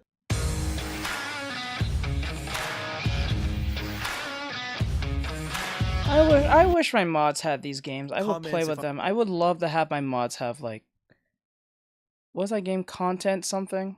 That content game? I would play that with my mods. That's not a game you play with randoms. I'm just being honest. As a streamer, I don't think that's a game you play with randoms, because the F-bomb, not the F-bomb, the N-word can come at any moment, at any place, at any time, and then the stream's over because like someone said something on stream, then you gotta like stop the stream or you gotta get banned. Especially if they're crazy. And you can't even tell them if you're on stream because, you know, but if you do it, like this is the weird monkey spot. If you tell them you're on stream and if they're a dickhead, they'll say something wild. Like right at that moment, they don't care because it's not their stream. But if you don't tell them, they'll probably say something wild without being aware that they're being recorded. So you're kind of screwed. That's why I'd rather play games like Lethal Company or where I can't be with my mods than play a game like, or I would play a game like Helldivers any day on stream because I don't have to talk to anyone.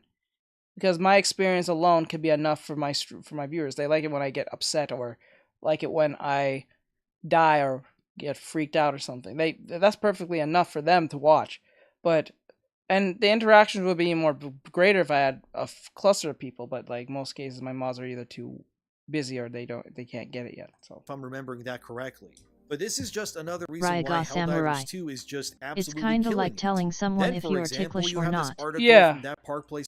Yeah, it's kind of like that. It's a dangerous thing because people just don't care. Some people just don't, and they're kids. And I noticed that's a lot of people. I'm gonna send that game back. I'm dead serious. I'm not even gonna play this game. I might send that content creator thing, what is called content warning, back because I don't really see that game really blowing up like that. I see it kind of like a star in the sky and it will just burn out. But I don't think the game is like a phenomenon like that of like Lethal Company. You know what I'm saying? Lethal Company, you can actually play that game by yourself to a certain extent.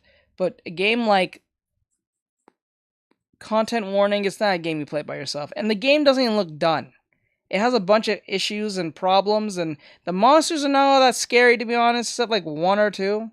And the rest of the other monsters are kind of stupid, and it looks like it's still in beta, like it's not done. It looks like the game is not even close to finish. It looks like it's just there, and the monsters are just kind of stupid. Especially the snail ones. They don't feel all that scary, unless that's the purpose. I think the purpose was to make them stupid, and then as you go up in money, then you start doing that. But I don't know. It's weird. It's a weird thing. And there's Angela a bunch of stupid Robbins. kids on it. There are some games that let all that stuff fly and act like it doesn't affect anyone. Yeah. Place.com titled Sweet Baby Inc. influenced Alan Wake 2 allegedly using bots to boost sales. This has become a worryingly prevalent move by publishers and studios in recent years, and it's not a good sign at all. So apparently Remedy Entertainment has been boosting their social media channels when it comes to their games, Alan Wake 2 to be specific here. According to Twitter user The Master of the TDS, who's compiled boatloads of screenshots of these bot accounts artificially boosting their channels, and it's so obvious it's painful, like look at some of this stuff. I'm excited to hear that Alan Wake 2 has updated its minimum PC requirements to be optimized for older gaming rigs. This opens up the game to a wider audience, allowing more players to experience the thrilling storytelling and immersive gameplay. Can't wait to dive in. And just look at what these bots are saying. Yes, finally, my ancient potato PC can run Alan Wake 2. I can finally dust off my old PC and join in on the Alan Wake 2 fun. Good. Ew.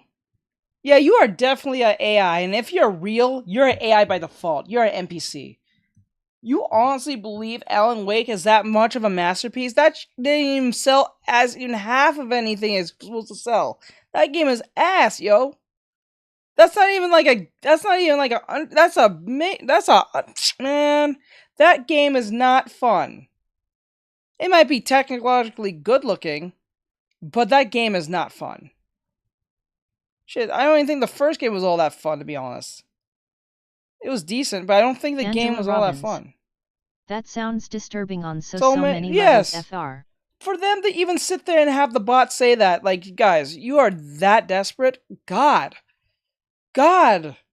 This is one of those moments where it puts in perspective how much back in the day when you're a kid and you look at adults, you think of them as the, like, I won't say in this way, but like the upper echelons of what to be adult, I won't say the word perfection, but like what's the right word? What competency looks like, what being a responsibility looks like, all that stuff. What it is to be at a job, have a job, be good at your job, and stuff like that. And as time goes by and this internet becomes more prevalent in our lives, it starts exposing how stupid most people are. Most adults are not even adults; they're just giant children. And companies are not these entities that you should respect. It's kind of something quite the opposite. You just kind of hate them more. The more you start realizing the veil keeps pulling back. You start realizing how stupid they truly are. They don't know what they're doing. They don't know how to cater to said audience. When these same people know how to reach the audience, but doing everything but doing that. I'm looking at you, Disney. Like, it is what it is. It's wild, bro. This is getting out of hand now, that they're using actual bots to promote their game. Angela Robbins. It's also been proven to be very, very dangerous depending on the info given off by the internet as Angela Robbins. Well, Jesus Christ. News for my old PC. Finally, I can join the Alan Wake 2 fun train. As you can see, the bot comments, they just keep coming and they all sound similar. First of all, if you're a terminally online cretin like myself, you know these comments do not sound genuine at all. Nope. The use of exclamation marks aplenty and how every comment is just people saying, yay, my insert PC here can run Alan Wake 2, can't wait to get my game on stuff, it's just not genuine. The comments would instead be someone making fun of Remedy, one guy posting a meme, and someone else saying they want jiggle physics in the update. These people, however, aren't real. And as you can see on screen as I post more of what the master of the TDS has compiled here, the engagement is just fake across the board. But this is the difference between a game that is struggling for relevancy and I'm not gonna lie. I'm not gonna lie. I will love bots that was in my stream that will at least pretend to talk. I get annoyed when I see a bunch of Are you ready for the new WoW seasons? Yes and no. I am kind of curious on that whole talent multiverse thing that's going on that they're doing, but we'll see. We'll see. I'll play Overwatch tomorrow. I was gonna play game today, but I'm definitely playing Overwatch tomorrow to see the season. I'm kind of curious on how that's gonna go. Hopefully my agent will get me back on 2000 Twitter. I mean Twitter, TikTok OMG, tomorrow. I need the Mercy skin. I see. But I don't know. I wish I had those bots that was in my stream that was talking at least. At least looked like there was people there instead of there's 70, 80 people sitting there and there's 10 people still talking, and that should be pissing me off. Like yesterday, we had 7? I think we had 70 people the other day, just sitting there, and the only 3 people was talking was _ There's 17 hours left anyways. Yeah. Ryaga Samurai. I look in the mirror and go, oh, that's me. Me? Angela Robbins. Yeah, they were bugging me. It's pissing me off. That organically has built its audience like Helldivers has. The master of the TDS has also found the same sort of botting on other platforms like IGN, who are also doing the same thing to farm engagement as well. Damn! And we've also seen this sort of bot engagement from streams like when G4 Tech TV came back. And their streams had Who is playing this fucking game? 30,000 people apparently watching them live, yet their chat was crawling at a snail's pace. Which, if you know anything about online engagement and live streaming, if there's 30,000 people in a chat watching something, that live chat is going Sonic the Hedgehog levels of fast in terms of comments coming through. Yep. The reason why a lot of these companies from IGN, Remedy, and more are attempting to boost their platforms is simply because they're losing relevancy and whatever they're pushing is not resonating with audiences. Listen, I'd rather have 5 people talking in the chat, 4 out of the 5 is talking, than having 200 plus, and then the same 4 out of the 5 people are talking. You're all pissed off. That makes me so angry. It's 200 plus people, and only the 5 is still talking from previously. How is that possible? You are such good children. I would love to have you as a class. You guys are quiet as hell. You know how much a teacher would love you as a teacher, as a student, to sit there, to be quiet and be listening to the so-called lesson that you're just so in tune with. You know what I'm saying? That pisses me off. Why would you do this? Why would you do it? Literally, are you serious? That proves to me that they must be bots. There's no way. That must be NPC bots that's up in TikTok. There's no way. Because I sit there, I'm thinking to myself, we've been talking for 30 straight minutes. It's been 200 plus people. To it, TBH. I didn't realize it got under your skin that badly. No, no, I was used to it because I was like, okay, what I was used to is that because there's 200 plus people, the people who comes in will see, okay, I see 200 plus people too. But most people don't think. They'll just see the 200 plus people and then start following because of, what's the term? I would say the word peer pressure, but like the idea of that because there's 200 plus people, it keeps other real people who's coming in curious in the stream. At least with TikTok, I can at least tell there's people coming in and out because it tells me that people are coming in and out.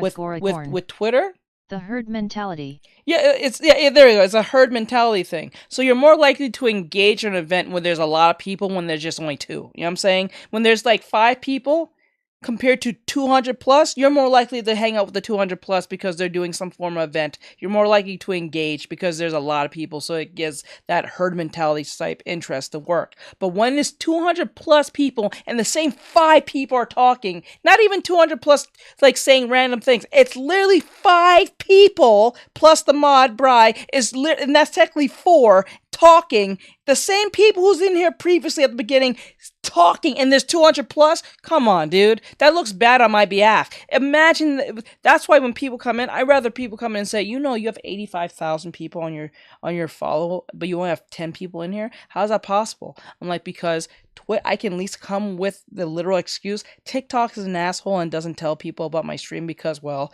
they don't do well when it comes to notification. And many times Brian's told me, I didn't know you was on till I just got the notification an hour later after I've been in your stream. It has happened many times. I have seen it happen thousands of times. Many times people say, I haven't seen you stream for a very long time. It's about time you're streaming. When I've been streaming for 2-3 straight months straight, I haven't missed a day. And some of this individual who's told me that they've been waiting on my stream has not seen it for God knows when. Either 2 things that they're lying, that's one, because I'll be streaming every day for 9 hours straight, and for some odd reason, this idiot did not think, maybe, just maybe, I'm going to check on my own fruition to see if what he's doing. I've heard the more bots, the more it drives the audience away from a stream. Yes, I believe so.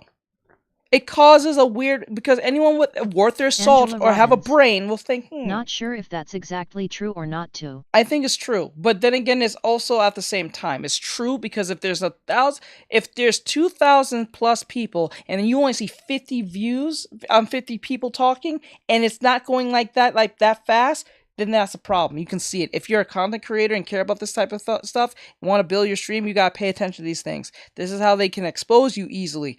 If it's like 200 plus people, before you joined, I used to get 200 plus, 100 plus something people, and they used to talk. It used to be a lot. But now it's been annoying me lately that it would be like 200 plus people coming in on live and not saying a damn thing. That annoys me. And then when I ask them, you guys, you don't even have to hit the like, hit the follow. If you care, if you want a meme, I don't care if you're even trying to bully meme me, hit the follow. Angela Robbins. WDYM, they can expose you? You make it sound like it's a bad thing. It is a bad thing. Because if you have a bunch of bots, because it looks like you're being fake. Think of it this way. But then again, people are caught on that bots are a rampant thing. 9 times out of 10, you don't have to buy bots to be seen as popular. Sometimes you can just get lucky with the algorithm and you have a bunch of bots just running through this shit. It happened on Twitter. It's annoying as hell. 75 people in there. And I said, hey, if we got 75 people and no one's talking, that's weird. And it was only just Bri. Or I don't think it was Darth. It was Rye. It was Bri and Rye. We got Bri and Rye. And then it was Ari at one point and then she had to go. That's it. It's only 3 people Angela actually talking. Robbins. I don't get how bots can expose you though. They're bots, not actual humans. Teach. No. Darth Goricorn. When I say the word I'm only expose, when I say the word expose, it's not them exposing you, not the bots. The bots are just bots. I'm talking about people outside of that, like human beings who are walking, who has a brain, be like, you have 200 plus people in here. I only see 3 people talking. How is that possible? It's a difference when you have 500 followers and there's only 2 people in there. Because it's not their focus to come and watch you. Most people who watch, 9 times out of 10 when you're growing, it's not even your followers that watch you. It's new people that follow you, that or follow or watches you, because they're brand new. When people follow you, 9 times out of 10. Oh, gotcha, sorry. Yeah, that's what I mean. My brain is super tired over here, lol. Yeah, because what it does is it's like you're fudging the numbers. This is why when you do a sponsorship, they tell you directly, for anyone who knows this, if you're doing a sponsorship, they tell you directly, do not send these links to your families and friends.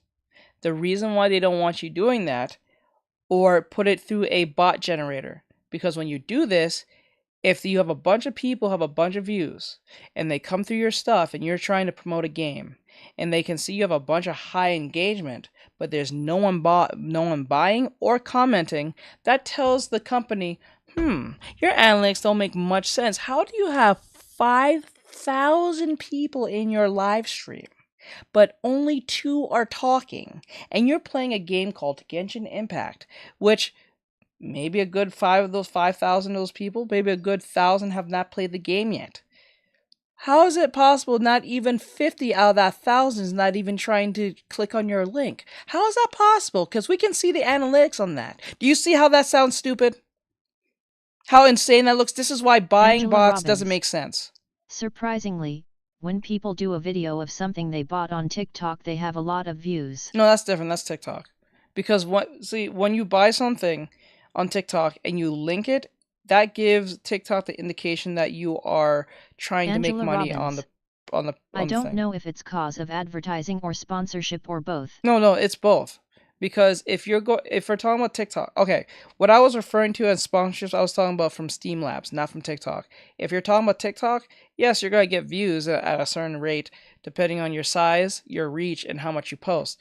But if you're posting something from the TikTok shop, especially from the TikTok shop, you're more likely to get a lot of views. That's why I did that sponsorship for the what do you call it, the One Piece phone. I thought it was really cool. I wanted the One Piece phone. They gave it to me free, and they said if we give it to you for free, you have to do a video. And I said yes, I'll do the video. I don't have to show my face, so therefore I did the video. Simple to the point. It probably would have got more views if I did a minute long, but I only made it 30 seconds to 45 seconds long. So it is what it is.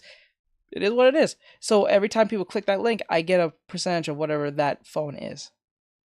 That's the difference, because it will push because it's on their platform. They're trying to make money on their platform. So they're most likely going to push you if you have an advertising item from the TikTok shop. That makes sense. But when I'm talking about sponsorship, in this case, when I'm talking about Genshin Impact, I'm talking about Steam Labs. They're looking at your analytics. Same thing, TikTok does the same thing with you, but they're more likely going to give you a pass because you're on their platform. You're already a creator. So whatever can happen, they're probably going off the fact that you can pop off at any minute, whether you're small or big. Unlike Twitch or YouTube, you can't just pop off like that. Very, very rarely people are popping off like that on YouTube or Twitch, unless they're doing some insane shit or something like that. It is what it is. Like, for instance, I'm drawing a big thigh anime girl. I have a big ass looking anime girl. I have a thigh on this live. If I was doing this on TikTok, I'll be blowing up right now. But because I'm doing it on Twitch and YouTube and Trovo and Kick, platforms where the algorithm doesn't favor you like that, no. You mean they pay attention to the sort of games you play on your phone on your off time, right? No, they look at your analytics based on the views you get on the platform. So like, for instance, if you have a Steam, this is why when you have a Steam account or you have a TikTok account, you get something called analytics. If you're a content creator, if you choose to be a content creator and post stuff, they'll show you something called analytics. And then that will indicate to the company, TikTok or YouTube in this case, they'll say, okay, you got a bunch of views, you got a bunch of followers, your engagement is high. We're going to let the companies that we are affiliated with, let them know that you are open for business to do work with them. So whenever you get a sponsorship deal, it's going to come through us to them, depending on whether through email or directly through our site. That's how it works. Usually that's how it works. So they look at your analytics. If your analytics are low, they're not going to notify you. You're nobody. You're nothing. You're literally a nothing. This is why I try to stay on TikTok, because TikTok does well in my analytics, whether I post something or I'm doing a live stream. That's how it works.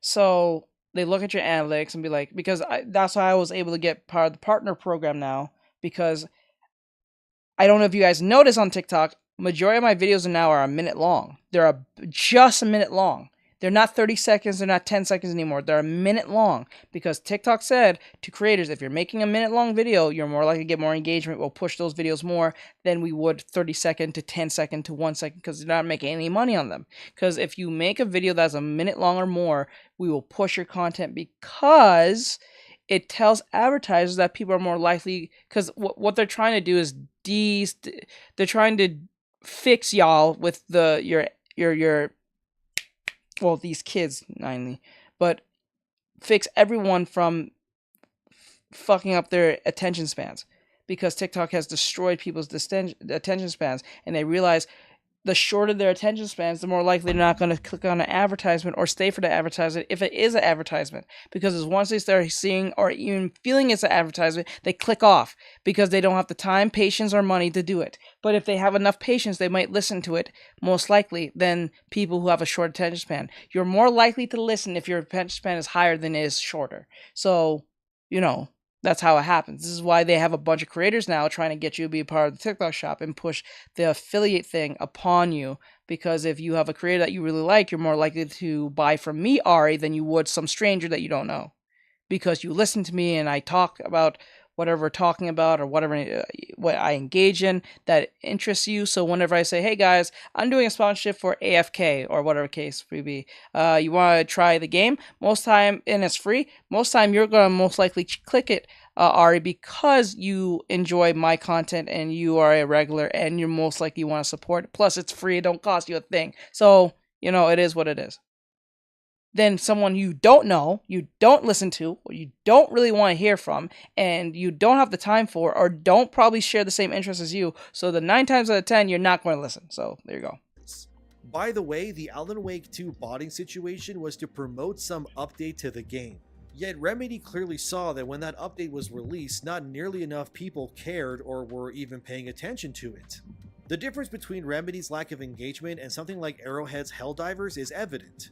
What we're seeing are companies failing to make products that actually resonate with the worldwide audience. But I also find it interesting how every game that doesn't resonate, it leans a certain way politically and ideologically as well. No shit, that's what I said to Darth and Bry earlier. No shit, every company that is majorly known amongst the zeitgeist of most people, if they have the plus in their name in their streaming services, they're politically driven as hell. But the ones that are not, you hear about that doesn't have a plus in their streaming service, they have base shows. But when I say base, I'm not talking about brand new shows that are like breaking the seams. They have like old shows that are consideredly base because they're not politically driven. Like Crackle, Tubi, some other one I can't think of. And they're all forgetful streaming services because they don't have the plus at the end. Every major brand that you know that is part of an entity that you like or used to like has a plus. Disney Plus, Hulu Plus, ESPN's Plus. Look at each company and don't see any form of ESG pandering forcefulness in that stuff. Look closely at them. Anything with a plus in the streaming service is widely driven politically, like up the wazoo, for like no reason whatsoever. Alan Wake 2 is of course a Sweet Baby product, and it's evident that their fingers can be felt throughout the entirety of that game's DNA. As someone who played and platinumed Alan Wake 2, I can confirm the game is not a good time, and I do not recommend it whatsoever. Whereas with Helldivers, which just removes the real-world symbols and nonsense from the equation and delivers a fun game where stupidity reigns supreme, like airstriking your friends or getting thrown around like a rag doll, instead most Western games are far more interested in the diversity and inclusion of their games. Here's a post from Remedy's Annual Report 2023 that user Mangalawyer on Twitter posted, which is called Remedy's Materiality Matrix. It says here, as a result of the materiality analysis carried out in 2022, Remedy has 7 key topics on which it focuses in sustainability work. These can be placed in a materiality matrix which illustrates Remedy's most material and impactful sustainability topics. Ryan Reynolds here for Mint Mobile. It turns out one of the fastest growing segments of people signing up for Mint are people don't care. In the Matrix, the y-axis shows the level of importance of a topic to our stakeholders based on the materiality analysis. The x-axis shows the potential impact caused by making the right choices regarding a topic. As you can see based on their graph here, the thing that reigns supreme above all else is diversity, equity, and inclusion. No, it doesn't. Yet at the very bottom of what's important to Remedy, according to their own report, is responsible gaming, which is signified as the color gray. If we look down here, it even coincides with what says memorable experiences for fans across the globe. So what this means is that in Remedy's own vision of what's important when it comes to making a video game is that the diversity and wokeness of a project always takes precedent. Yet your actual enjoyment as a player and consumer of video games is the least important thing to Remedy when it comes to them making a video game for mass market appeal. Isn't that crazy to see? That these development studios are openly stating confidently that your enjoyment and your actual satisfaction with a product is last place when it comes to what's important when it comes to making their video game in the first place. Wow. As someone who played Alan Wake 2, I think this graph perfectly encapsulates that game's experience because I never felt like what I was playing was being made for my own enjoyment. And the game would constantly pull control from my hands to show me another cutscene instead of just letting me play the game. And often than not, whenever someone tells you what their favorite moment of Alan Wake 2 is, it's almost never actual gameplay or the systems within it. No mention of how the enemy variety is terrible, the guns lack any imagination, and the actual interactability of its environment is piss poor at best. If we had a graph of games that don't respect your time or money, we would have Alan Wake 2 on the far left, with games like Helldivers 2 on the far right of the same graph. Everything Helldivers is, from its ragdoll physics, dynamic live service elements, and how all the different stratagems react to the world's environment and so on, are things that would be, in Remedy's opinion, not deemed important. If Helldivers 2 was made by Remedy, the game would be 80% cutscenes, feature 1 or 2 single enemy types, and you could basically just wield your standard pistol and maybe a shotgun at best, but this sort of experience is considered what these game companies prioritize. And need I remind you that in 2023, Alan Wake 2 won big at the Game Awards and on video game websites, while the actual player base at large rejected the game pretty much entirely, and for good reason. Which makes you wonder what the hell is going on exactly with what these Western game studios and the websites want versus what the players actually desire instead. Because based on the critical reception to Alan Wake 2, it should have been a big winner, right? Why didn't you all play the game? Why didn't you buy the $80 Canadian single-player game where you can walk through hallways shooting the same 3 enemy types sparingly? Why don't you enjoy games that constantly rip control from you to feed you a nonsensical story where they race swapped a character because Sweet Baby told them to do so? The truth is that what they're selling and pushing you are clearly not buying, and they obviously hate that. They want you to accept it, and they're angry anytime they push these terrible games that audiences always reject them. As I said before, Alan Wake 2 has not turned a profit yet. It's been out for 7 months as of the making of this video, and in terms of AAA development, what Alan Wake 2 has managed to underachieve is terrible, all things considered. According to GameDeveloper.com, Alan Wake 2 has sold around 1.3 million copies since release, which for a AAA Western game, that is horrendously bad, by the way, like biblically bad. And Helldivers 2 has sold 8 million as of last month. I doubt Alan Wake 2 would even reach Helldivers numbers in 10 years, never mind 10 months. Helldivers does seem to be the rare exception to the rule when it comes to the continued underperformance of Western slop coming out these days. It's also apparently the 5th most played PlayStation game right now. Of course, the other 4 spots are held by the usual suspects like Fortnite, COD, and so on. But this just keeps proving time and again that the best received games by actual players are the ones that respect their time, money, and most importantly, themselves. Then of course you have GameSpot employees saying that all white men are the devil and JRPGs are a racist term. From thatparkplace.com we have this article titled, GameSpot editor Jessica Cogswell attacks gamers as incel gamer dudes, previously shared animus against white people. Don't harass this person or anything because they have lost their mind. Anyway, Jessica said stuff on Twitter in terms of Gamergate 2 and such as, man, I don't know how all these incel gamer dudes are expecting games to have hot characters and characters representative of them. At the same time, at these replies, get a life, weirdos. When did we ever Raiga say we wanted Samurai. representation? Every Here other There they goddamn go. time Yep. you're Yeah, that's how they start off. They think that's smart. They think that's actually smart. And they never learn. This is why you never, ever, ever, ever, ever, ever, ever, for the love of God, if you want to make a profit, do ever, ever, ever hire an activist. Never do it. Never do it. You will hate yourself because they will make it hard for you to make a profit. It will be hard for you to make money, and they will sue you for your company because they don't like what you said or you tell them the truth. collective tweets it's about how woke characters and women are in every role, and you miss cis-het white men being allowed in things. Right away, Jessica is clearly yet another woke weirdo working in games, which is nothing new at all. Secondly, why does representation seem to matter to people like Jessica, but also conveniently doesn't matter if white men are asking for representation as well? Why is it that in these people's minds representation is somehow only exclusive to people who aren't white men? This Jessica lady is just another crazy person who's drank the Kool-Aid and has the same opinions as literally every other person in her industry. All of these people, they feel like NPCs you'd see in a town in a video game or something. There's no original thoughts in any of their heads.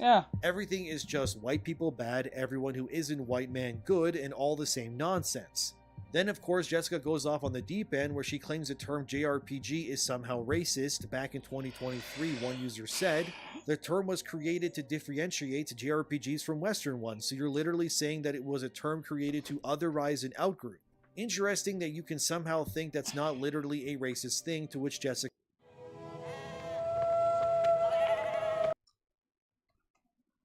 I tell you something. then said, I've used the term JRPG for years, and honestly, Hannah is completely right, and I'm going to stop. It is a category that doesn't need to exist. Games should be separated by content, not the race of the people creating them. I think this is one of those things we need to do away with. So what you're saying is, if I say I want to get some Chinese food, is that racist because I want Chinese food?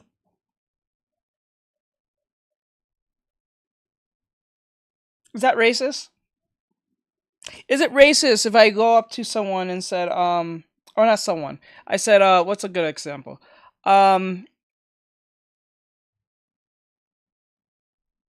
This is a black-owned business. Is that racist? Raiga Samurai. Sounds ironic. Yeah, it's insane. You're just specifying what food it is. They are just hurt they lack the talent to make games as good as most JRPGs. Yeah, it's true. It's true. Like, is it wrong to just really specify what that is? These people want, like, the problem is they like the amalgamation of everything at once, but they want to be in the... This is the most weirdest thing about this progressive movement. We want to be individuals, but we can't be different. You see how insane this sounds? We want to be special and represented, but we can't be different from each other. Oricorn. Maybe they need to go back to their safe spaces and cry to their emotional support teddy bear. This is fucking stupid now. Like, this woman is idiot. I'm sorry. I don't give a shit. This woman's an idiot. Who sits there and be like, it's racist to say JRPGs. Why is it racist? It's a Japanese fantasy game. Made by the Japanese. It was made by Hispanics. I'm pretty sure they'll have a term for it too. Or African. But because these groups of people don't make these type of games, and it's not a prevalent thing, we call it JRPGs. Where they be finding these people? I don't know. Off the street, off a mental asylum. It's wild to me. This is ridiculous. This is what I'm saying. Never, ever, ever, ever, ever, ever, ever subscribe to this DEI, whatever this is. This poison. I don't know what this is. This is the I tell you. They are daycare escapies.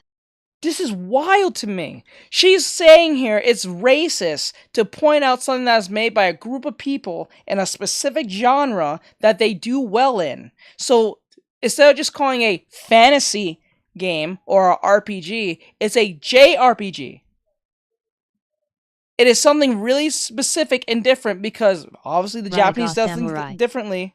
They always finding a problem with something that's not a problem. Because there's also extra reason why we call it JRPG, because the Japanese has a certain culture and how they look at things and how they put in things. There are certain things as in Japan, whether in video games, movies, or music, and they have their cultures and they have their way they look at things, and they have their culture based on comedy, horror, whatever case may be. That wouldn't be too problematic to us Americans or confusing at the same time. You have to be part of that culture to live in that place to understand those specific things. Now, you don't have to be Japanese. You can live in Japan and learn those things. You can research those things right here.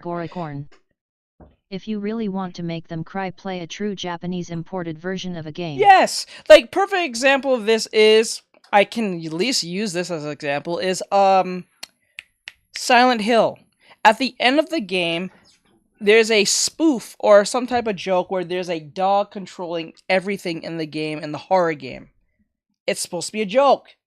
Now, most Westerners who saw that probably was either laughed or were like extremely confused. The pretty girl on the screen will emotional scar them more than even looking in the mirror does. Exactly. Oh. And then what makes this funny is that no one said that part was canon, but it was put in there for laughs. For people who are Japanese, that must be really funny because the Japanese are known as very conservative people. They're very conservative. So when they put something as silly as a dog with the headphones doing all the work of causing this man mayhem in the game, in Silent Hill, it makes it funny because it's like a dry humor thing. It's like dry humor in itself. It's so ridiculous to the point that you'll be confused, but it's funny confusing. Us Westerners, we like certain things in a certain way. So when you have a dog at the far end pressing every button, you'll be confused and thinking, is this a joke? Most people will be annoyed by this in the Western. I'm not. But like, most people will be annoyed by this. You see how stupid this is? The lady said it herself. She said, you can't call it a JRPG, but you can't be different you can't be different, but you have to stand out. So which one is it? It's stupid. This is why the game industry sucks, dude. Even if you don't mean it in a negative way, think about how it comes across for a few minutes, and I think you'll realize it feels a bit ick. Sure, we can talk about the differences between Western RPGs and Eastern RPGs, but Western should not be the default for the term RPG. Also, I think if you are white, please consider thinking before tweeting, actually I don't know that it's racist because, then promptly delete that tweet and listen to the opinions of the people you're putting in a box.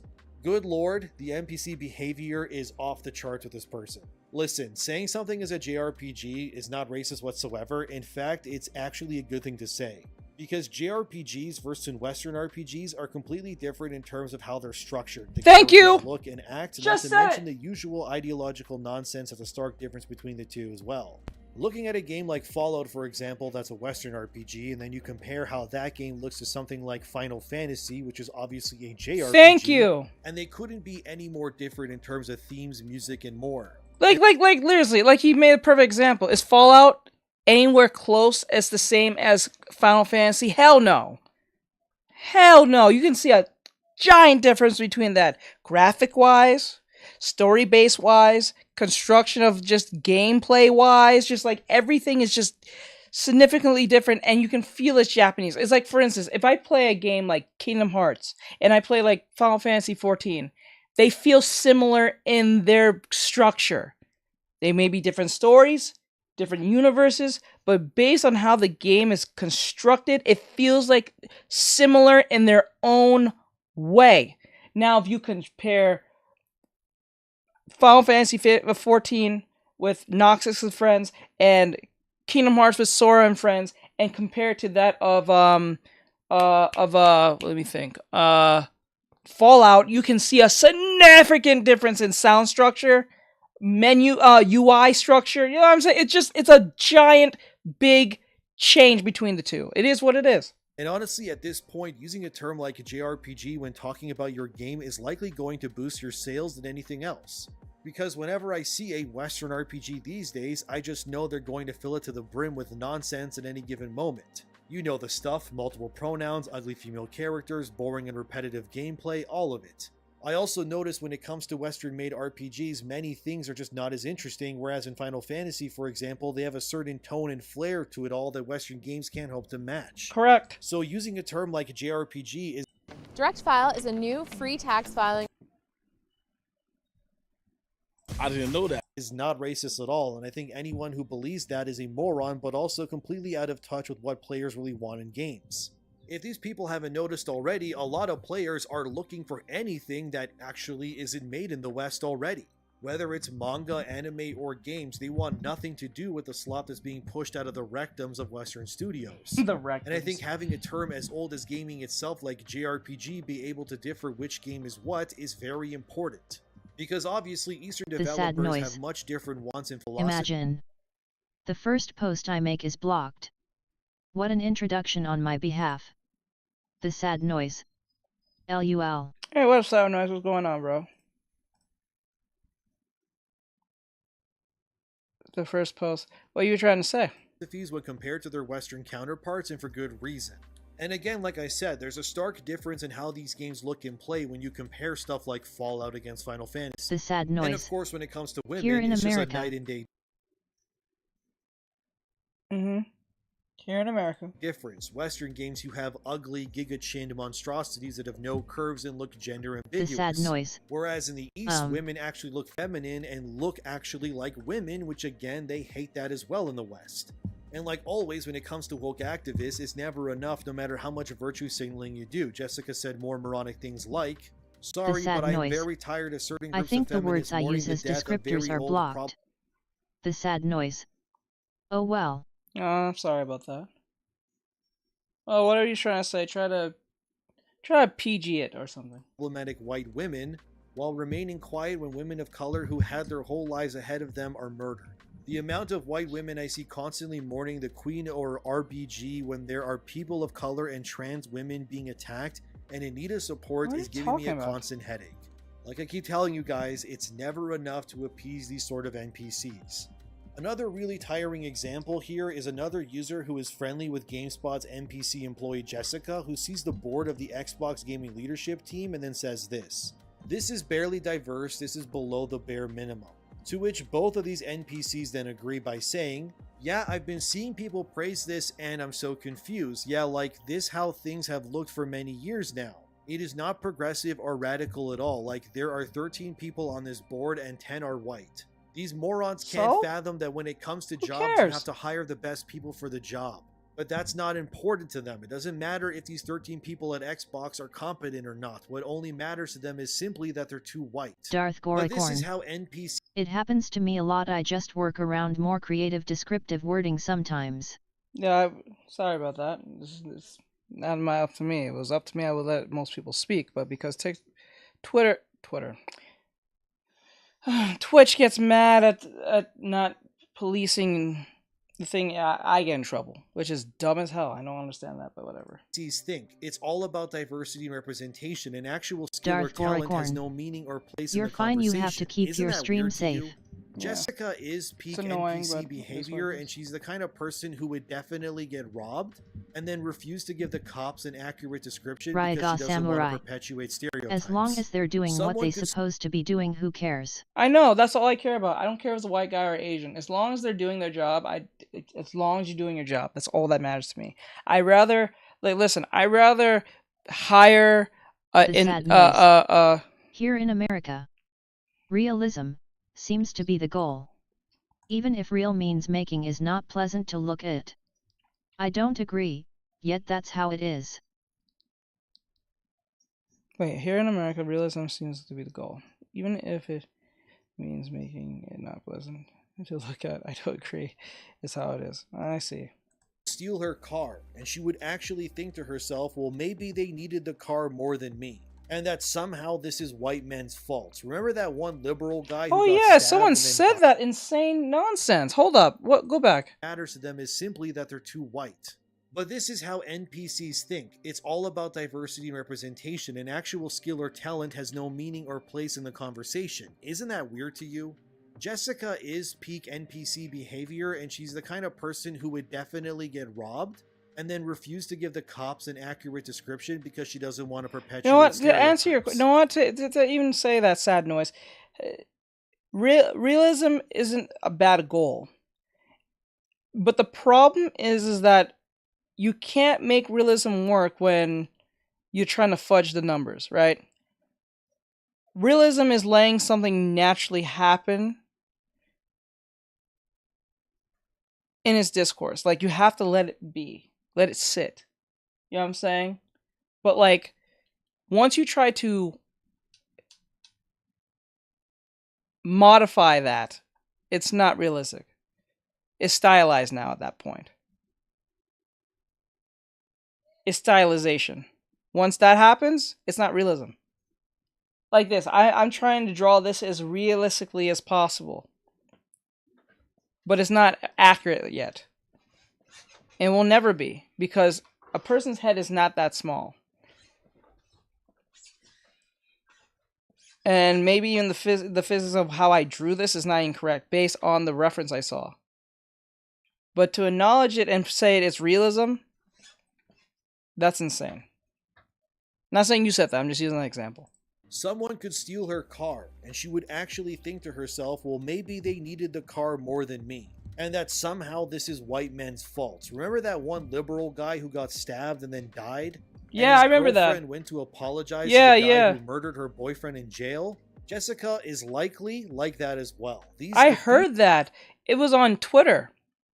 The dude stabbed the dude up on the street, and what made that funny was the dude who got stabbed and died was a Black Matters activist, X, Y, and Z type person. He was some type of coordinator for Black Lives Matter, and he got killed by, obviously, a black person. And the black person didn't know who he was. He just killed him. I don't even think he robbed him. I think he just killed him because he was angry at something. And that dude went to prison.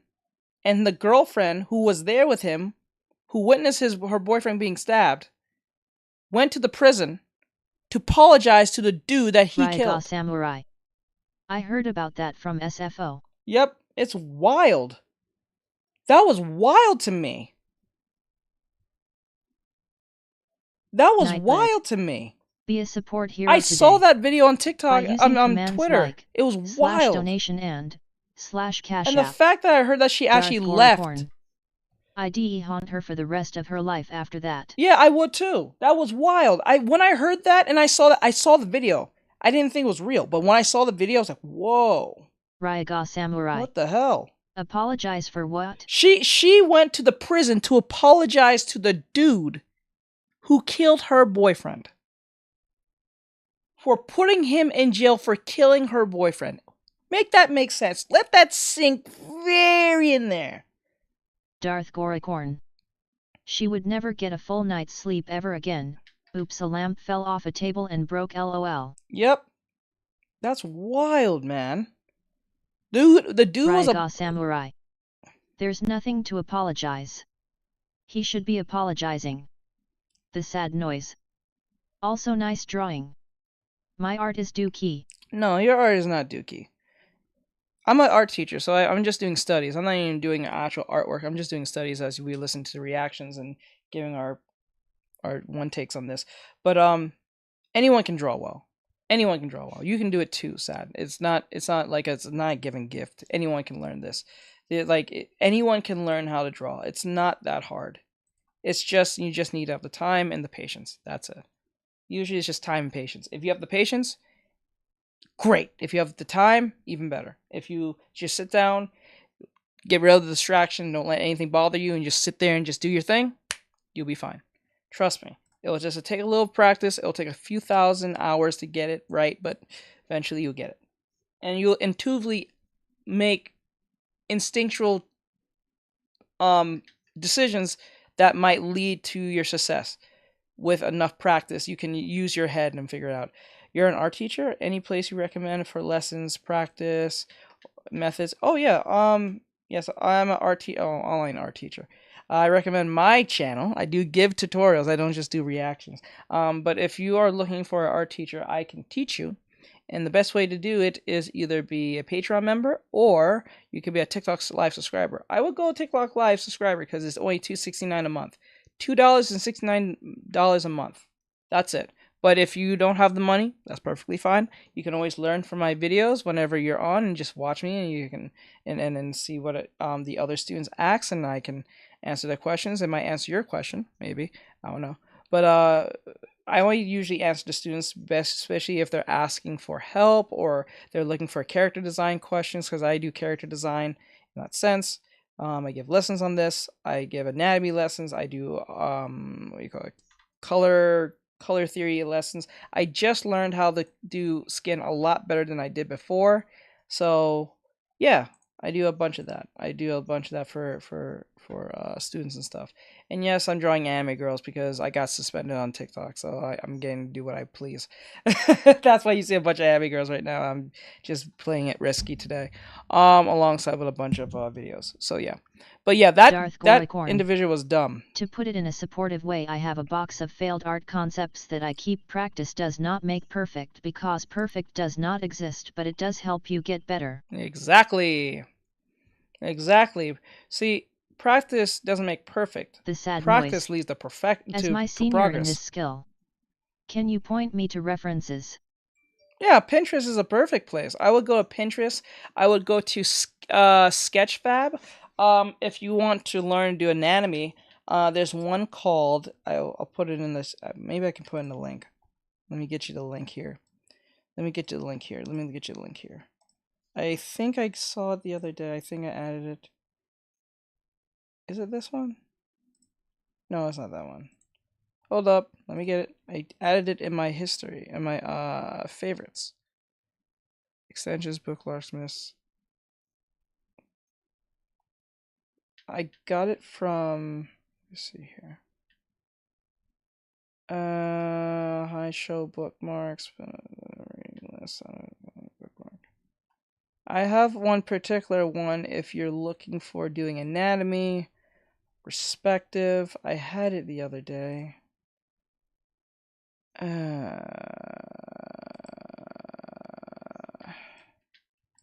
Wait, it says all social media ethics. It's in that one? Oh, I think I know where it is. Remote magic poster web. Is that it? Got it. I can give you this if you guys want it. I think it might work out for you, but it might be a little bit browser heavy on your browser. You don't have to download anything. That one makes it awesome. You can take that and practice with it. I'll put it in the YouTube Shorts as well. Hold up. Well, I avoid TikTok, but is your Patreon something that I can go back and look at beginner level? I would. So most of the time, what keeps me funded is not that you guys also put in the work of like supporting me, but I post most of my strategies on TikTok, YouTube, Twitch, all that stuff. I do have a few lessons up there that's exclusive on Patreon. I'm still working on new stuff because it's hard to make money, but like I'm still working on new stuff on YouTube videos. I have two versions. I always make two versions of the video. So there's the free version, the YouTube version, and then there's the long form version that's for Patreon. I have about, I think, 6 or 7 videos up there talking about how to make certain elements like water, fire, I think, earth, like rocks and stuff. But now, since I have gotten better at doing skin now, I might do the skin tutorial and go back making YouTube videos much better, free, and also make the exclusive stuff even better now. Because that's something that's been plaguing me for so long, and I finally think I figured it out on how to do skin. So I will be making YouTube videos once again for those who are on the more free version of how they watch my stuff, and also for the people who are paying. I put exclusive stuff there on Patreon if you want to try it out. But if you rather not do that, if you rather have that one-on-one practice, when I'm live, because I stream every single day, I suggest be a TikTok subscriber. But if you don't like TikTok, you can use the Patreon. It'll be the same. But I would use the TikTok because it's, I think, $1 cheaper compared to Patreon. The reason I do that is a starting off point for those who want to learn from me on TikTok. Because I stream to TikTok, YouTube, Twitch, Trovo, and Kick. But right now, since I got suspended for an accidental situation where my agent is fixing, I'll be back on TikTok in a couple of days, probably a day or two. But yeah, and I teach, and you can ask me a question as a student, and I'll answer your question. I'll give you a demonstration. I tend to give more information than it is for students who are subscribers. So you're not going to get like a one-word answer type thing from me. You will get a full-blown response. So like, say, for instance, JR, you say, oh, how do you draw heads? And then I'll not only just show you how I draw heads, I will tell you my thought process, what to look for, what not to pay attention to, what's important, what methods, like the molding method I use a lot, is molding something into what you want it to be. You can use lines, you can use soft shadows, hard shapes, soft shapes, depending if you're using values or a case may be, to make better form or so, or you're making forms with just lines or cross hatching, blah, blah, blah, this, that, and the third. So if that's something that interests you in any shape or form, please let me know. Let me see. So you'll be able to make, like, if you're still kind of on the fence, wait in my stream a few times when you're in here and see how I teach, and maybe be your thing. Thank you for following Detective Obufet. Thank Smiley you. face. I appreciate it. Thank you, Detective. So yeah, if you're still on the fence and not sure about getting the subscription, be like a simple follower. Come in and just watch and see and how I teach other students. Usually I have most of my students be asking me on TikTok. I have 82,000 people who follow and watch me. But right now I'm just kind of waiting on my agent to fix that problem, and then I'll be back on TikTok so you can see all the people that ask me 1,010 questions on how to do X, Y, and Z, but they have to be students. I give them a freebie. It sounds pretty cool. Unfortunately, I was laid off last year and I haven't had quite a recovery yet, but no problem. So you can always do the free version. So whenever I put out some new stuff on YouTube, it'll be YouTube Shorts or YouTube, you can still benefit from it. So I always keep in mind for people who are paying and people who are not paying. So I'm not going to just leave people who are not paying into the dust. They'll get something out of it than nothing. So it's always good to at least cater to both audience in some form, because eventually free users will end up being paying users, especially if they feel confident in your product, or you just, trying to give them what they need, because that's all they want. They just want something of good value and feel like they got something more than what they paid for. So that's why I put $2.69 a month. $2.69 is literally nothing to anyone. So that's why I'd rather you guys go over there before you start going to the $3 a month or the $5 a month. If I made a TikTok, is it possible to just pay up in advance in the future? I don't think you. If you made no, I don't think you can do that on TikTok, if that's what you're asking. Or if you're asking me if you make a TikTok and you get lessons for free and pay later. Sadly, no, I don't do that, because I remember I did that before and that went left before a few times. So no, I don't do that. So like, as soon as you make a TikTok and you choose to be a TikTok subscriber, once you hit the TikTok subscriber, instantly no I'll pay teach for anything. like 6 months in advance. Oh yes, you can do that. I think it gives you options to pay how many months you want to pay. That's the thing. I wanted to do something with that. They actually gave me like a tier system. You mean like if you're a tier 3, you get like 4 months of X, Y, and Z of being a student, unlike 1 month being like a 1 subscriber. I think that's what you mean. If I'm getting that right, please tell me if I'm getting that right. So yeah, you can do that. So you can pay for like 6 months. So that's $2 times 6. Darth Goricorn. You are. All right. So yeah, you can definitely do that. As soon as I'm back on TikTok, you can definitely do that if you like. I wanted to do something a little extra for that for people who go on higher tiers on that, because I wanted to be the basic one is just for students who get like the basic stuff, and then I wanted to take some stuff from the previous thing into the second tier for those who want to go higher and want with more months. So they feel like they're getting more for their bucks. So getting the same thing as the previous ones. I want to do something like that. I think I can change it now. It's been more than 10 days because you can't change it every time. So I can change it, I think, today. I'll see. If I can't, then I'll let you know. But yeah, I want to give you guys, and now since before I got suspended, anyone who's a subscriber, I'm letting you guys know this now. Anyone who's a subscriber on TikTok, you will get your TTS read out. You will get your talk to speech to read out to you. So you don't have to worry about, because I'm tired of getting it to everyone because most people abuse it. So people who are subscribers will get their thing read out. Or mods. So. Elitist liberal weirdos are why so much is wrong with the world today. They'd rather lay down and let a tank drive over them, exploding all their bones and killing them, and be fine with it because a person of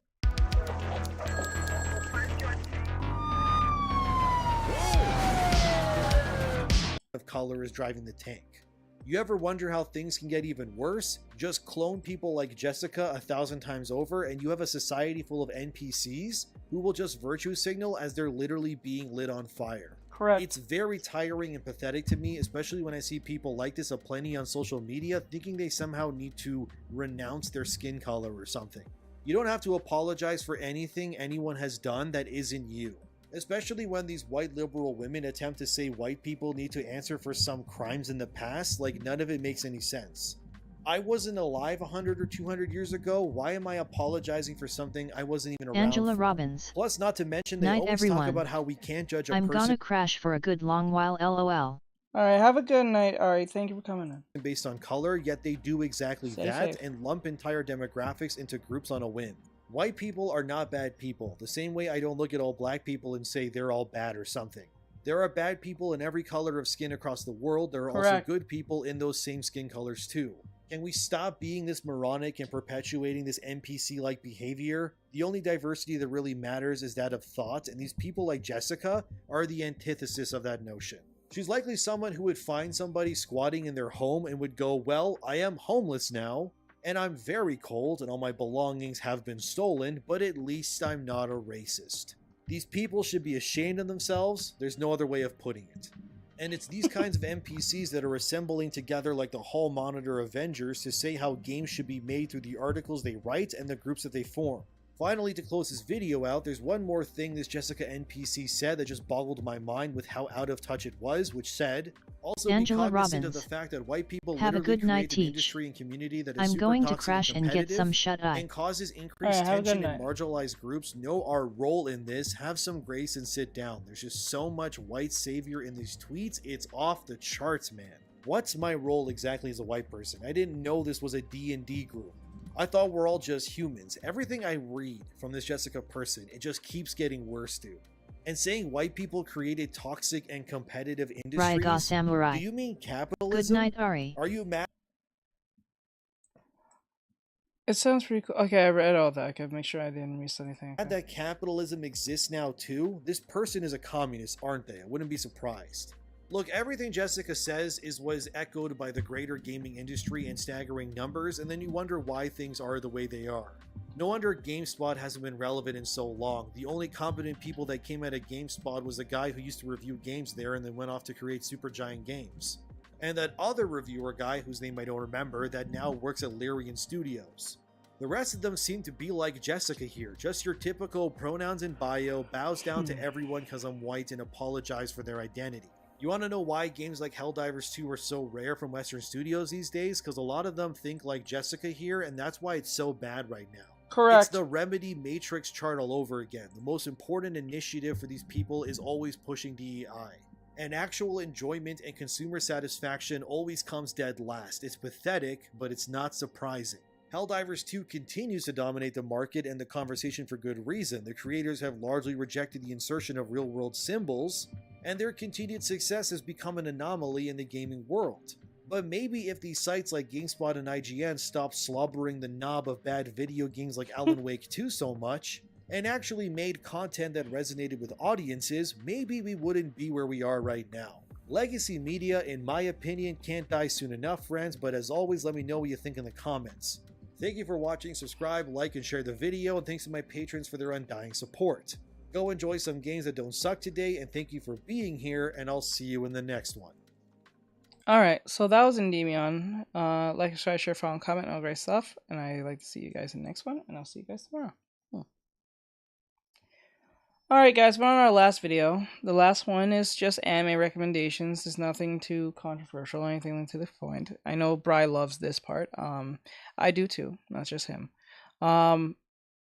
Because I always like to end off the video with good video. Very good video. Darth I like to end Goricorn. off the stream. I would love to get into a friendly one-on-one insult war with that guy. Oh my god, I would love to watch that. I'll Darth pay money for that one. He gets creative with his insults. Yes. Yeah, I really would. So this is sufferance. I think I'm saying sufferance.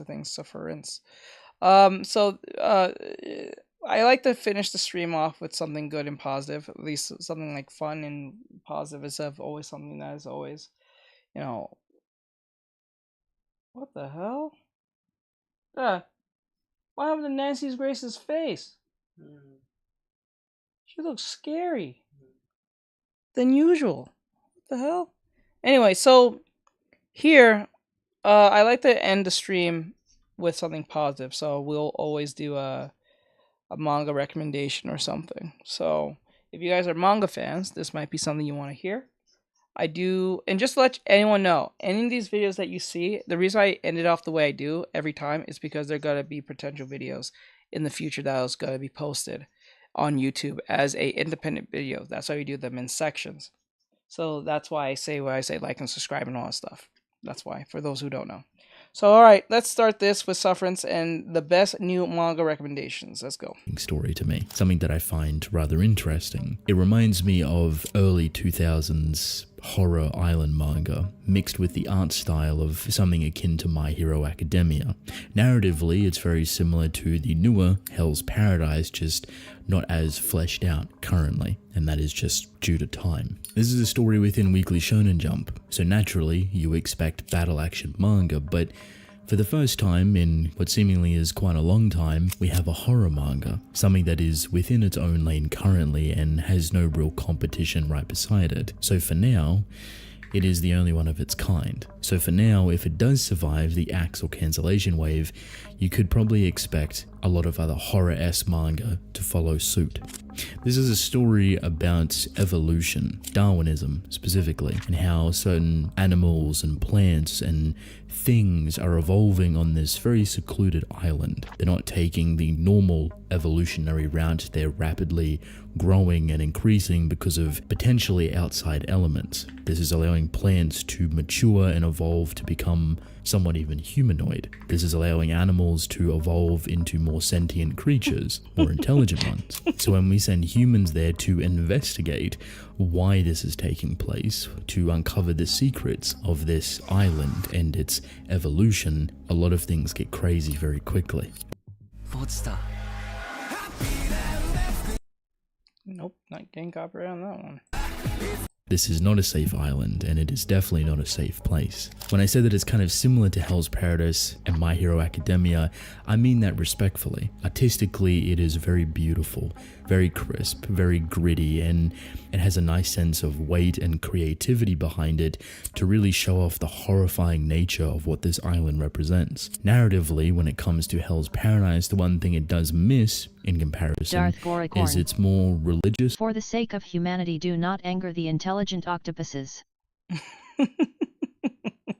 Context and undertones, which I'm perfectly fine with because we're sticking with Darwinism, which is more natural in a sense, but in a way, if you're dealing with an isolated event like this, a lot of things can come in and change that tone very quickly. I'm very interested to see what this story does, how it I'll check you content tomorrow. Take care. No problem. Thank you. I appreciate it, bro. Thank you. wants to evolve further, and I like the little duality companionship between the JoJo-like stand anemone who's attached to the main character's body. It has a long journey ahead of it, and hopefully it can survive. Astro Baby is by an author that I really appreciate. They done Soloist in a Cage, so when I heard about their new story, I was already interested. This author has a great understanding of building worlds, building beautiful, struggled characters, and having them go through very difficult, turbulent timelines. Because this is like an alien, parasitic type manga, I was very quickly reminded of the feeling I got when reading Parasite.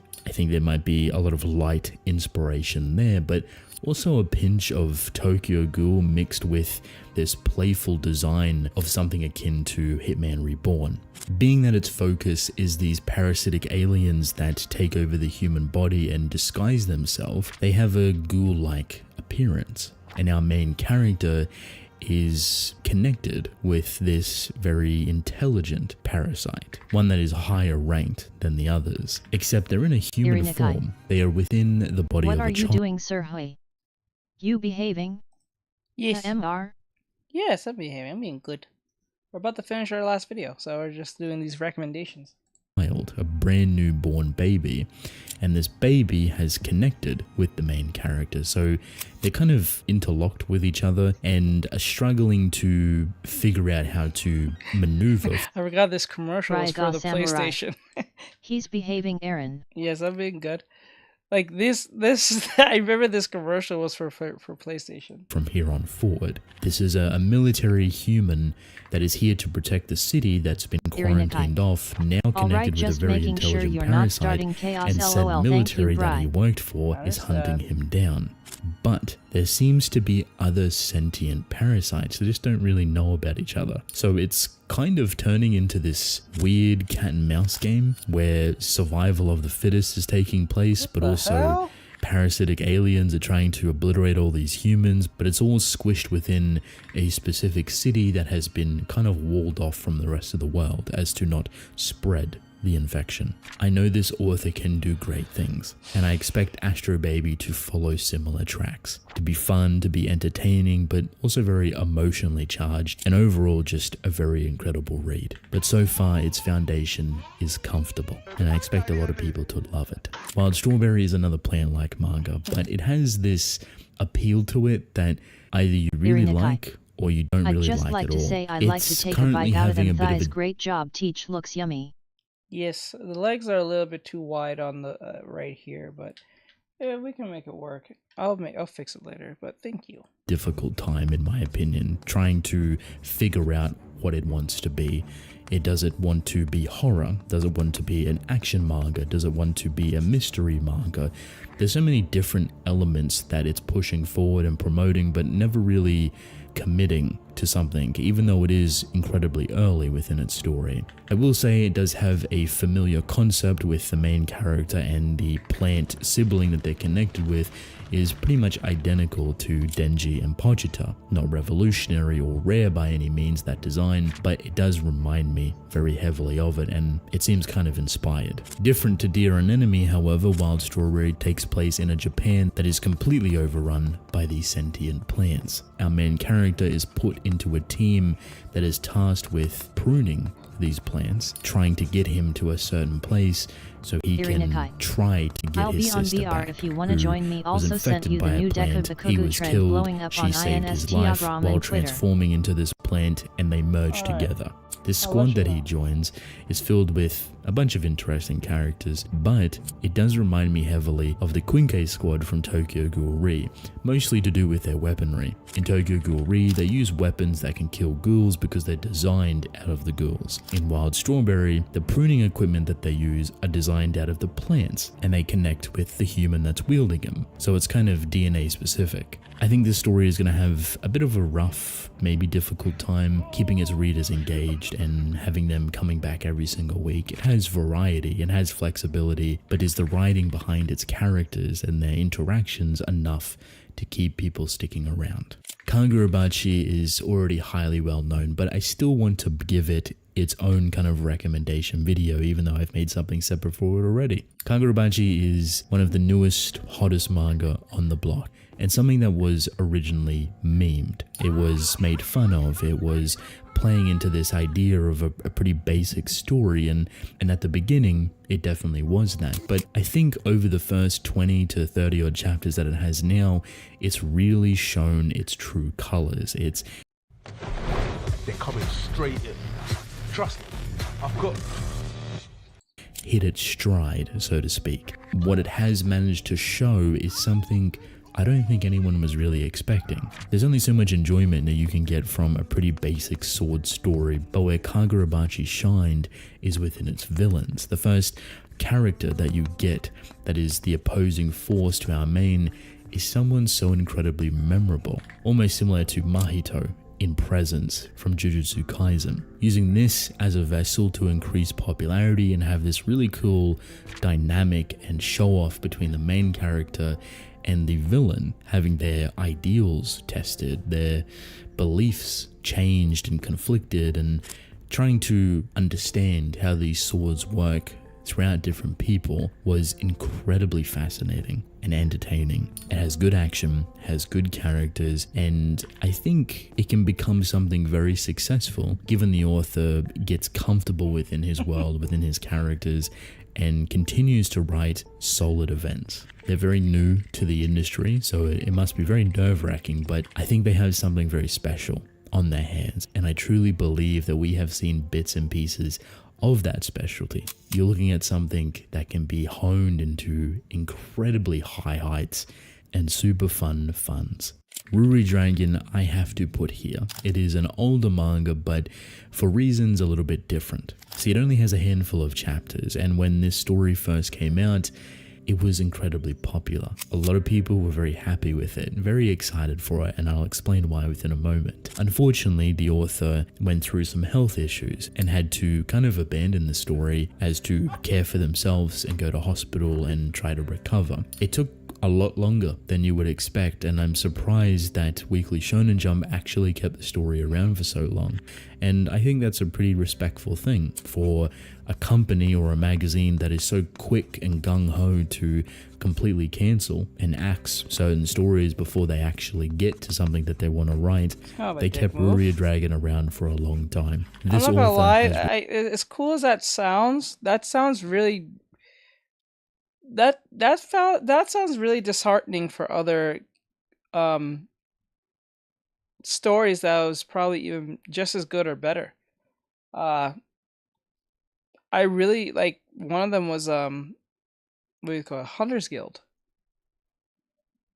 I think it was the original assistant to Horikoshi made their own manga called Hunter's Guild. I think it's called Hunter's Guild. Or The Hunter's Guild. And it had a very similar art style to that of My Hero Academia, but different still. And the story seemed really interesting, really cool. And it got axed because I guess they just didn't see anything in it. Samurai. Yep, Hunter's Guild. Yeah, that was really upsetting to me to hear. And then the fact this manga, not saying that the artists don't deserve their share of success, but given any other artists, if they got sick, they wouldn't have had the same opportunity or the same privilege. So that's kind of unfair. But then again, good for him. I'm glad that he at least, or they, I don't know, he, I forgot, I don't know if it was a male or not, but at least they respected them enough to at least wait for them to come back or something. That's crazy. I know they're still in the hospital, probably they're still getting better, but Jesus, that's kind of a dick slap across the face of people who are probably just as deserving as that, so. Returned, and picking up where they left off, nothing has really changed. Their art is just as good, their story is just as good, their character writing and dialogue is absolutely perfect and superb, and I couldn't be more happier for them. Their story is getting moved out of Weekly Shonen Jump and heading over to Jump Plus, where they'll be able to publish it bi-weekly, which is great for the recovery and health of authors. I feel like this story deserves a lot of support, and I want to support it because I genuinely enjoy it. It's a slice of life, it's a coming of age story, it's very young and innocent, but surprisingly very in-depth. It has a ton of creative and gorgeous writing behind it that is, for me, perfectly perceived within its dialogue. It feels engaging, it feels creative without being over the top, it just feels refreshing. A very simple, innocent story about a young girl coming of age, with dragon-like abilities alongside. When you have dialogue and writing that backs up the struggles of all of this. It's not that it's a depressing manga, it just knows how to engage incredibly well with the audience that is reading it. I wish it all the best, and I think it has an incredibly bright future ahead of it. Welcome to the end of the video. If you've made it this far, thank you. I appreciate it. Leave a like and subscribe, that'd be nice. Also, check out some of these videos here. The more you watch, the more YouTube recommends me and it supports me, and I appreciate that. And you'll probably enjoy the video. Let me know how you feel about any of these new stories if you're reading them, and with that, I will see you all later. Alright, with that said, I hope you guys enjoy this. Thank you for guys coming in. Today was a great day. We got a lot of videos out of the way. I have to post most of these videos. I gotta post like 3 of them a day, I think. I think if I get this fast, it'll be 3 a day. So with that said, have a great night, guys. Keep safe. We was gonna play game, but it's already 10, so go rest up, guys. Tomorrow we'll play game. I might go straight into video game tomorrow. I'm not sure yet. But if I don't, I'll do like 1 or 2 hours of doing artwork, and we'll go straight playing game. So have a great night, guys. I'll see you guys in the next one. Keep safe and all that great stuff. Good recommendations. Yes, they nothing too different from the videos that we did, but hey, it's a video, so I'm not gonna be too mad. I think they mentioned like one that I didn't really recognize too much. I would think it was the first one that they mentioned, so it's not a total loss in this. So there you go. So all right, guys, have a great night. I'll see you guys in the next one. Later, guys. Bye bye.